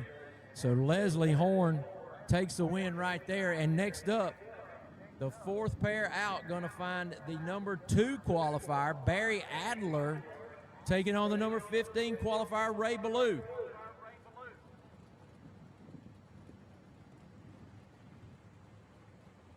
C-Gas, we need you to the lanes. C-Gas, we need you to the lanes, please.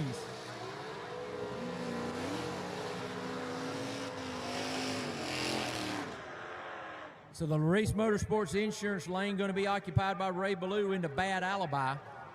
The QuickTime Performance lane going to be occupied by the 63 split window, sponsored by the QuickTime Performance Group, owned by Barry Adler, the car driven by Barry Adler.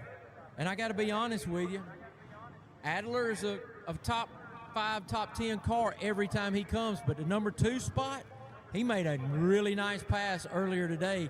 So could this be the start toward his second career win in the Southeast Gassers? 451 cubic inches of Gene Fulton power underneath the hood there for him as his wife Jessie Adler brings him to the starting line.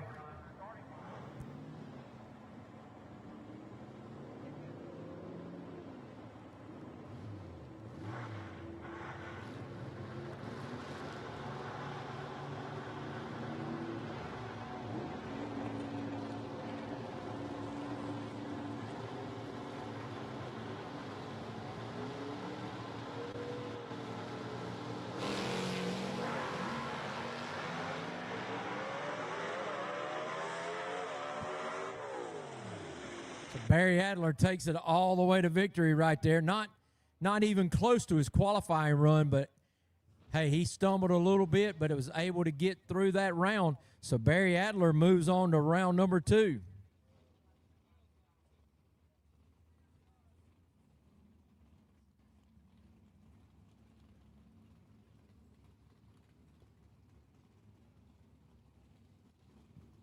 All right, you heard us talking to the man, Barry Lynn, a little bit earlier. He strapped into that 65 wagon, the little red wagon of his out of Greer, South Carolina, and he is occupying the QuickTime Performance right lane.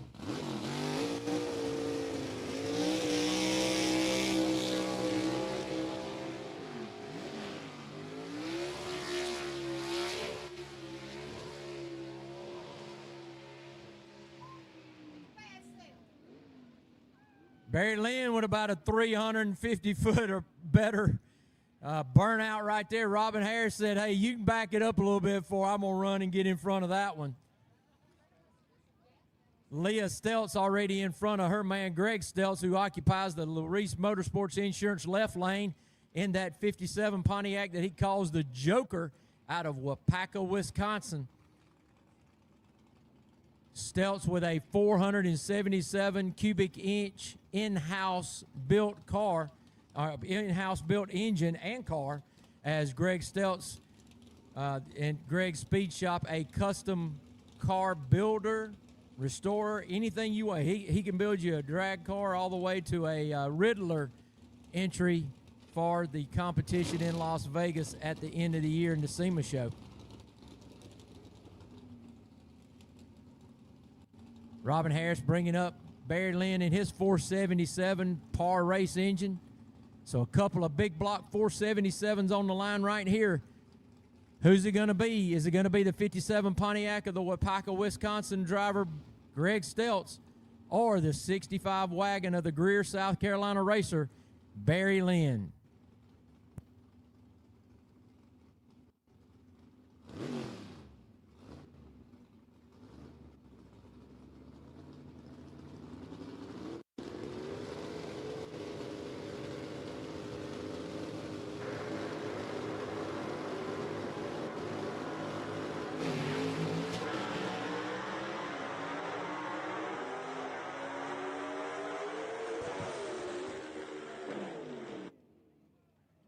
I'm telling you, you don't have to go to the quarter mile down there, Greg Stilts. You already got the win, buddy. And he takes a reaction time advantage and an elapsed time advantage, and he gets him on both ends. So Greg Stilts will move on to take on Ben Christopher in round number 2.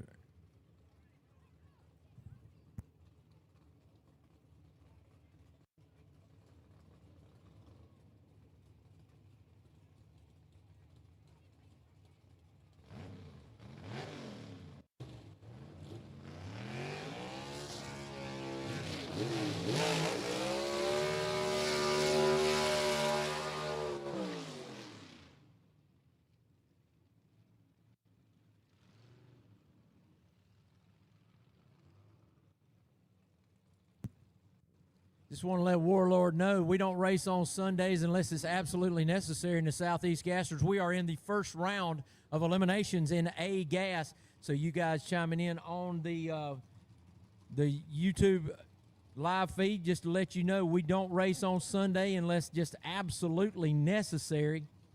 So we are in the first round of eliminations in A gas, and now we find ourselves looking at Ken Rainwater, the number 4 qualifier. He's going to be taking on the number 13 qualifier, the Night Stalker, Greg Porter, in the 6 pair out here in round number 1.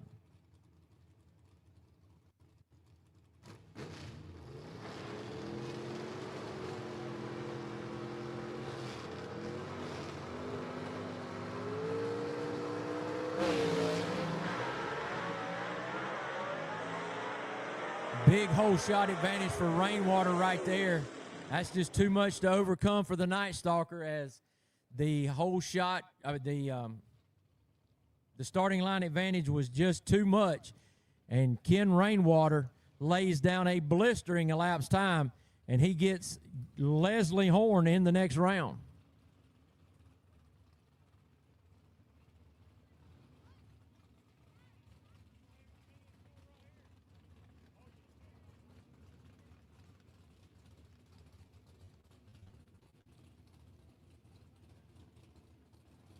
Number 6 qualifier, Quayne Stott, going to be in the quick time performance right lane in that Falcon that he just put together called the Executioner 3. He's going to be taking on the number 11 qualifier, Dean Jonas. Jonas going to be in the Larice Motorsports Insurance left lane in his 66 Chevy 2 with a 477 big block under the hood for him. 385 cubic inch small block Chevy is the motor of choice right here for Quayne Stott.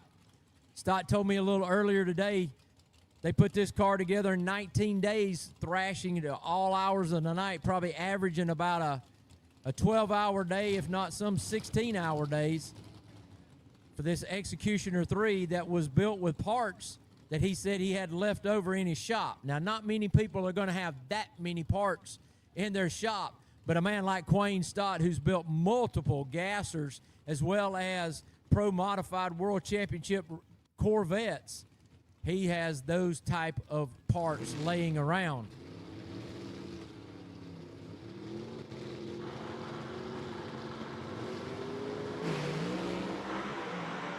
Stott with the rear end getting a little loose right there. He still takes the win. Quayne Stott, hey, how these reaction times? 0:30 for Dean Jonas, 0:36 for Quayne Stott. Quayne Stott just, car got a little bit weird out there, but not for him, as he is a world champion driver himself, and he hustles it on down there, and he'll take on Kenneth Phillips in round number 2.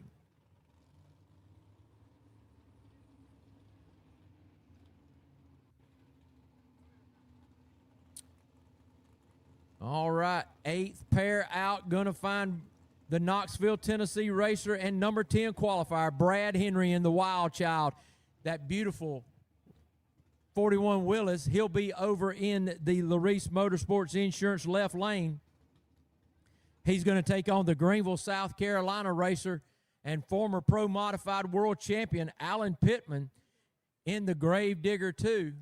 Looks like we got a little bit of work going to be going on here on the starting line before these guys can come out of the water box.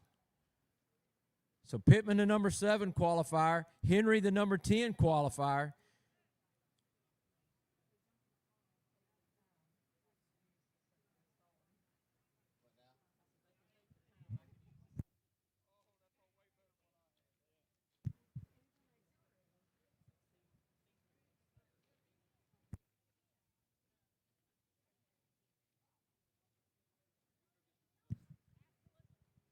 So Patty Race fan chiming in out there on our YouTube says, as someone who watches a ton of racing, this is my first time seeing this version of drag racing, and he says it is bloody fantastic. He must be chiming in from over in Ireland or across the pond somewhere, but we thank you for tuning in right there. The live feed gives us a chance to really engage with a lot of our European fans as well as our domestic fans as they get a chance to watch live racing.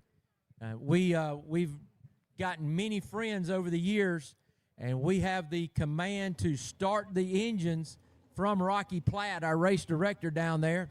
So we will get back to racing with the last pair out here in A-Gas. Once again, Brad Henry out of Knoxville, Tennessee, the number 10 qualifier, going to be in the Larice Motorsports Insurance left lane in his 41 Willys called the Wild Child. The number 7 qualifier, Alan Pittman, in the Gravedigger 2. He's out of Greenville, South Carolina, and he'll be in the Quick Time Performance right lane. Gene Fulton, 477, the motor of choice for both drivers here in this matchup.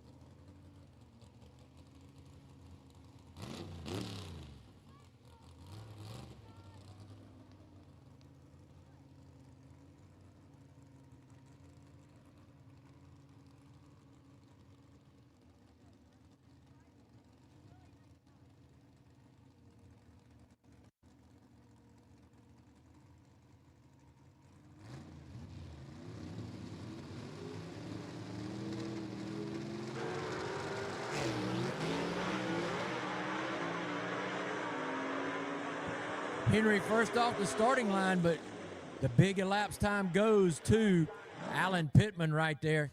Brad Henry, 0.53 on the starting line, 0.94 for Pittman. But Pittman drives by him at about the 60-foot mark as those cars were digging hard off the line, but Pittman digging especially hard there in his, and he will move on. So Alan Pittman will take on Barry Adler in the next round. Kenneth Phillips will take on Quayne Stott. And the big one that I'm looking at right here is Ken Rainwater and Leslie Horn matching up in round number 2. That's going to be a monumental matchup. B-Gas, we need you to the lanes, please. B-Gas, we need you to the lanes, please.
Folks, give you a little history lesson here. Beginning in 1958, as best of research I can do, NHRA began gasser classifications.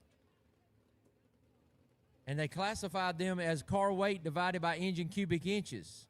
It was not the car weight divided by horsepower. Cubic inches was what was used, and that's what we use here today. And that would had to be verified at the track under any type of protest, or horsepower could not be classified as weight to cubic inches. So just wanted to give you a little bit of a history lesson on that, and we can talk some more about that later on tonight if we have to in some downtime of how a gasser was actually classified. Tony Tagenhorst took on Alan Lovelady in round number 1, and by virtue of being the number 1 qualifier, he gets a bye here in round number 2 all the way to the – now, that'll put him in the semifinals, and he is definitely making a run for elapsed time right here because he doesn't know who he gets.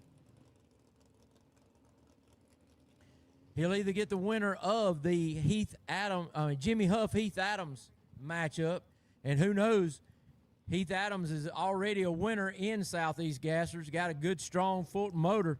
He could put it together and knock Tagenhorst off, so thus he's not taking any chances here, even with this bye run. So C-Gas round number 2 of eliminations.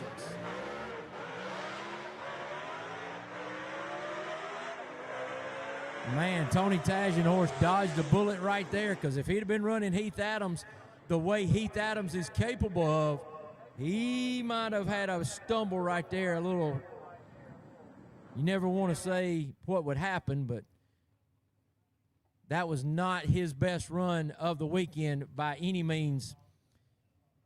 So the first one out was that bye run right there of Tagenhorst, the number 1 qualifier here today and the winner of our event from Knoxville Dragway. That was our last event completed here yesterday. All right, the second pair out going to find the 48 Anglia of John McLaughlin out of Columbiana, Alabama, in the quick time performance right lane. He's going to take on Billy Wilson out of Gaffney, South Carolina, in the Larice Motorsports Insurance left lane in his 49 Studebaker truck. So a 48 Anglia and a 49 Studebaker truck. Now, how often would you expect to see this at any drag race? But you can only witness it here at the Southeast Gassers Association. And while you're here today, make sure you go over near the concession stand and get your officially licensed merchandise from Stephen and Holly Smith at the Southeast Gasser Gear Tent. Anything officially licensed, stickers, posters for this event and the next event, as well as past events that if you want some for your man cave, go over and check them out, as they have a full collection of everything you need to be Southeast Gasser official.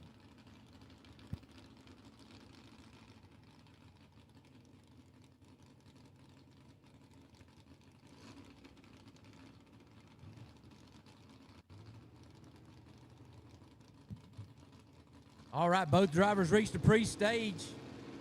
Wilson goes in first to stage.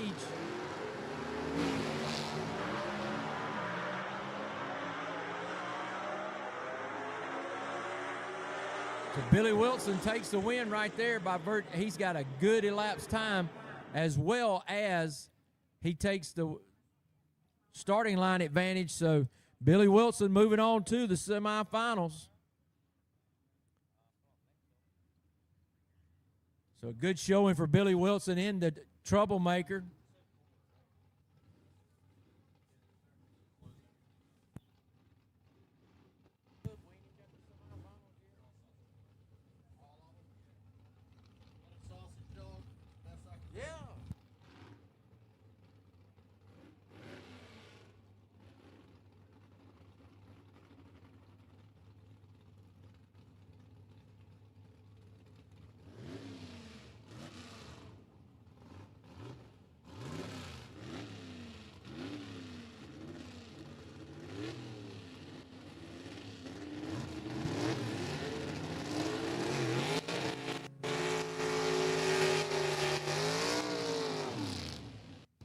Kind of cool right here, battle of wagons. You got the big wagon right there of Randy Kiefer out of Crossville, Tennessee. The Spine Tingler 2. He's over in the Larice Motorsports Insurance left lane. 406 cubic inches of Butler horsepower underneath the hood for him. Then you got the lightweight Chevy 262 wagon of Jaron Purdue, our defending world champion, and the man that'll probably leave here with the points lead after today. He sits over in the quick time performance lane in this battle of wagons. You got the lightweight versus the heavyweight. Let's see who's going to come out on top.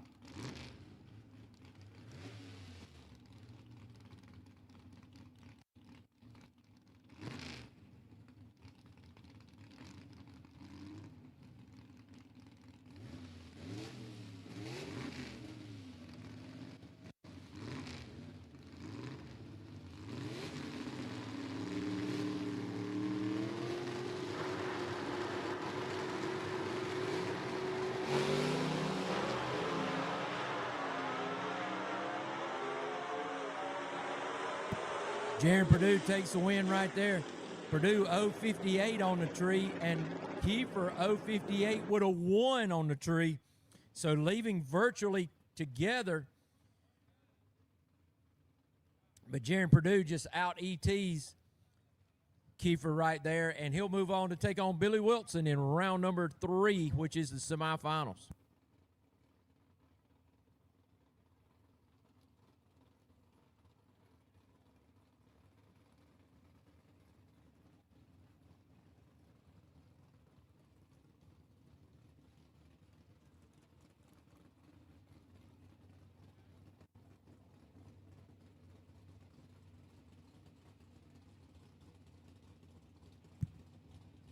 All right, Jimmy Huff out of Loganville, Georgia, going to stay with that Larice Motorsports Insurance left lane. Heath Adams liking that quick time performance lane, and so they both get the lane they want. Heath Adams with the Fulton Power underneath the hood of that 53 Chevy. Jimmy Huff building his own horsepower out of his Loganville shop right there for the Hoopty wagon. The Hoopty wagon and the Rusty Nail about to do battle right here in round number 2 of our C-Gas competition.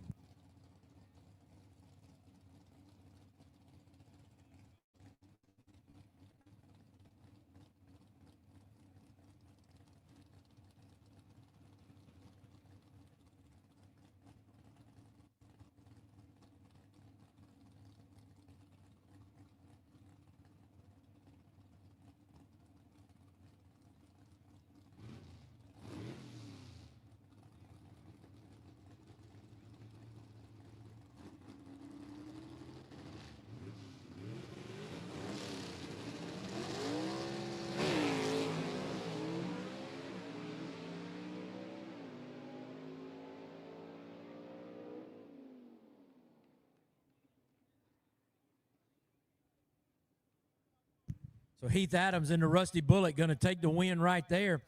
And he's going to take on Tony Tagenhorst in the 3rd round in the semifinals coming up later on here tonight. So that is a good run right there. He may have lane choice over Tagenhorst because of the problems Tagenhorst had in round number 1.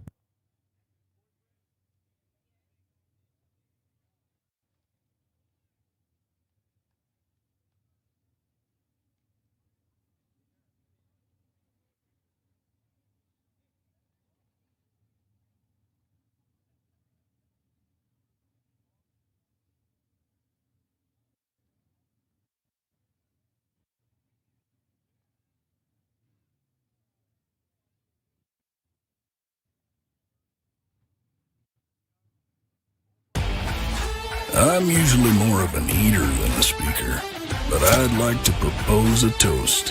Here's to weekly specials on ice-cold beer, tankers, and taps. Here's to the interweb and being a clickety-clack away from smoked rib tips, jumbo shrimp, and world-famous wings. Congratulations, Wings Etc. You make any day special.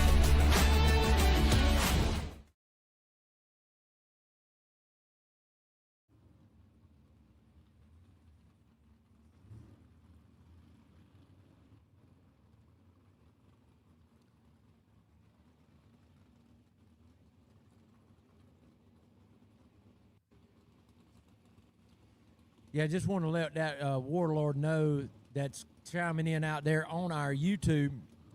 that if we did race on a Sunday, it was only to make up for rounds of racing that were rained out, or an event that was rained out on Saturday where we were forced to race on Sunday. But we do not, as a rule, race on Sunday with the Southeast Gassers. All right, B-Gas coming your way right here. First pair going to be down the racetrack is going to be the Canton, North Carolina racer Bill Revels in his 63 Comet, the Black Betty. He'll be in the Larice Motorsports Insurance left lane with the Todd Hertel motor under the hood. And Daniel Haynes, who qualified here today as the number 3 qualifier, he'll be in the Quick Time Performance right lane with the Dwayne Bush race engine underneath the hood for him.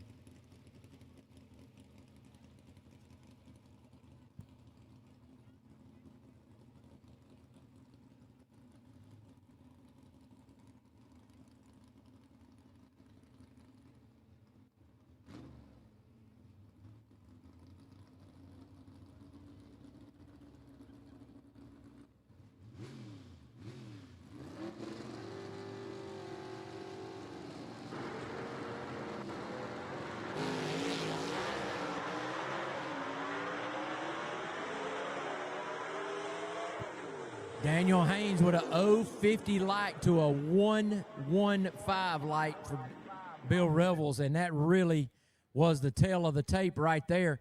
But Daniel Haynes moves on to the semifinals right there in the Patriot.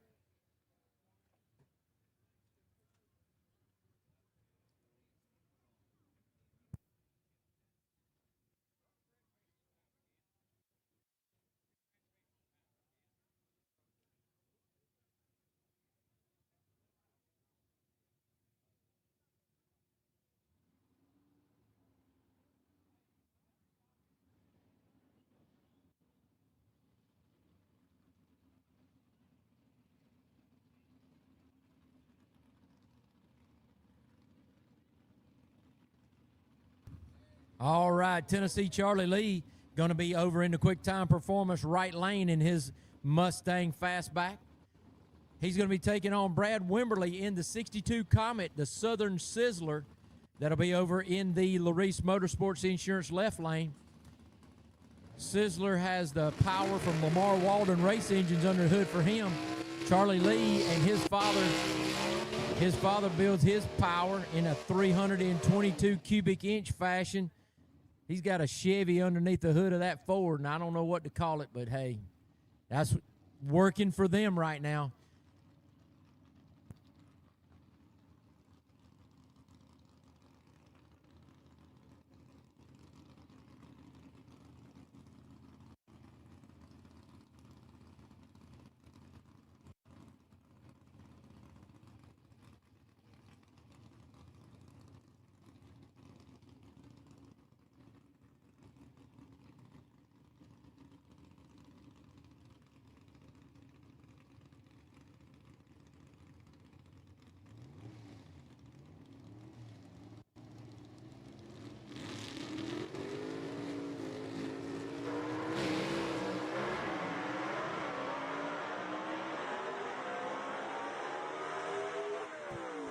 Brad Wimberly uses a perfect light, 000 to the 8 green, and he out ETs Charlie Lee. I don't know if Charlie Lee had any trouble, but it wasn't on reaction time. He was a 038, which is a good light.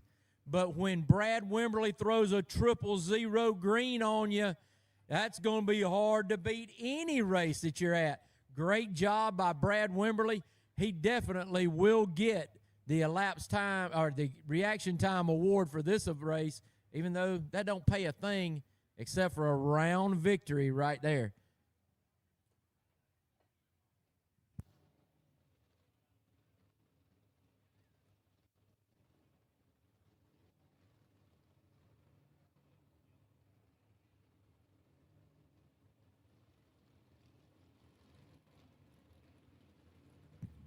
Third pair out here in round number 2 of eliminations is going to find the number 1 qualifier, Ted McKee, taking on Wayne Swafford, who uncharacteristically qualified in the number 9 slot. Swofford's been battling an erratic car all day long, just going left to right, but he's been able to really rein it in quickly, short shift, and get down the racetrack. I don't know if he'll be able to do something like that against the likes of Ted McKee if McKee continues to be as consistent as he has been. Tim Freeman, the motor builder, underneath the hood there for the Rocky Top missile of Ted McKee. Gene Fulton, the power plant provided under the hood of the Leroy of Wayne Swofford out of Fingerville, South Carolina. Lenoir City, Tennessee, the home for Ted McKee, who is the points leader right now in our B-Gas category and a world champion from 2020. I think he was 24. Then Rainwater got it in 25, so yeah.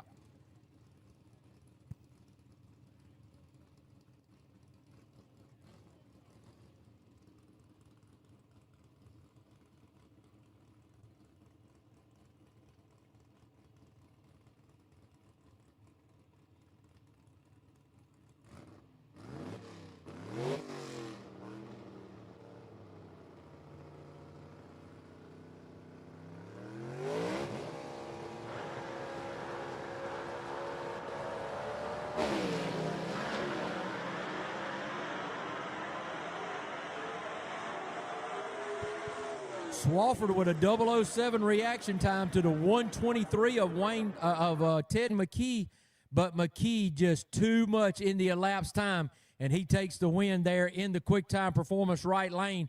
And Ted McKee and the Rocky Top missile continue to shoot their way toward a championship in 2026.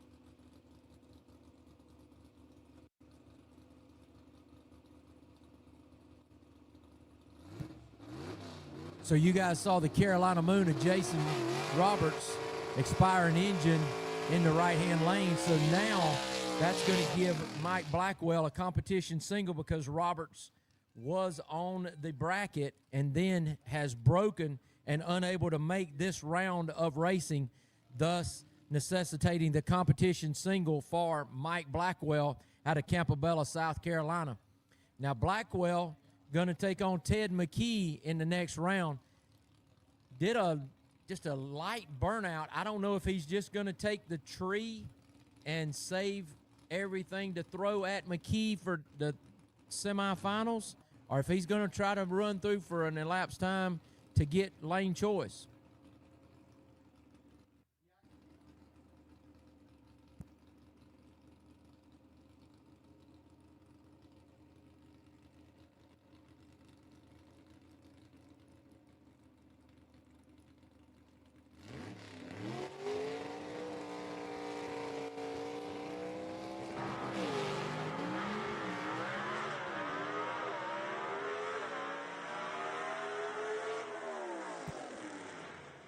So Blackwell gives it a shot, but he's nowhere close to McKee. So Ted McKee will have lane choice as they come to up next for semifinals. The next time you see the B-Gas competition. So we are ready for A-Gas. They're going to do a quick drag right here and a little bit of track maintenance before we do that.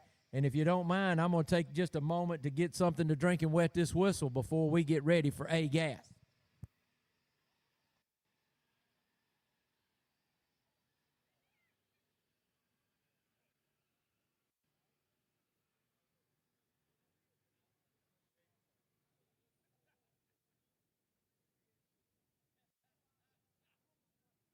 Love the sound of a gasser banging through the gears as it makes a pass?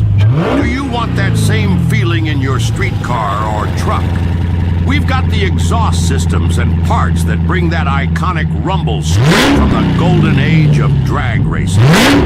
With a QuickTime Performance electronically controlled exhaust system, you can have race car loud with the flip of a switch or a push of a button. Give your ride that gasser sound it deserves.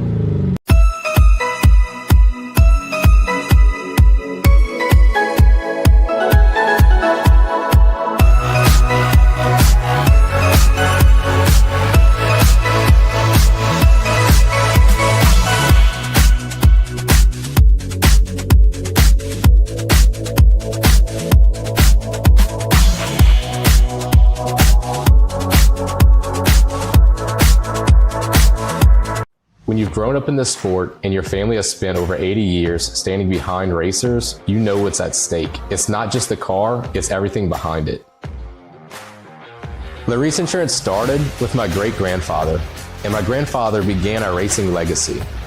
We've experienced how common insurance falls short, slow quotes, excessive exclusions, and a drawn-out claims process. That's why me and my dad set out a mission to reshape insurance for the motorsports industry. We provide broader coverage, a knowledgeable team, and we give back to the industry by sponsoring races and hosting racer appreciation parties. Race cars, trailers, equipment, and fuel. Most policies exclude at least one of these. Larice doesn't. The difference with Larice isn't just a policy, it's knowing that you're actually covered before something happens. Other companies will try to use standard auto policies or collector car policies to make racing work.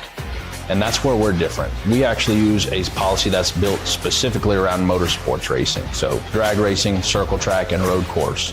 And what sets us apart is we're covering the race cars, the trailers, the tools and equipment, the pit vehicles, and your motorhomes.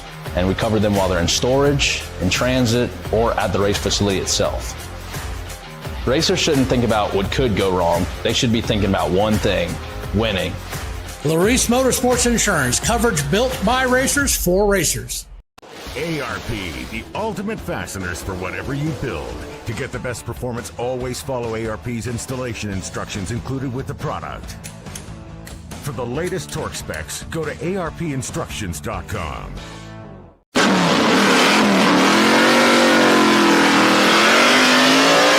Summit Racing Equipment. From the store, the catalog, or online, you can get your street rod, hot rod, personal ride, and even race car, including a Southeast Gassers Association ride, ready for action. Build with Summit Racing Equipment.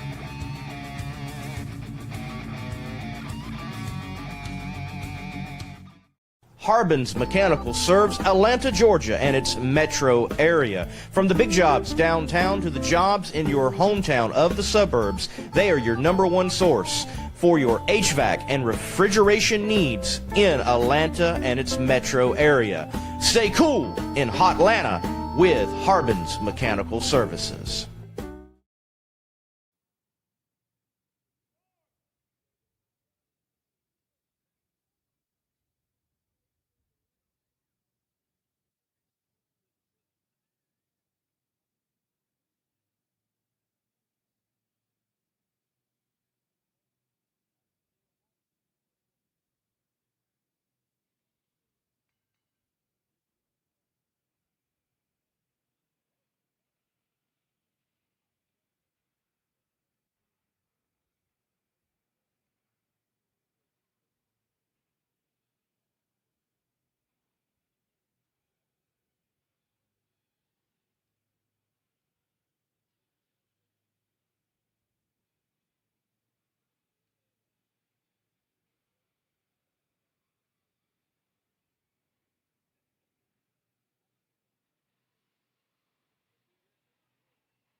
Want to remind you, make your last selections. I think they're closing down the concession stand if they hadn't already done that. And make sure you visit the Southeast Gasser Gear tent if you want any officially licensed merchandise. You'll find those right adjacent to the concession stand area. They're set up there, Holly and Stephen Smith, under a big summit tent. And they'll have all your officially licensed Southeast Gassers merchandise, stickers, patches, event posters, T-shirts, maybe even a few sweatshirts, and especially those beautiful hats that they have. So go over and give them a chance, and if you want any officially licensed merchandise from the Southeast Gassers, that's where you get it, Southeast Gasser Gear. You also, if you want one of your favorite drivers, a lot of drivers have their own T-shirts out there too, so make sure you go and visit them if you want a driver specific, and I know they'll appreciate it because diesel fuel being $6 a gallon, it'll help them get up and down the road. We'll be back to action in just a few moments with our A-Gas second round.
All right, we need A-Gas to the lanes, please. A-Gas, we need you to the lanes, please.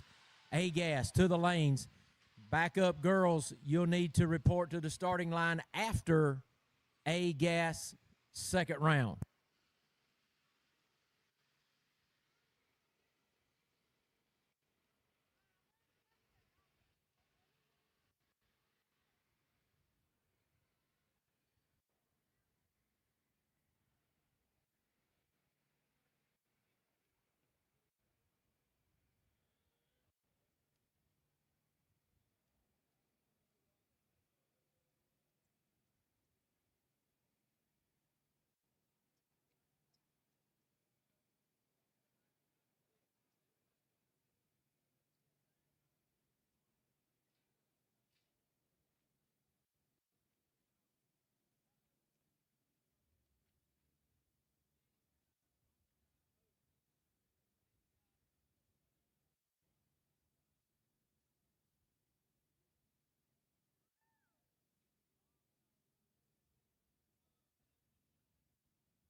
We need A gas to the lanes, please. A gas to the lanes.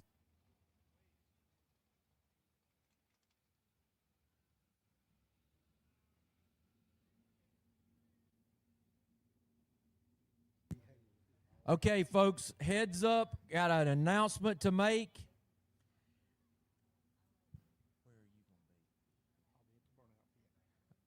All right, Laura D. Haywood.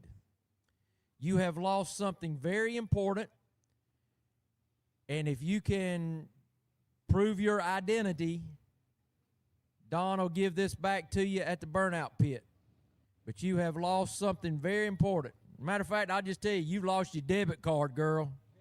And Don has that at the burnout pit, so if you'll bring ID that he knows it's you, he'll give you your debit card back, but we're not going to give it to whoever says they're Laura Hayward. But go find Don at the burnout pit, Laura, as you have lost your South Carolina employee's debit card. So your credit union debit card. Please get that. I know it is valuable to you. Please bring ID so he knows it's you.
All right, fans, make your final selections and get to your seats because we're getting ready for A gas. We got them in the lanes right now, getting ready to show you what second round is going to look like.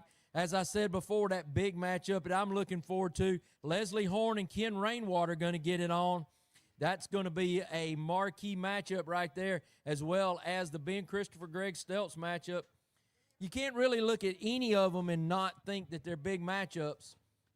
But can the dark horse And I'm going to call the dark horse today Quayne Stott. I know he's a world champion pro modified guy, but puts a car together in 19 days out of spare parts he has around his expansive shop.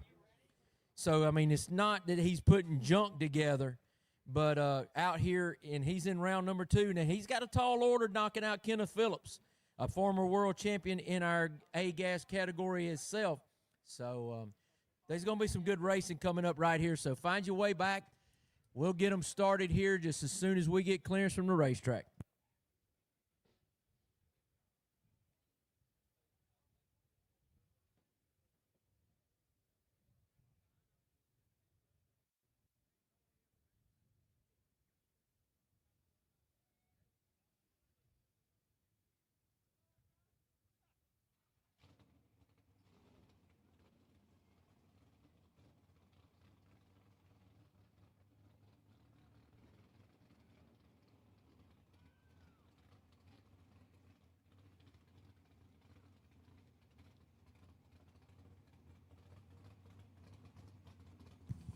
As I was just talking about, there is that number 1 qualifier, Ben Christopher. He's going to be in the Larice Motorsports Insurance left lane, and he's going to take on Greg Stelz. Stelz in the 57 Pontiac. He'll sit over in the Quick Time Performance right lane.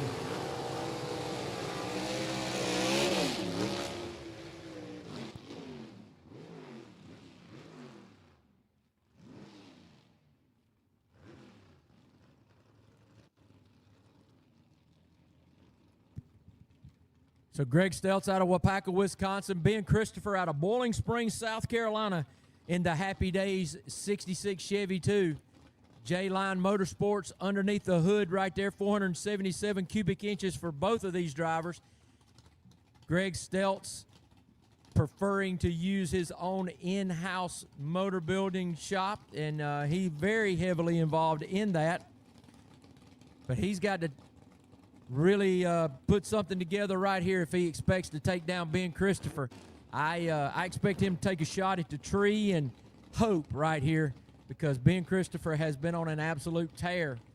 We'll see how it comes as we're getting ready to get into the pre-stage with both drivers.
All right, here's the matchup we talked about a little bit earlier. Ken Rainwater out of Kimberly, Alabama, going to be over in the Larice Motorsports Insurance left lane in the Instigator. One-way technologies underneath the hood there for Ken Rainwater. B-Gas World Champ from last year, moving up to A-Gas.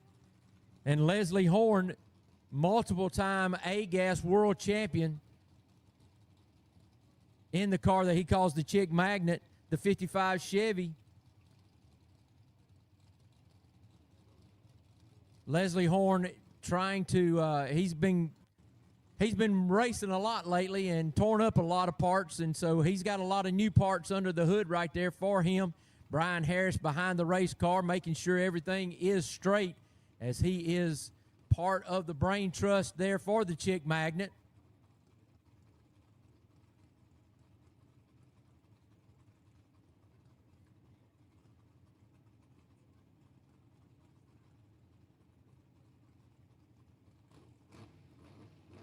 The both drivers taking their time going through a routine.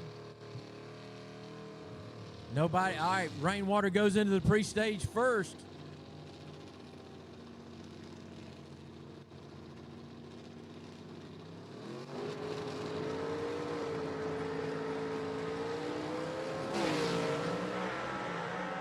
Rainwater with a whole shot advantage. And he takes that on to victory. A starting line advantage, 0.44 on the tree for Rainwater, 0.91 for Horn, and that equates out to a victory for Ken Rainwater. So Rainwater taking a win right there, and he'll get Ben Christopher in the semifinals. And that's going to be a matchup of the number 1 man versus the number 2 man in our A-Gas points right there.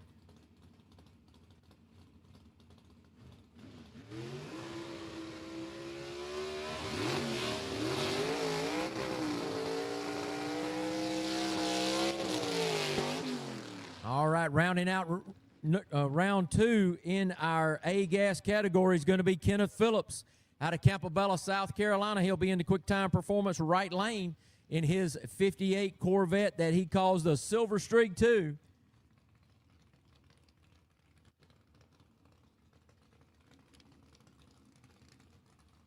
Quayne Stott going to be over there in that Falcon, the Executioner 3 in the Larice Motorsports Insurance left lane. 385 cubic inches of small block Chevy underneath the hood for him.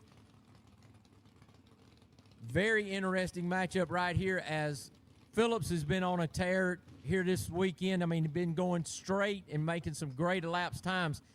Quayne Stott really going to have to turn a great reaction time and run a great elapsed time if he expects to get Kenneth Phillips here.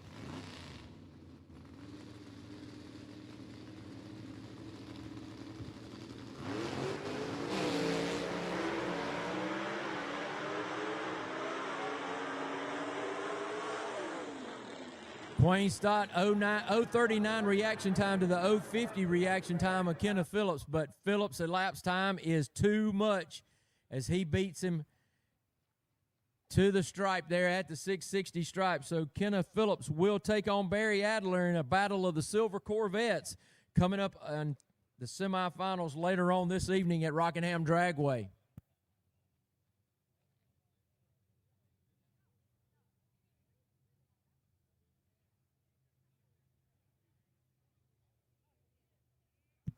Bugs, we need you to the starting line, please. Bugs, to the starting line, please.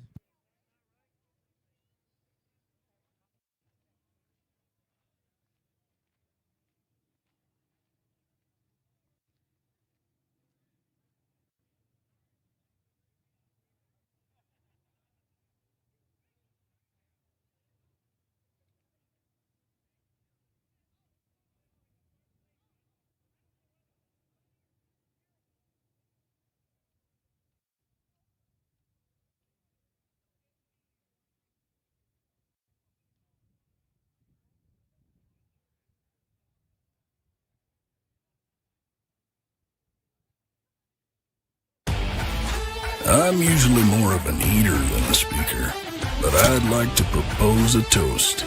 Here's to weekly specials on ice cold beer, tankers, and taps.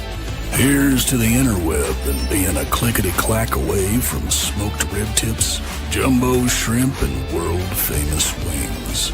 Congratulations, Wings Etc. You make any day special.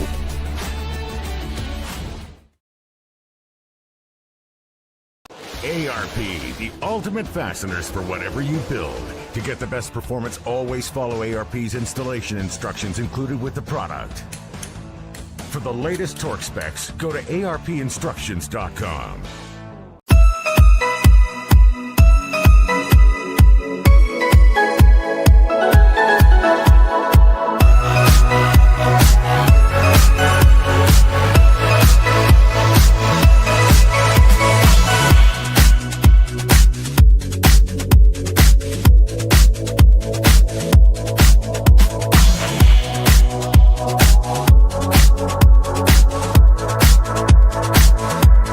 Looking for a forged piston kit for your vehicle? You need Molly Motorsport Power Pack.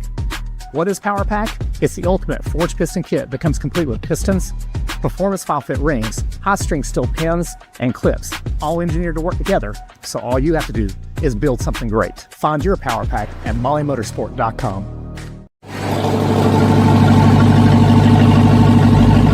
Here at QuickTime Performance, we give you what you need to put some attitude in your truck. Why settle for the same dull, boring commute that everyone else subscribes to? Life is too short to be stuck in a bland appliance every day. Grab a set of QuickTime electric cutouts and say goodbye to ordinary.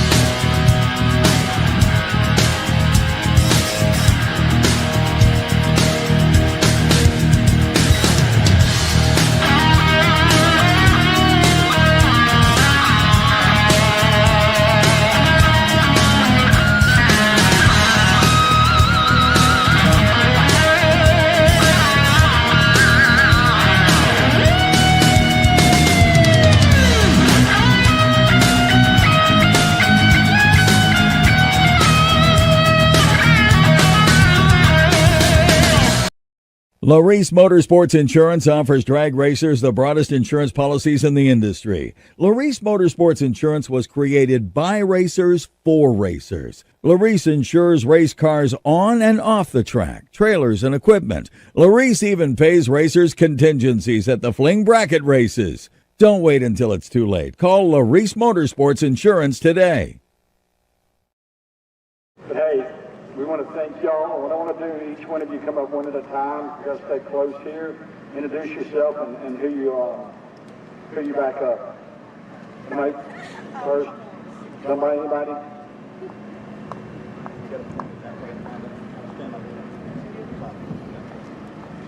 Hello guys, my name is Alexis Phillips. I'm out of Atlanta, Georgia. Currently I backed up 4 cars this weekend. I have Damn It Bob and Renegade and C-Gas, Rocky Top Missile and B-Gas, and Instigator and A-Gas. Let's go on to the finals, boys. Thank you, Alexis.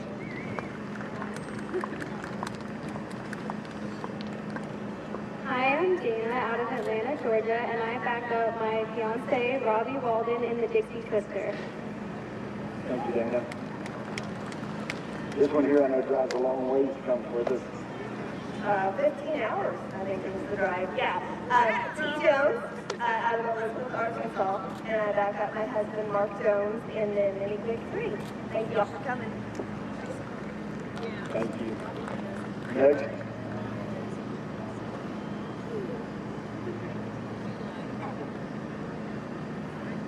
Hey, my name's Robin Harris. I'm from Chesney, South Carolina. And I back up Leslie Horn, Chick Magnet, Ben Christopher, Happy Days, Mary Lynn, Little Red Wagon, Kenneth Phillips, Silver Street, Wayne Swalker, Leroy, Don Wilmot, Ronnie Papa Jones, Brad Wimberly, Ernie Smith, and Billy Wilson. Thank you. As you can tell, Robin stays really busy. Thank you, Robin. Now, this lady here, they don't drive very far. They usually drive about 25 hours each way. And we're so glad to have her here. Hi, y'all. I'm Mrs. Joker, Leah. I back up the Joker from Waupaca, Wisconsin. Thank you, Leah. Mary Beth. Hi, I am Mary Beth Haynes, and I back up my husband with the Patriot. Oh, and I'm from Inman, South Carolina. Thank you. Excuse me, teacher.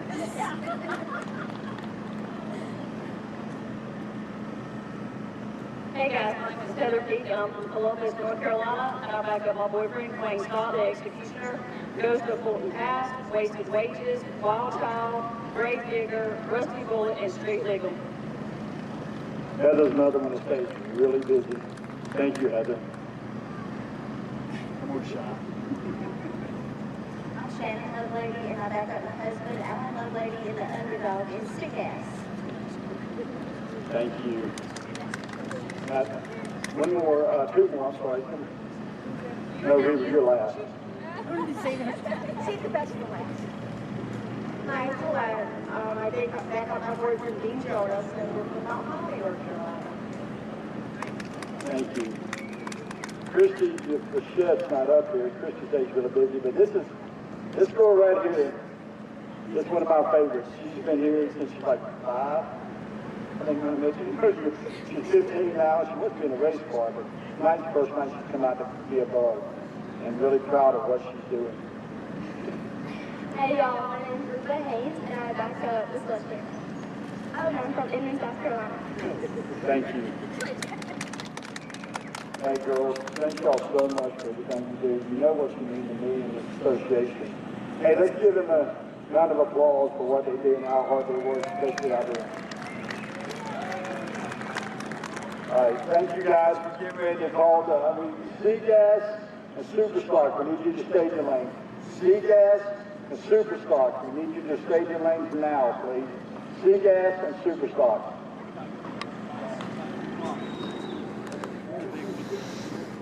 Southeast Casters.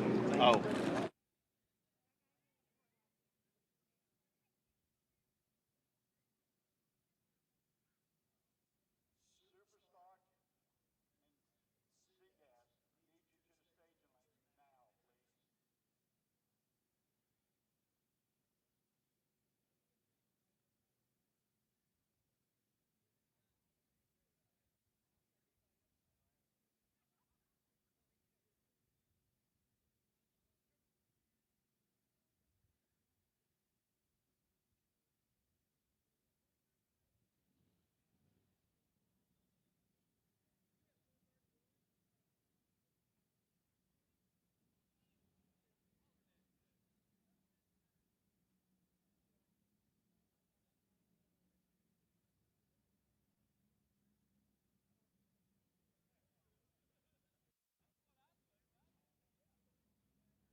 Superstock. Superstock, we need you to the lanes, please. If you are still in eliminations, we need Superstock. To the lanes, please.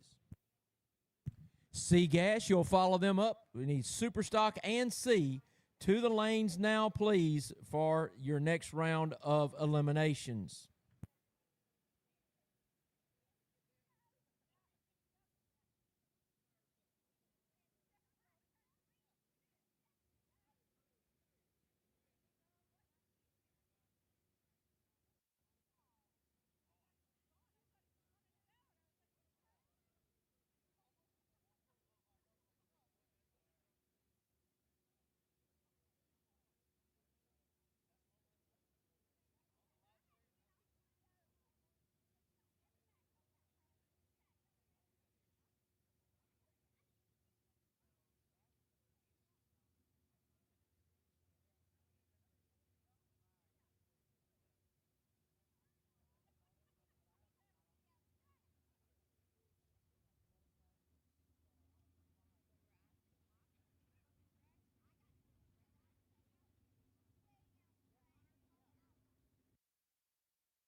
Kenny Phillips, the street legal. If you're going to race in Superstock, you better get it up here, big dog. We need Kenny Phillips to the lanes, please, for his Superstock round number 2.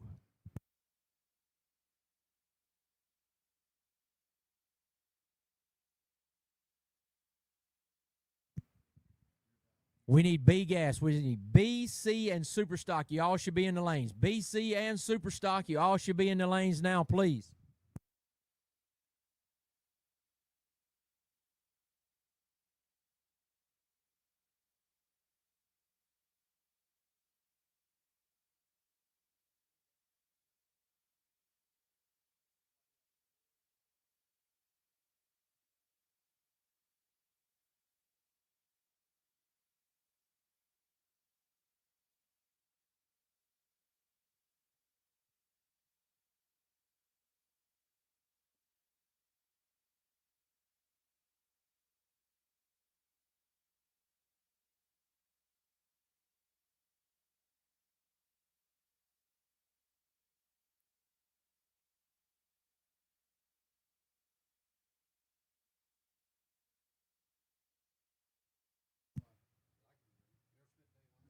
So once again, our folks out there in YouTube land watching the live stream, I want to thank you so much. Air Godzilla, he says, hey, I'm watching from over the pond in UK. We appreciate that.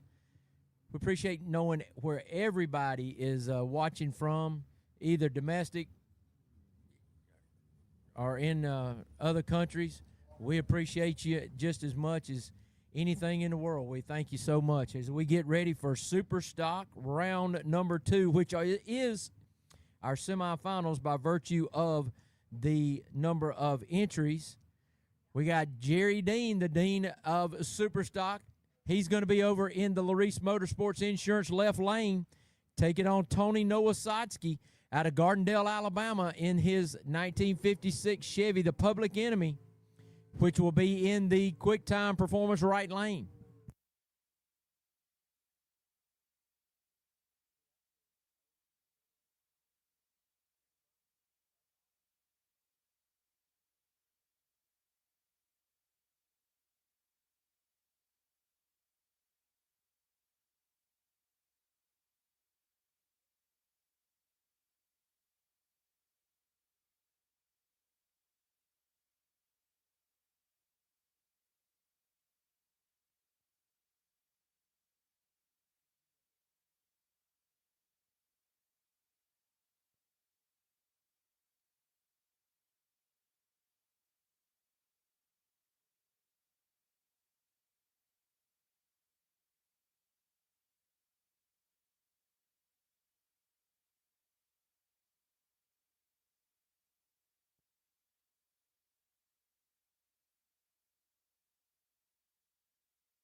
Too much horsepower out of Jerry Dean in that Larice Motorsports Insurance left lane.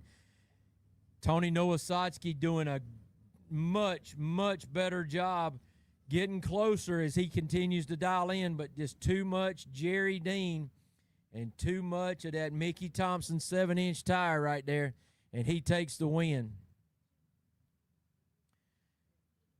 And who's he going to be taking on? Is it going to be the man that was a little bit late to the line there, Kenny Phillips, or is it going to be Rob Walden? Kenny Phillips going to be in the Larice Motorsports Insurance left lane.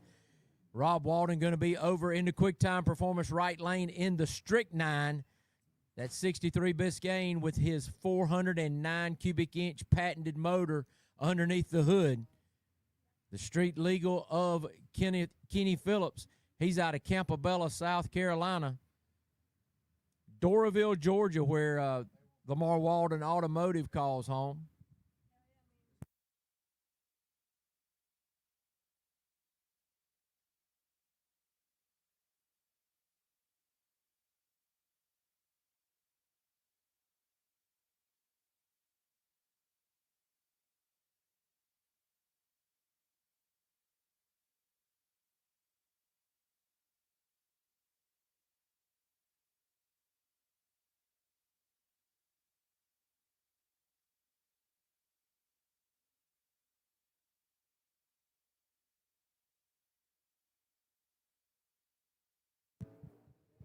Rob Walden, reaction time advantage goes to Kenny Phillips with a 101 reaction time to a 129 by Walden.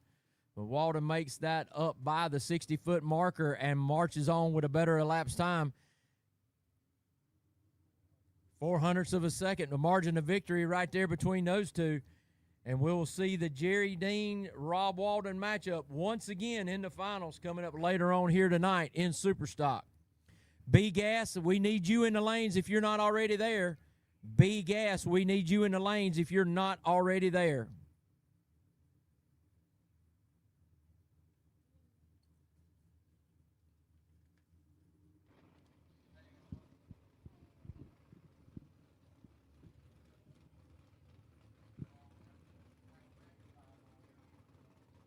All right, the first matchup you're going to find here in C-Gas, round number 3. This is the semifinals. This is going to be Heath Adams and Tony Tagenhorst.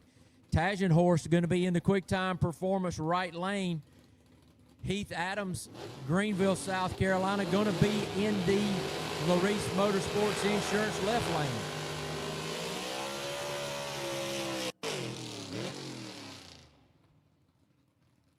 So Heath Adams with a little shorter burnout right there in his Fulton race engine underneath the hood of that 53 Chevy. The Rusty Bullet is what he calls that car, does Adams.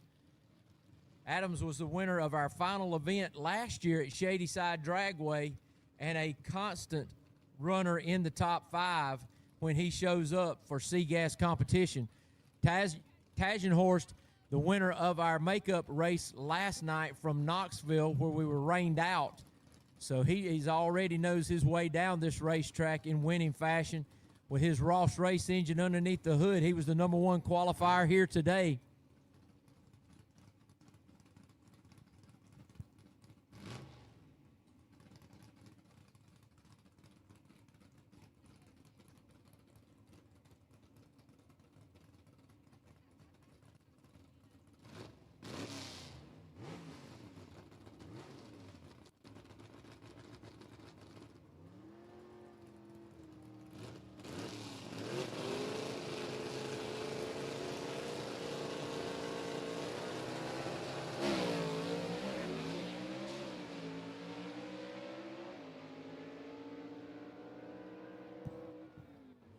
So Heath Adams takes the win right there.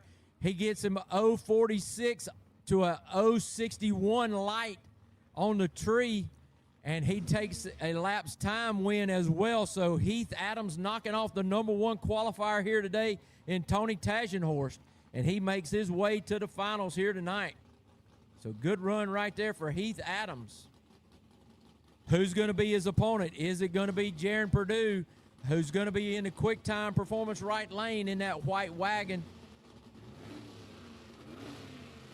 I can guarantee you it's going to be a Fulton competition motor that makes it to the finals, because Heath Adams runs one and these two guys run one. So the winner tonight is going to be coming out of that Highway 221 shop of Gene Fulton's.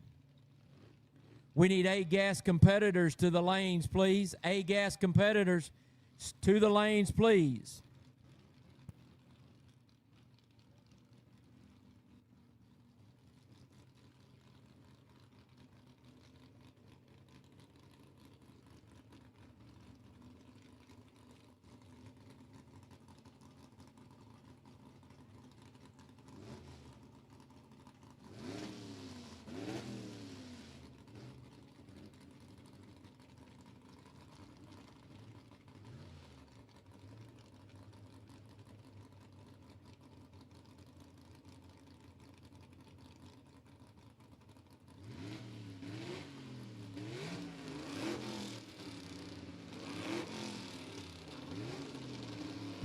Billy Wilson over there in the Larice Motorsports Insurance left lane, fully staged. Here we go, folks.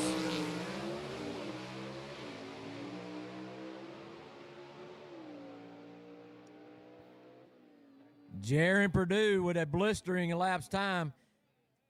Billy Wilson did all he could. He had him an 0.36 to a 0.92 on the tree as he put some distance on him there, but too much elapsed time of Jaron Purdue. The People's Ohio racer moves on to the finals, where he'll take on Heath Adams here later on this evening.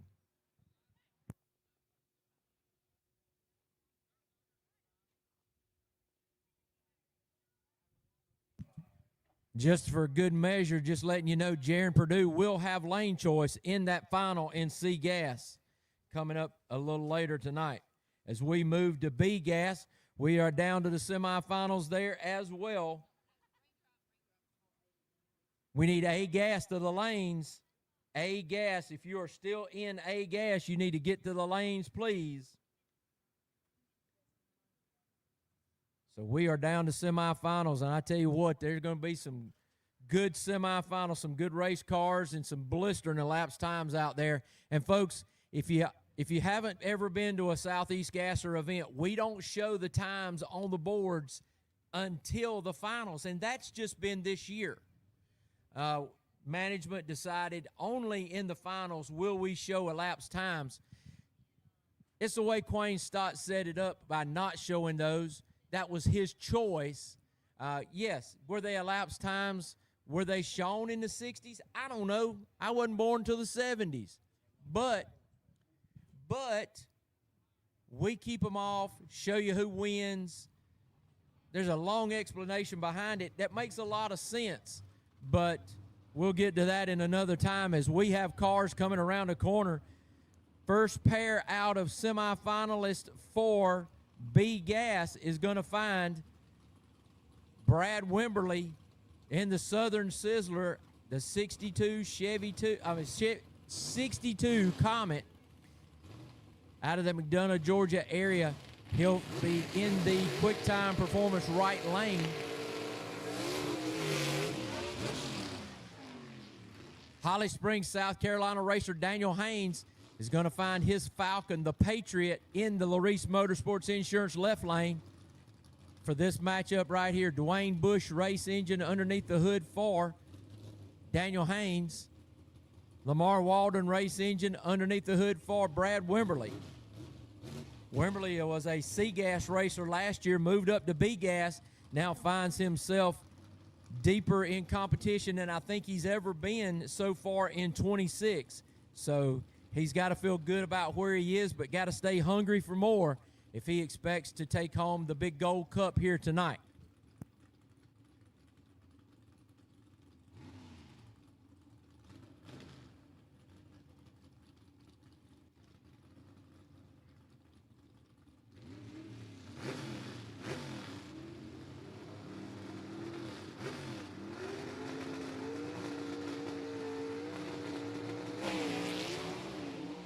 Haynes goes over toward the left. Is that going to be something that Wimberly can take advantage of? No. Daniel Haynes out-ETs him. He puts a 002 on the tree. So when he went to the left, he still had a lot left. 002 for Daniel Haynes to a 032 for Wimberly. Man, he put a 00 on him, and then he out-ET'd him as well. So Daniel Haynes coming and letting them know, I might only show up a couple of times a year, but when he does, he brings the mail when he comes, buddy. And who's he going to face in the finals? One of these two competitors right here. Is it going to be the Larice Motorsports Insurance left lane of Mike Blackwell in the Thunderstruck? Or is it going to be the Rocky Top Missile of Ted McKee out of Lenore City, Tennessee?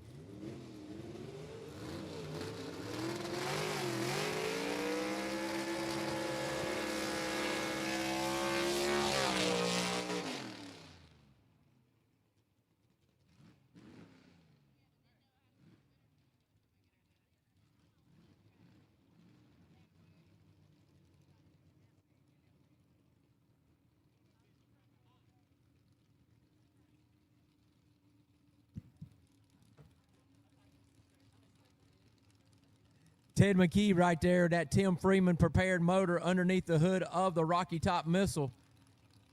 Gene Fulton prepared Chevy underneath the hood of that Ford, driven by Mike Blackwell out of Campobello, South Carolina. The QuickTime Performance lane occupied by McKee. The Larice Motorsports lane, once again, occupied by Mike Blackwell.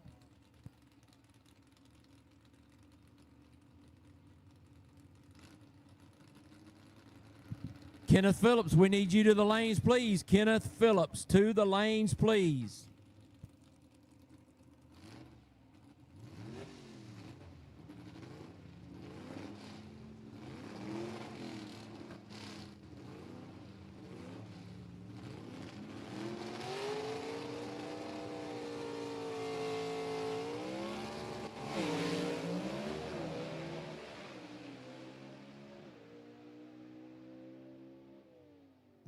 Looks like Mike Blackwell missed that 1-2 shift right there.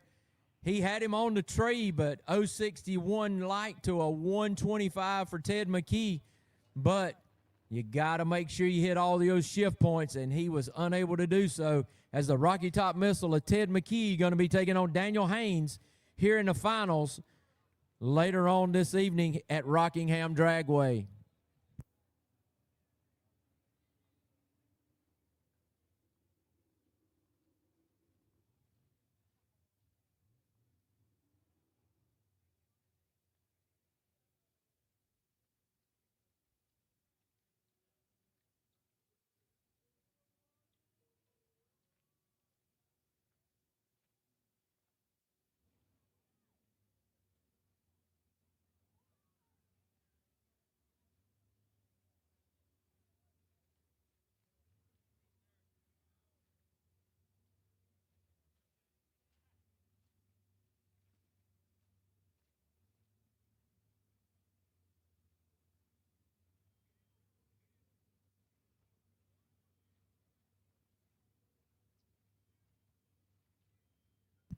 Kenneth Phillips, you are on the clock. If you're not here, we're going to go without you. Kenneth Phillips, you are on the clock, my friend.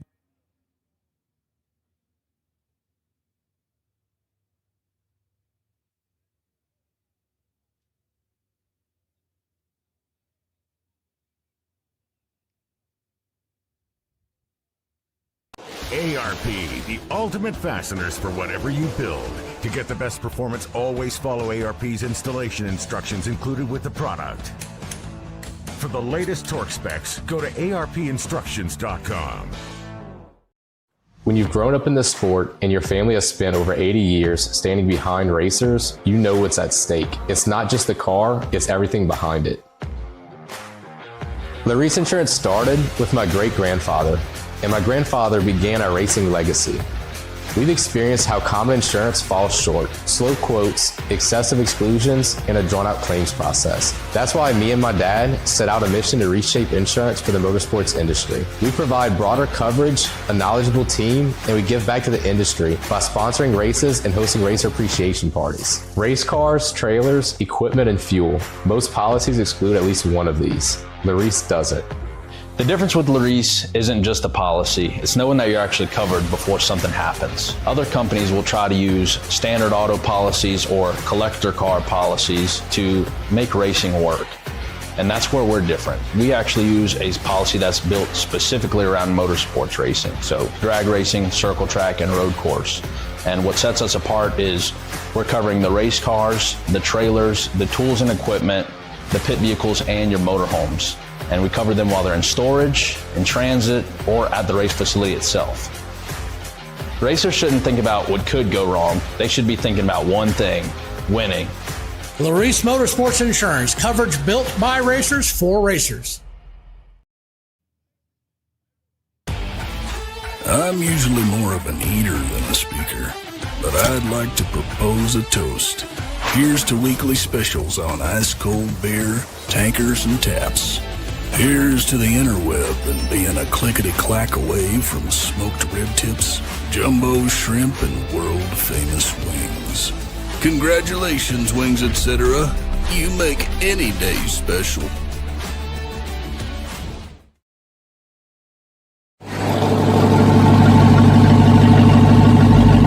Here at QuickTime Performance, we give you what you need to put some attitude in your truck.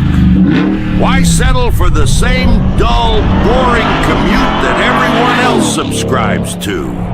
Life is too short to be stuck in a bland appliance every day. Grab a set of QuickTime electric cutouts and say goodbye to ordinary.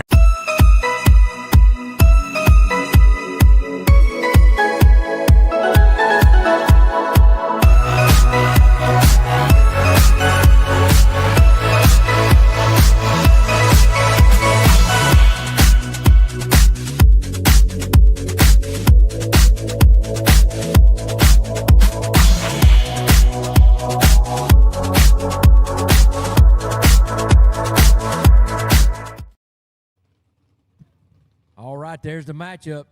Larice Motorsports Insurance Lane at the Instigator, Ken Rainwater. He's been there all day, to my recollection. He has loved that left lane in the Instigator out of Kimberly, Alabama. Ben Christopher going to be in the QuickTime Performance right lane.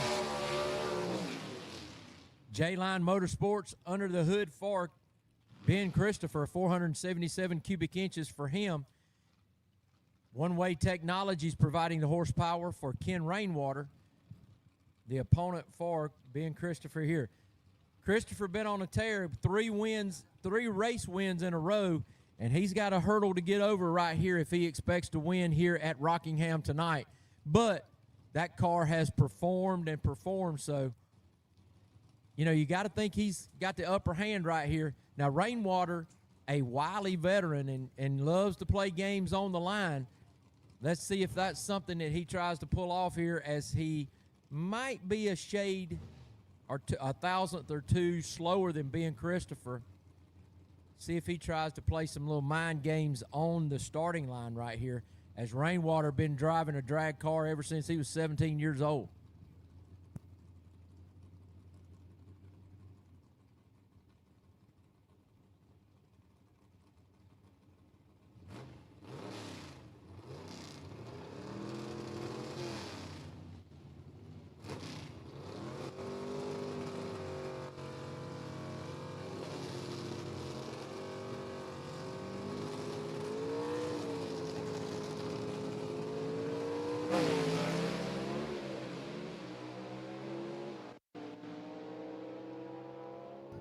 Ken Rainwater takes advantage of that and takes a whole shot win. 0.59 on the tree for Rainwater, 0.82 for Ben Christopher, and then Christopher out-ETs him, but Rainwater using the starting line advantage and was close enough to take the win. 12 thousandths of a second was the margin of victory for Rainwater. 12 thousandths of a second. Ken Rainwater takes the win right there.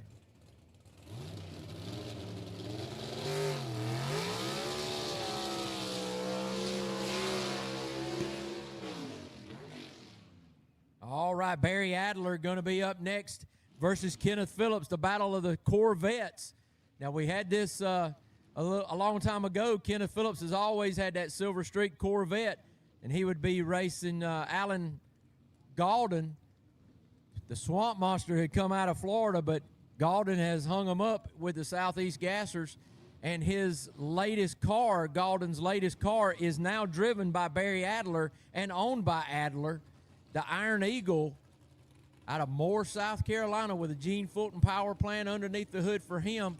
Another Gene Fulton under the hood, as it's been for almost his entire career for Phillips in the 58 Corvette. So 58 Corvette in the quick time performance lane. 63 split window in the Larice Motorsports Insurance left lane for Barry Adler. Kenneth Phillips already lit up the pre-stage. Maybe he's going to try to play some head games with Adler, because Adler has been laying down some blistering elapsed times this weekend.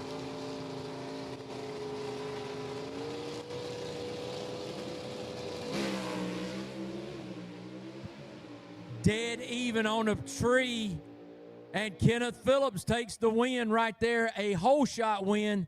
Wow, they weren't dead even.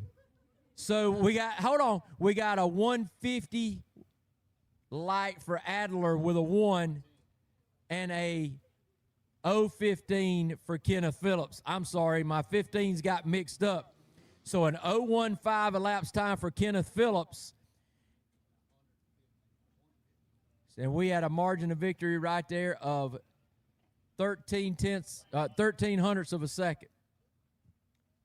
Wow, what a drag race right there, folks.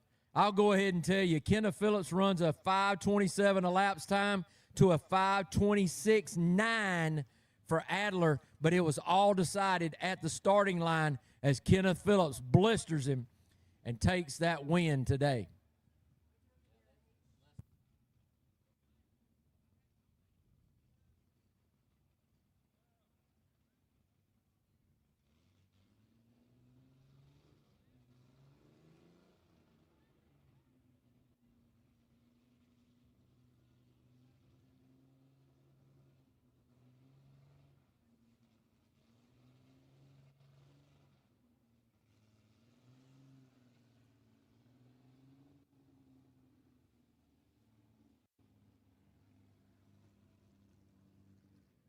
All right, Don Jenkins in the Drag Nasty going to be over there in the quick time performance right lane, and she is nasty.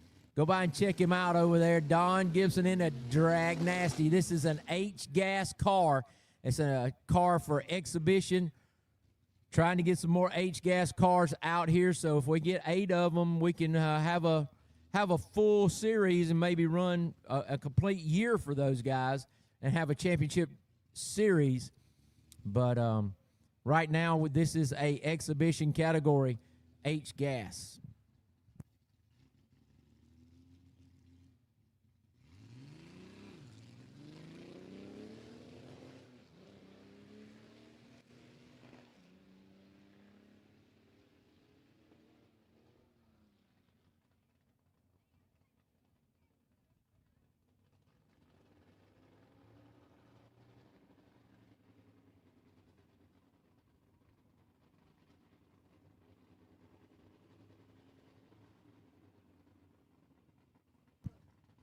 All right, AFX is going to be another exhibition category right here. Robbie Walden going to be driving the Dixie Twister, the 1965 Chevy 2 Fastback.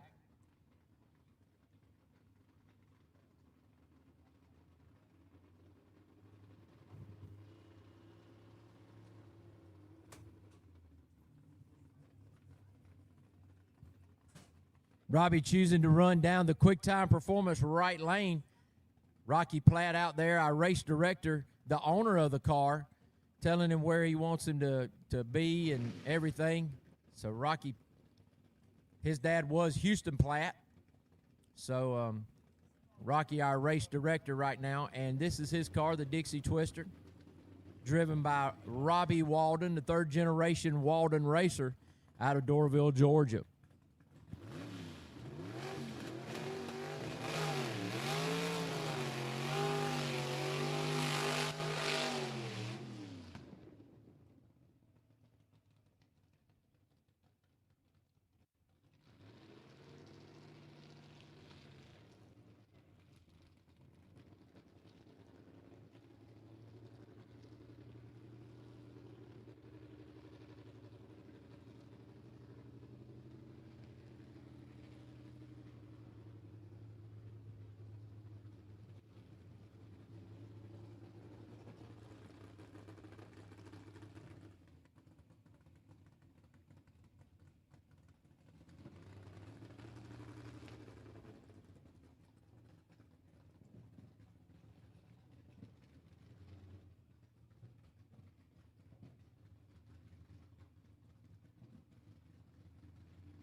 Remember, AFX category is a A-gas factory experimental.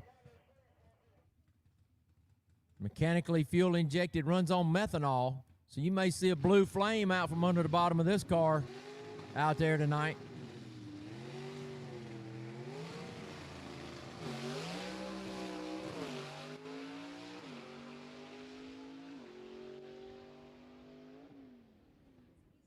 I got to be honest with you, if I'm a car owner and I don't have a driver, I'm looking at Robbie Walden to drive that car. I mean, straight and true down the racetrack, hitting his shift points.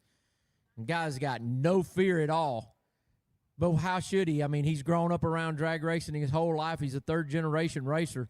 But Robbie Walden, it'd be good to see him in a gas category competing for a championship.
Rockingham Dragway, thank you for being right here as fans in attendance for this, the Bowl4Life Foundation Rock Revival with the Southeast Gassers Association on the grounds, putting on, I think, a great show. I know we had a little bit of that rain roll through. Nothing that caused us to lose the track, nonetheless delay the show. But it's the nighttime, and it's the right time for Sega drag racing right here at the Rock. By the way, the bar is, as I was informed, always open. And you can get a fine drink of your choice while you're over there to enjoy the nighttime, which is the right time for a drink and some Sega drag racing, and get some rock swag while you're over there. I've seen T-shirts. I believe there's some ball caps that you can acquire while you are over there, be able to leave from the Rock and go on into Rockingham, Richmond County, and all the surrounding counties and beyond, into the great wide world that we live in, and you can say that I was at the Rock.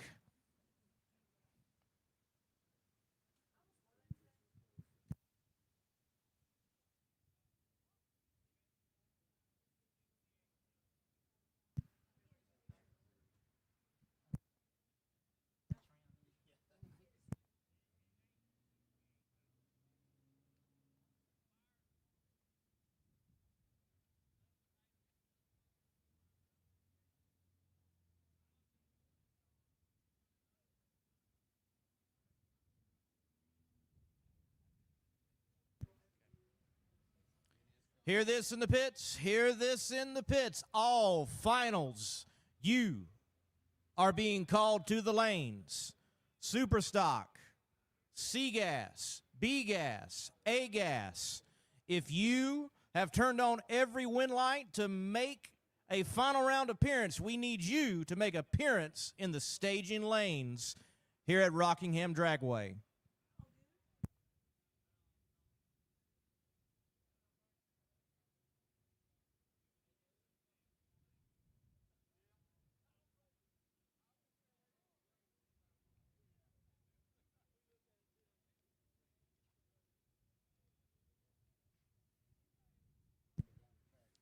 In Superstock, Jerry Dean in the last Rebel 2 will be up against Rob Walden and his beautiful Superstock Impala Strychnine. They have been duking it out all year. Jerry Dean leading the points. Number 2 in points, Rob Walden. Dean has bettered Rob most of the time here in 2026, but Rob Walden was our event champion at Brainerd Motorsports Park there in Ringgold, Georgia, 2 events ago. For C-Gas.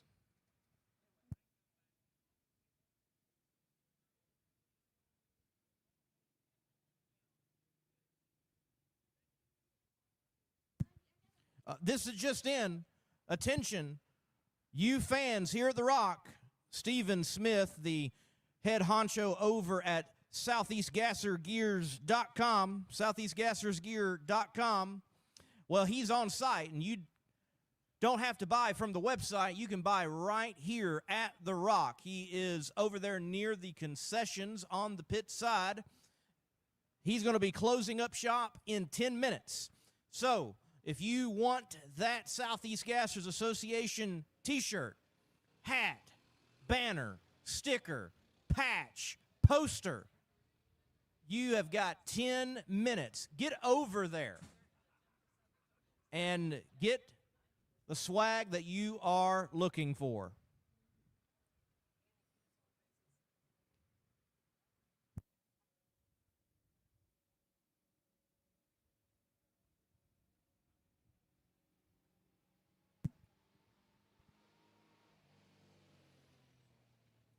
Again, Sega competitors, if you have won all the way to a final round. We are calling you to the lanes. You have been called. Superstock, C-Gas, B-Gas, and A-Gas. We are looking for you in the staging lanes here at Rockingham Dragway. Your C-Gas final is Heath Adams in the Rusty Bullet and Jaron Purdue, the ghost of Fulton's Pass, that white wagon. Jaron Purdue, your defending C-Gas champion, having himself a strong year thus far, been duking it out with Todd Oden. Todd Oden out earlier in the race and earlier than expected. Purdue looking to capitalize right here at the Rock in the Bowl4Life Foundation Rock Revival. Take a points lead and extend it. Heath Adams looking for his second career C-Gas victory. He won the championship finals race at Shadyside Dragway, presented by Robbins Repairable, in 2025. Rob Walden in the Strychnine has rolled into the staging lanes here at the Rock. The first here of our finalists. We're looking for the rest of them to close out this great drag race that we've had at this historic facility. We're very thankful to Rockingham Dragway for allowing us to put our own historical mark right here at Rockingham Dragway.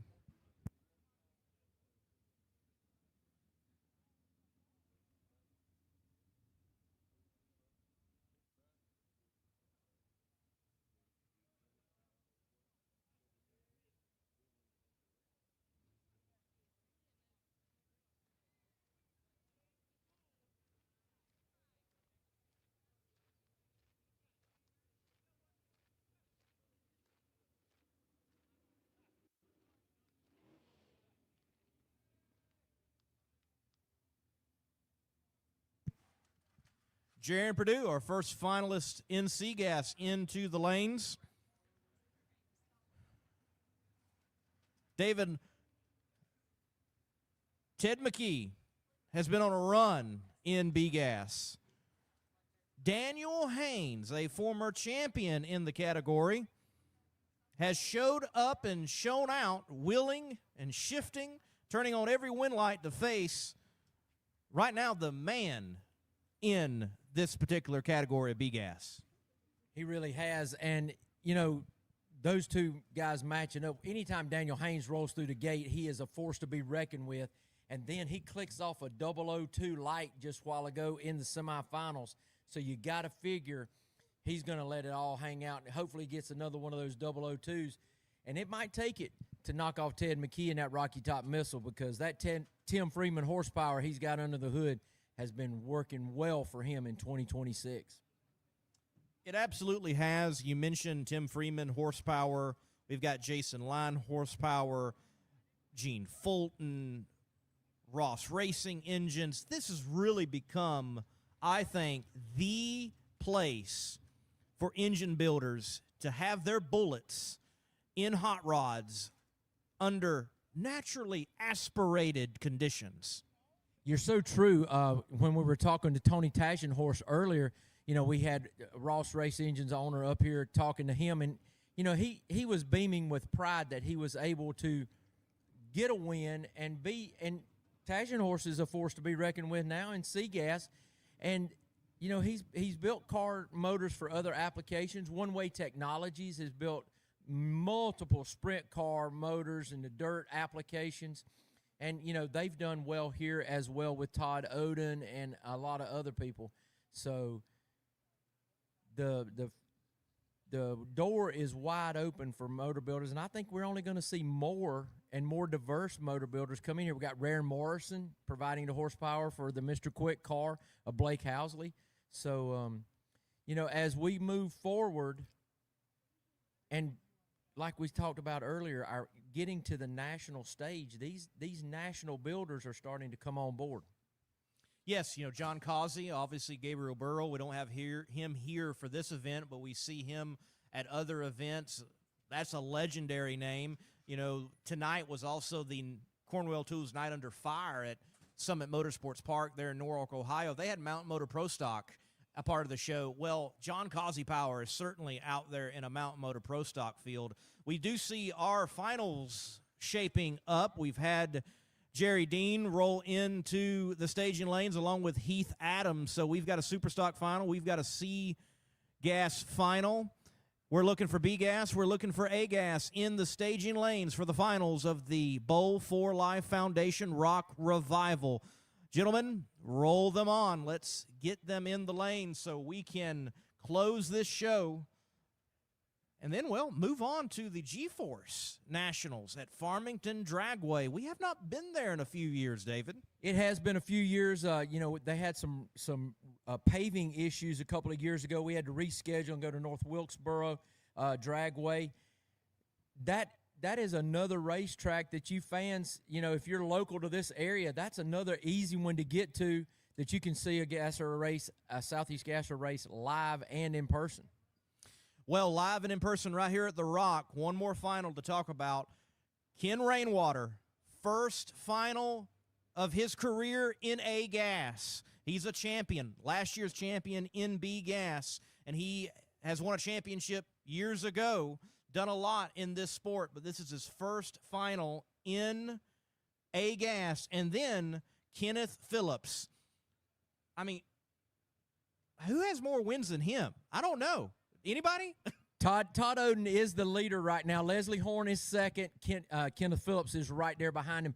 Kenneth Phillips has been with the Southeast Gassers. Quayne Stott could correct me on this, but I think since its inception, because he ran, actually the Slingshot car was Kenneth Phillips's first car, and it was, of course, the Silver Streak. Then you find the 58 Corvette Silver Streak 2. So, yes, that guy has really won a lot of cups and a championship in A-Gas. But I really like the way that Rainwater and his crew have kind of crept up in A-Gas.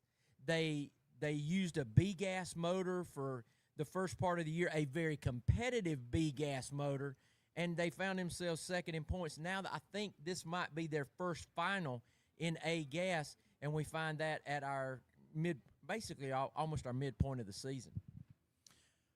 Absolutely.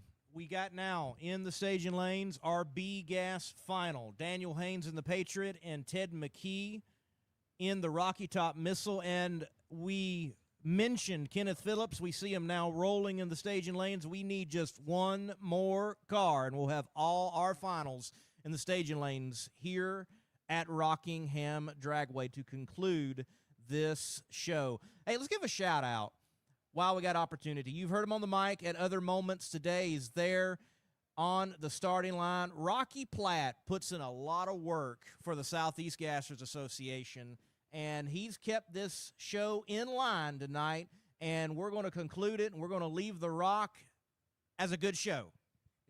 Most definitely. I mean, he's behind the scenes doing a lot of things. When it's 140 degrees out there, he's out there on that starting line, making sure everything's working well. Most people don't know because he is race director. He came in and he said, we're a team. He said, I can't do it without you. You can't do it without me. So that was a very, very big point for Rocky Platt, and it did well for the future of the Southeast Gassers. And we congratulate and thank you, Rocky, for all the success that you have brought and we continue to have here in the Southeast Gassers.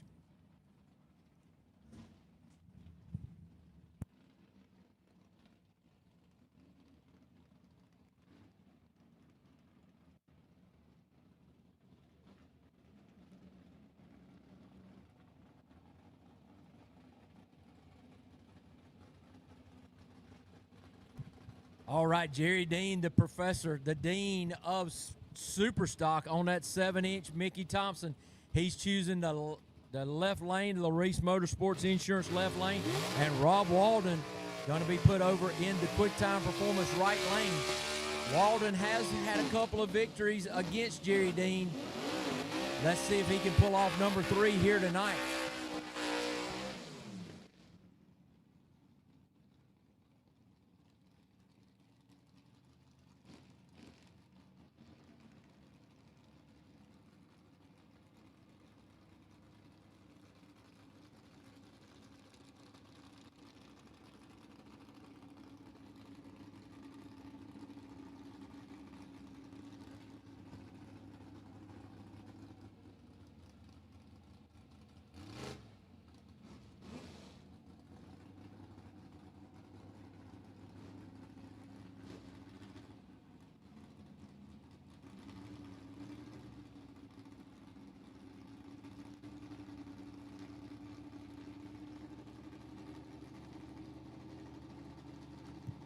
All right, these guys taking their time and getting in there, making sure that everything is just right, that those 7-inch Mickey Thompsons are right in their tracks, going through their pre-race routine right now before they even go into the pre-stage. And Dean goes in first, followed real quickly by Walden.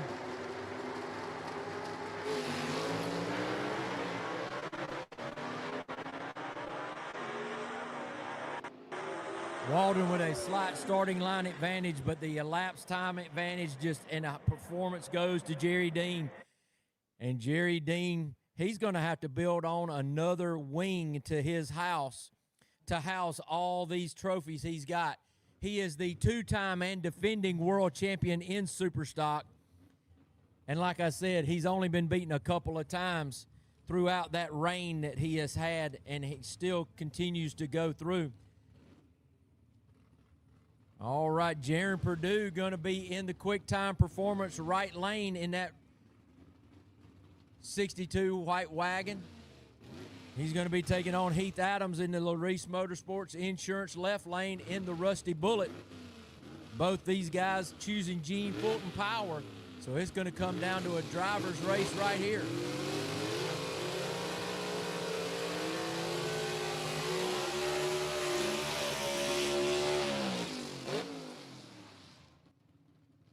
Not terribly long burnouts, so backup girls with not a long way to go. Heather Peak going to bring Jaron Purdue back in the quick time performance right lane. I think that's Robin Harris going to bring Heath Adams back in the Rusty Bullet, which is going to be over in the Larice Motorsports left lane.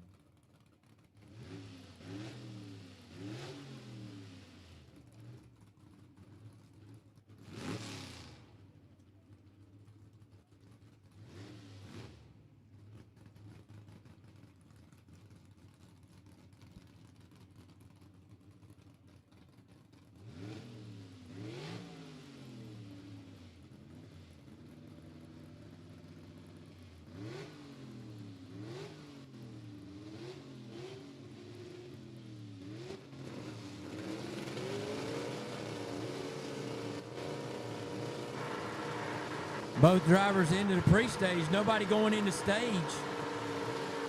There we go.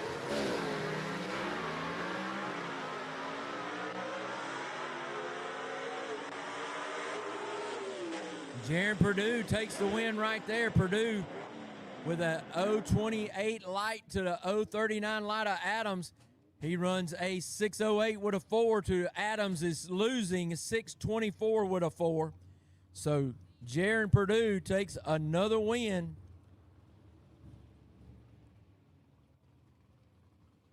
As he tries to, I think that's going to overtake Todd Oden and maybe put a couple of rounds between them as Oden went out in first round.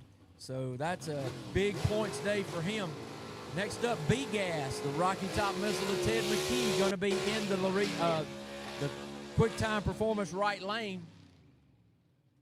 In the Larice Motorsports Insurance left lane, that is going to be the Patriot of Daniel Haynes out of Holly Springs, South Carolina.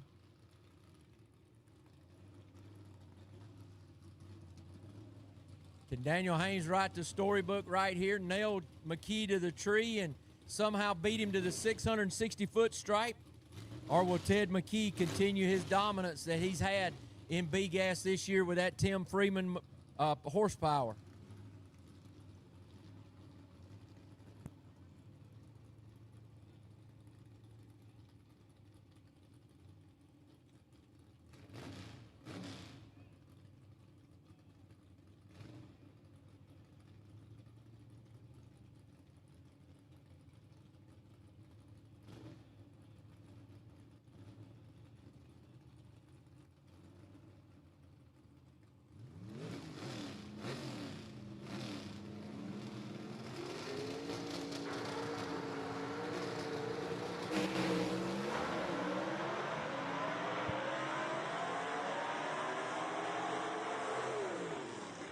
Oh, man, Ted McKee takes the win right there. 565 with a 6 for McKee to the losing 570 effort of Daniel Haynes.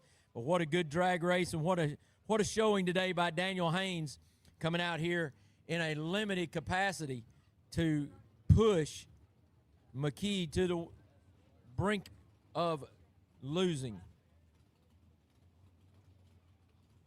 All right, here it is, folks. A gas for all the marbles. The last pair down the racetrack, the quickest cars on the planet in Southeast Gassers.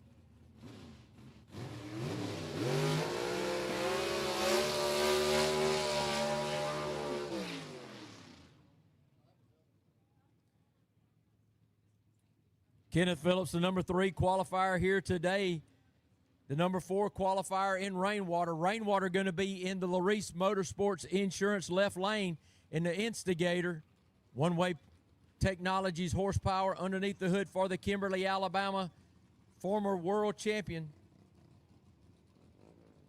Kenneth Phillips, Campobello, South Carolina, in his 1958 Corvette, the Silver Streak 2, that has been over 20 victories here in Southeast Gassers Racing trim, and a world championship to go with it. He's got Gene Fulton horsepower underneath the hood for him.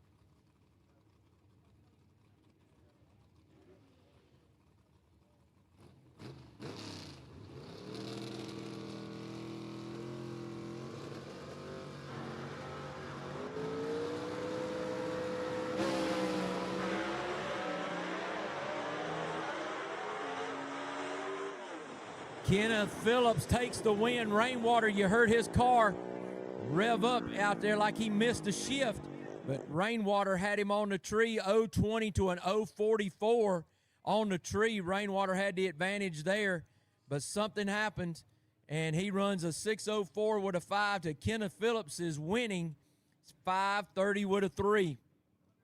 Folks, we welcome you down to Victory Lane right here in front of the tower if you'd like to see your favorite driver get his award. But just remember, if you're not and you're heading home, remember your right foot is the restrictor plate. Let's keep them out of the roads and ditches so you can come back and see us again. We thank you very much for your patronage and being here today, and we'll catch you at another Southeast Gasser event down the road.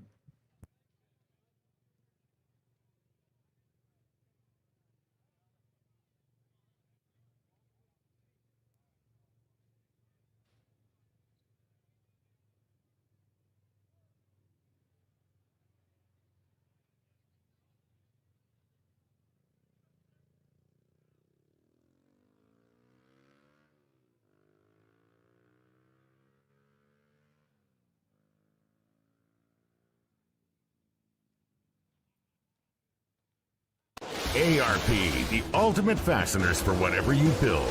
To get the best performance, always follow ARP's installation instructions included with the product. For the latest torque specs, go to arpinstructions.com.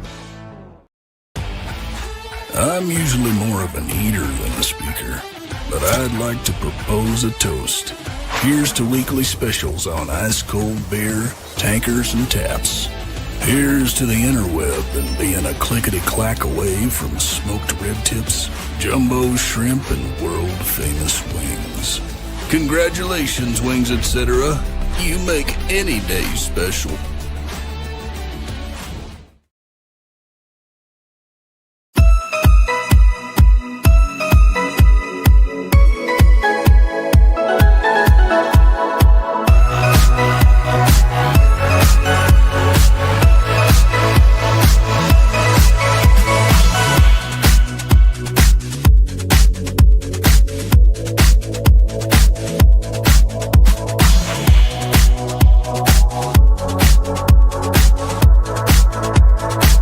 Love the sound of a gasser banging through the gears as it makes a pass?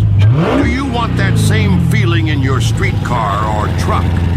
We've got the exhaust systems and parts that bring that iconic rumble straight from the golden age of drag racing. With a quick-time performance electronically controlled exhaust system, you can have race car loud with the flip of a switch or a push of a button. Give your ride that gasser sound it deserves